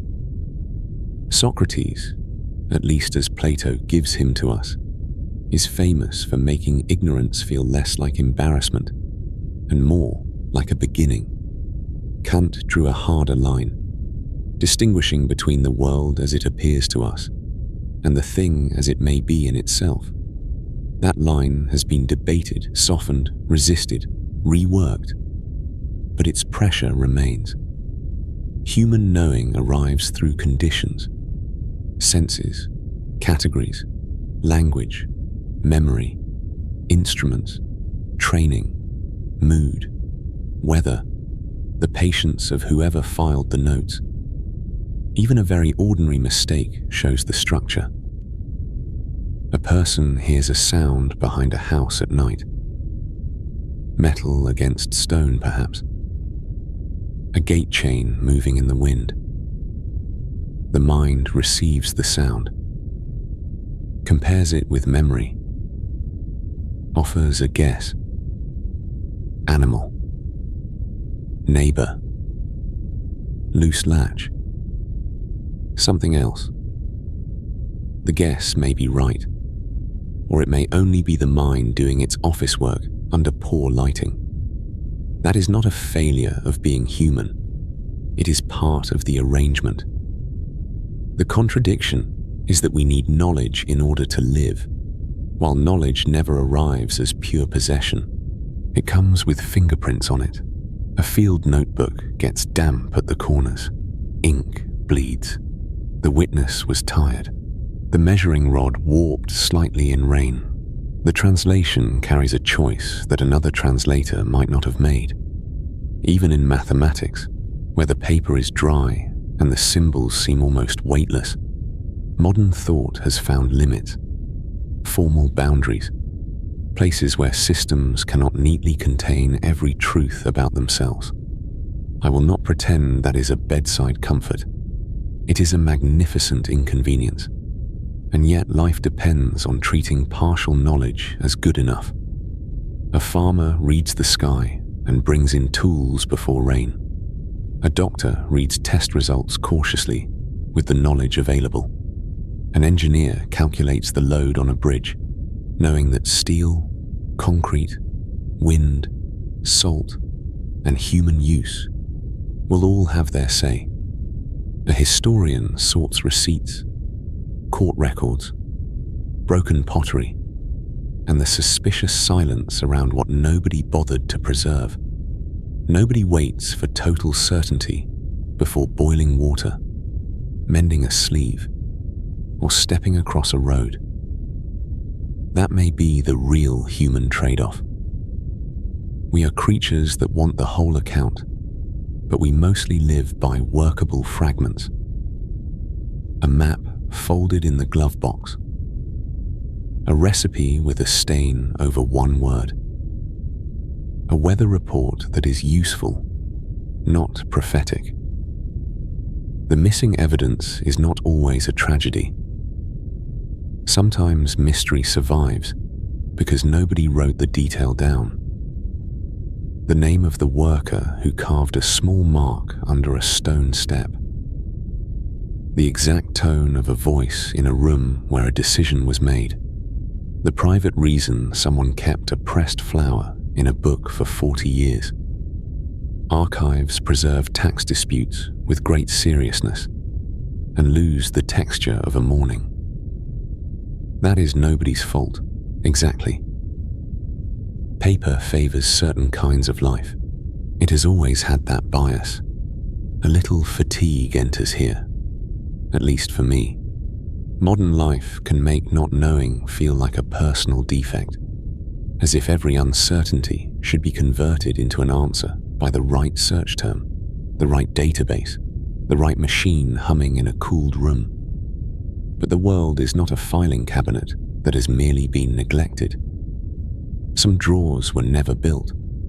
Some labels fell off before anyone could read them. Some accounts simply stopped there.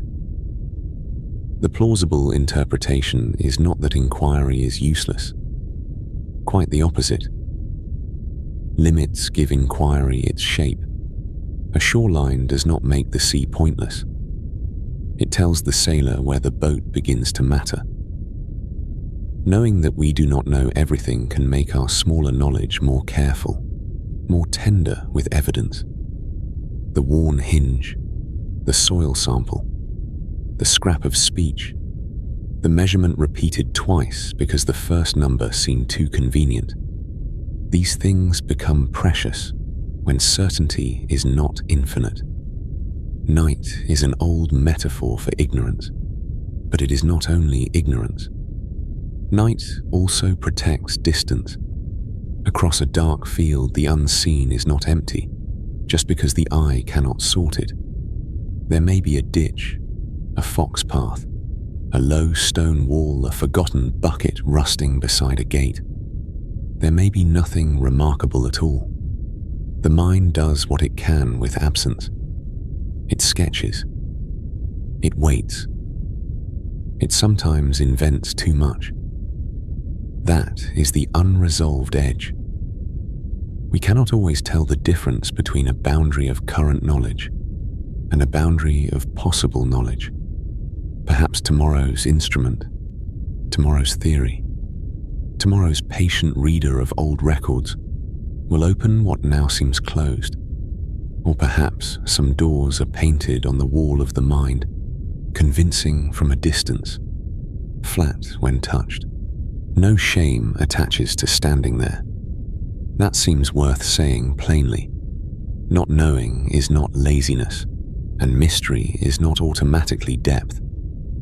Some mysteries are just missing paperwork. Some are temporary fog. Some may be the natural border of a finite creature looking outward from a small, warm body into a very large night. At the fence line, the wire is cold if you touch it. The posts lean a little.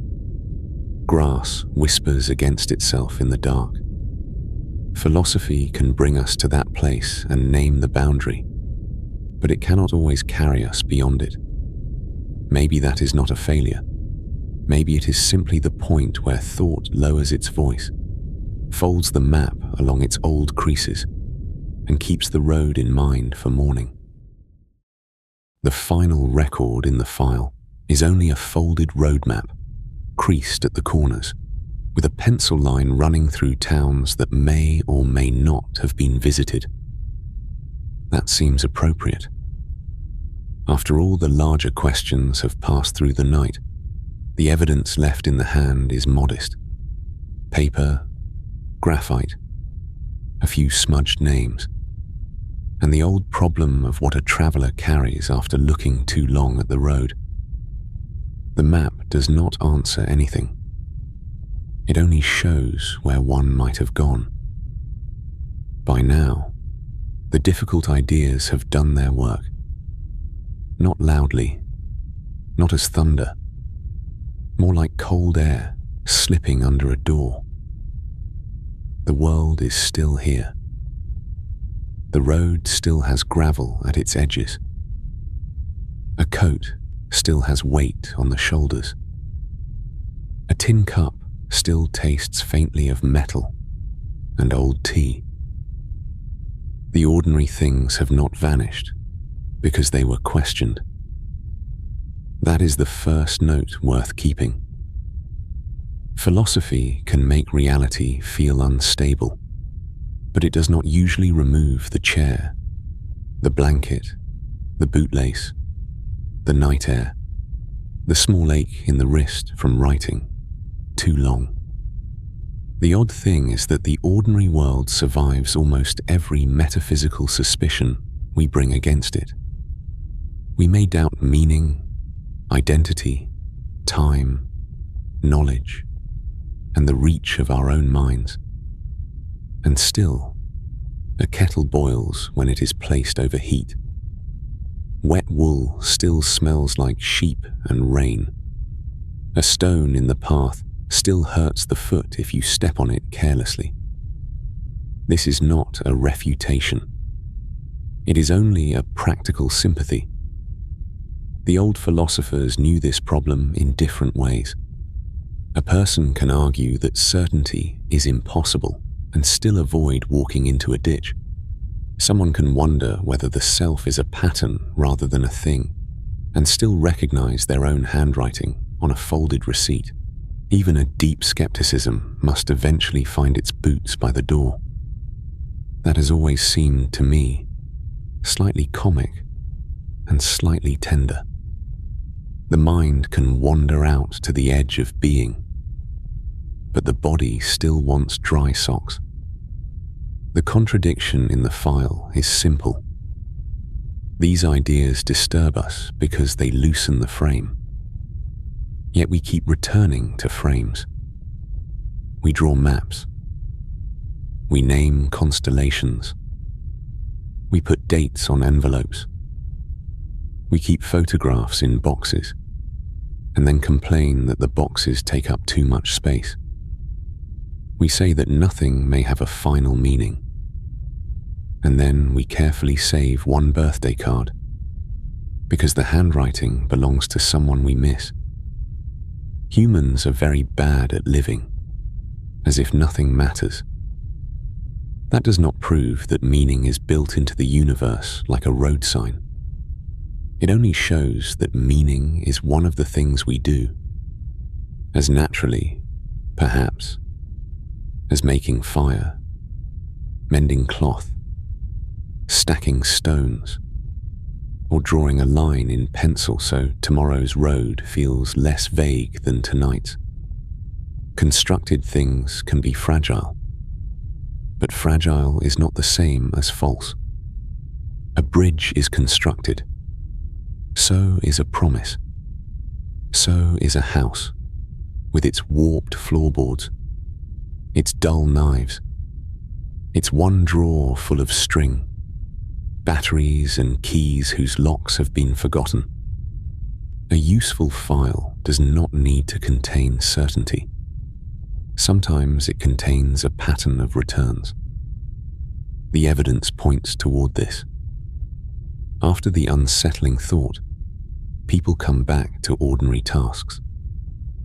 They fold blankets. They rinse cups. They lock doors.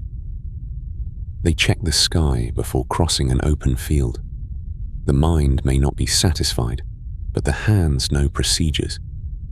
Input, process, output. Cold fingers, wool pulled higher, body warmer. Loose paper, weighted by a stone, page kept from blowing away. Unmarked road, pencil line, a possible route. The mechanism is plain, almost embarrassingly plain.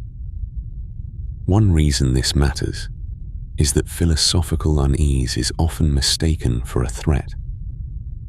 It need not be. It can also be a companion, a quiet figure walking a little behind, not asking to lead. A person may carry it without letting it choose every turn. It is possible to notice that reality is strange and still be kind to the evening. In fact, it may be easier to be kind to the evening once one has seen how little was ever guaranteed. The missing evidence is larger than we like to admit. We do not know, finally, what the universe is doing here. We do not know whether consciousness is a side effect, a doorway, a mirror, or a word we have stretched too thin. We do not know how much of the self can change before continuity becomes mostly a courtesy extended by memory. Many accounts try to settle these matters.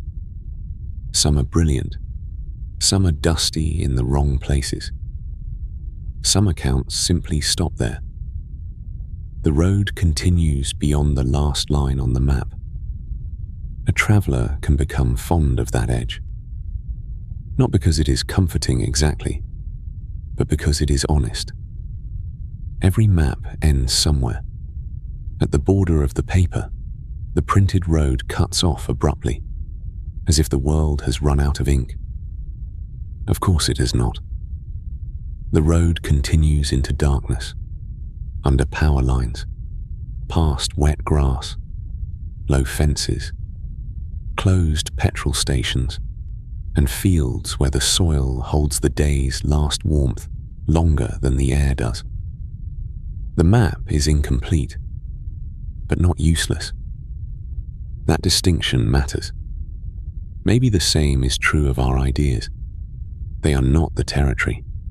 They are not the sky. They are folded tools, marked by use, awkward in wind, helpful until they are not. A philosophical system can guide a mind for a while, then fail at the place where grief, love, hunger, or beauty refuses to fit inside the diagram. I have a fondness for good diagrams, but only up to a point. A diagram of rain is never wet. A theory of bread cannot be buttered. Still, we keep the diagrams. The implication is not that we should stop asking. Questions are part of the weather of being awake. They arrive whether invited or not. The softer art is knowing when to set them down beside the bed, or beside the pack, or under a flat stone by the roadside so they do not blow into the ditch. Not discarded, just resting. A wool blanket does not solve metaphysics. A pillow does not answer nihilism. Night air has no argument. Yet these things receive us without needing to win. That is one of the more decent qualities of the material world. It does not seem offended by our confusion. The grass remains damp. The zipper catches in the same annoying place. A moth taps once against the glass of a darkened station window, then disappears. For a moment, that may be enough. What do we carry with us after all these strange ideas? Not conclusions, exactly. More like a thinner arrogance. A little patience with uncertainty. A reluctance to treat ordinary life as simple just because it is familiar. Perhaps also a respect for the small structures people build against the open dark. A meal, a name, a routine, a note folded into a pocket, a promise made in plain language. The unresolved edge is still there. It has not been erased. Meaning may be made rather than found. Identity may be a flame, not a statue. Knowledge may end before reality does. These are not small matters. But the world is no less strange for our questioning, and maybe no less available. The road underfoot can be both uncertain and real enough to walk. So the file can be closed, not because the case is solved, but because the night has its own limits. The map is folded along its old seams. The pencil is tucked away. The cup is turned upside down on a flat stone so dew will not gather in it. Overhead, the stars keep their difficult distance.